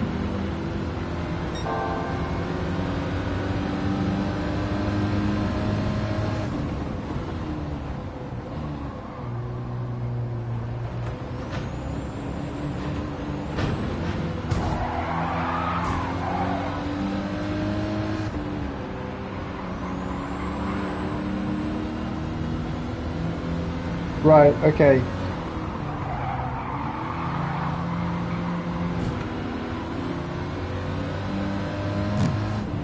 Out of my way.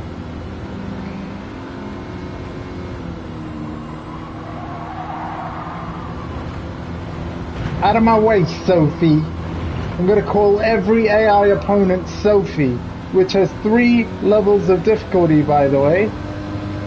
One thing I will say is the game was very good about asking you about difficulty and assistance that you may want. Like, even though I kind of lost where some of the settings were at one point of the stream, it was very good at pointing out what was possible with the settings and what they did. So I applaud Polyphony for that.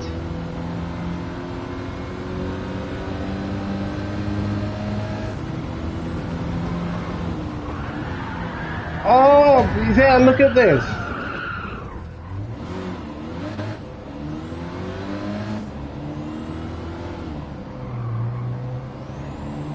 Alright, we're gonna take this L. We're gonna take this L. It's okay. It's okay. We'll get more points on the next one.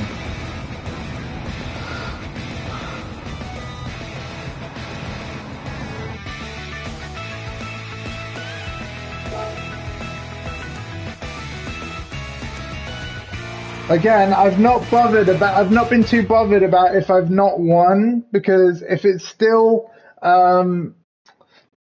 as long as I get in the top 3, it still counts as progression. And once I realized that it's all about completing the cafe, in terms of unlocking features and tracks and things, that's what I've focused on. Because I just want to unlock everything. Like, I just want to open the whole game up. Yeah. 2 next race. Yeah, I can't back out. Okay. So yeah, you have to do every race. Okay, this is the last race of the championship as well, though. Well, I won the Clio, you see. That's the thing. I've basically been using the cars that I've won. And I haven't spent any of the 1.6 million that I got from the deluxe edition or pre-order. You know, I've stuck to my own rule of, like, I bought a cheap car, which by the way was the Toyota Aqua.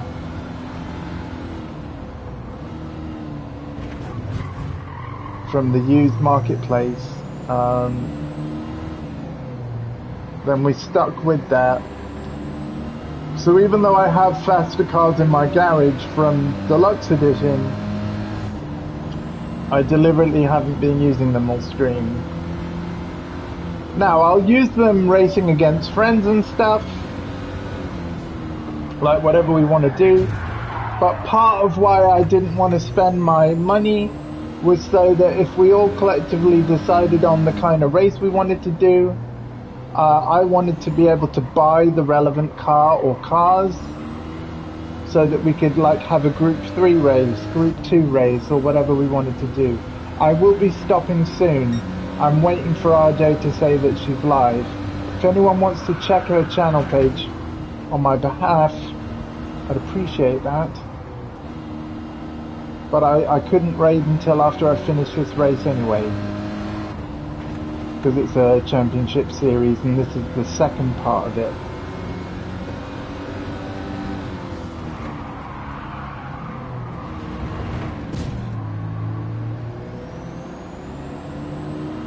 In typical PS5 fashion, the throttle is actually quote unquote harder to press than the brake pedal. There's actually resistance. Like, you actually have to press down harder. And I think the resistance varies on the triggers depending on the grip of the tires. So that's actually it's weird at first, but you know what, it feels great now that I'm used to it. Feels absolutely brilliant. And of course that's something PS4 just can't do. RJ's not live yet. Yeah, I did tell her to message me, but I did also say I was looking out for the notification. Thank you for checking. I will keep playing until she's live. But I am going to be back later tonight. But yes, Yax, the sooner you can unlock online lobby, sir, the better. And the quickest way to do that is to prioritize whatever the cafe tells you. Make sure, because I made this mistake once. At one point, the cafe told me to wash my car, so I just backed out of the menu with circle. After I saw wash my car, I hit circle, washed my car, and wondered like why it didn't tick off completion. I was meant to press X on the start button to accept the challenge of washing my car. Does that make sense? So I kind of looked at the mission without accepting it. And then I had to wash my car twice as a result. So yeah, just watch out for that.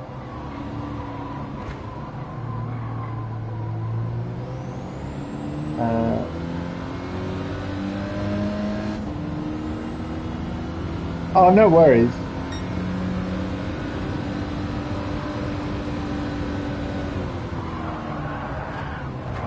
Oh, no, you can clip whatever you want.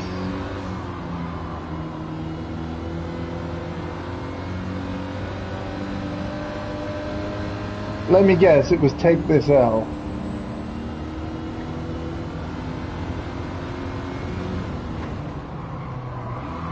Oh, God.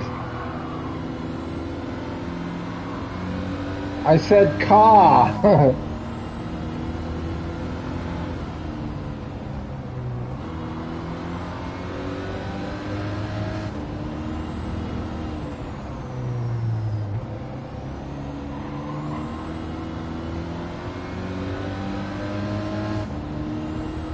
I am just not fast enough to beat whatever car is in front.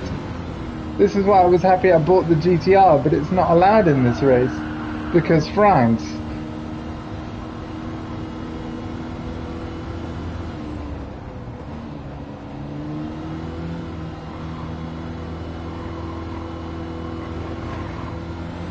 But I don't have a Le Monster for this championship, so, you know.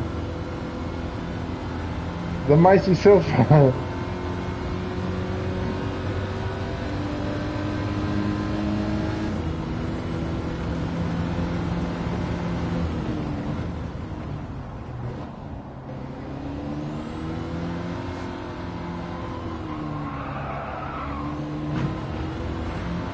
No, no, no, don't, not like this, not like this. Quick, get over the line, get over the line.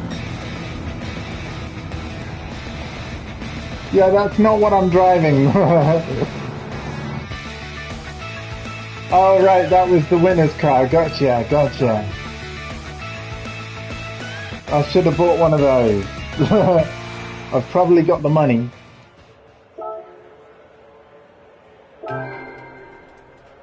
Did I do good enough? I think I did. I think I did. Oh, ugh. There's nothing wrong with silver, RJ would say. Hey! Oh my god, there was a C2 in one of these cards. Which one do you think it is?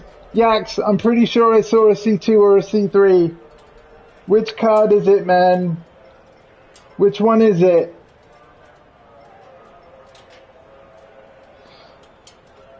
We can only pick one. Which card? Which one? Which one? Because we can't buy this at Brand Central. Which card do you think it is? The right one? So this one. Seriously, do you want me to pick the right card? The one on the right? Yeah? I need confirmation. Yee. That's a yee from hardcore, but what about Yaxbaz? Yep, the right one. Boom! He called it! Clip that! He called it!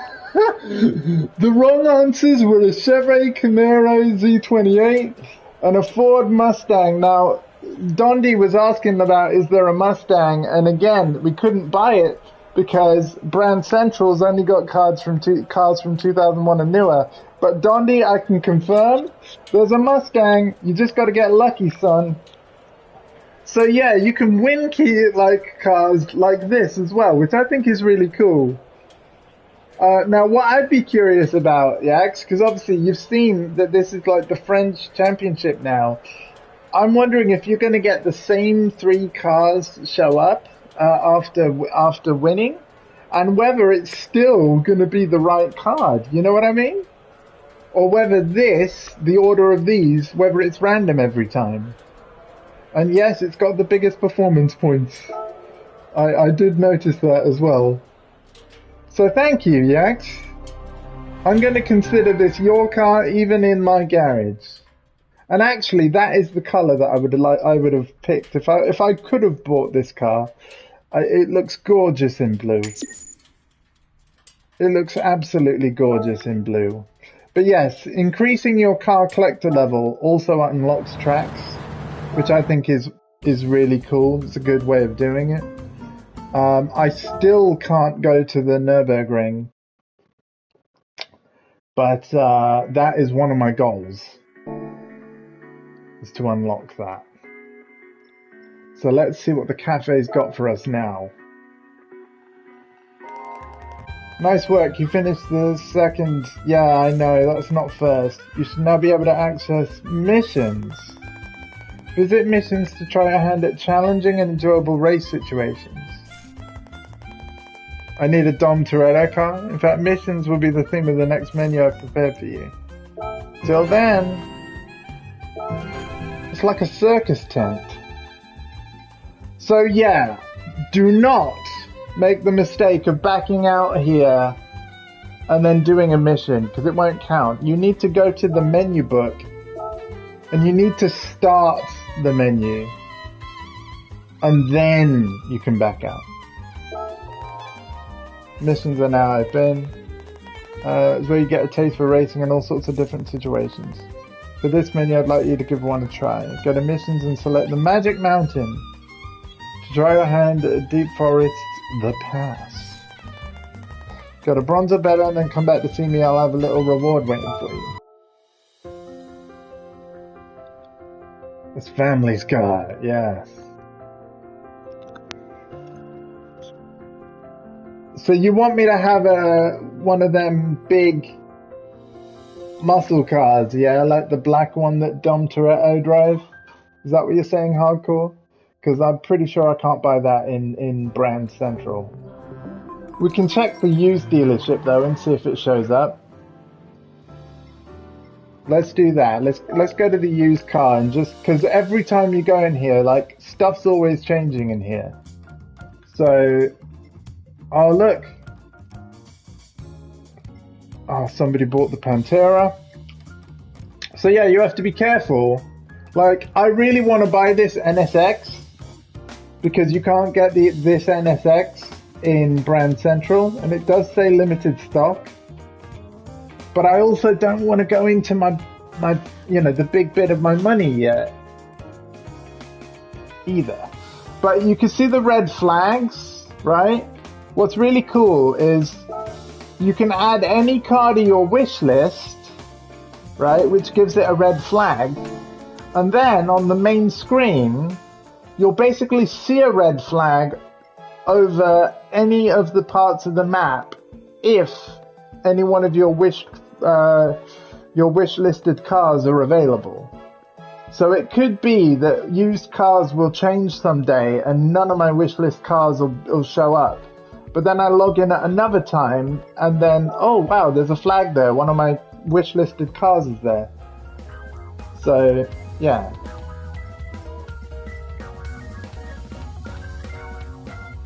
But no, I don't think I actually want to buy any of these yet. I do want that car, but... and the Countach, but... not yet. RJ's live, by the way. Perfect. You know what? We'll do the mission thing later tonight. Because I've been live for 4 hours and 40 minutes. And yeah, this is the actual main menu of the game, believe it or not. You've just got world map and music rally. Plus a news screen, an online manual, and the Beyond the Apex magazine that tells you more about car parts and how cars work. Do you see E3 sound, please? I'm not gonna make any engine noises on stream. Like, no. We're just gonna end my first Gran Turismo 7 stream here, and I'll be back live later today, probably after dinner tonight. And well, friends, keep me posted as to when you've unlocked the online lobby, would you? Because it's only when 2 or more people have the online lobby mode that we can actually race together. Cool. With that, take care and thank you for watching. Let's go see RJ. I think that's my message from her right now.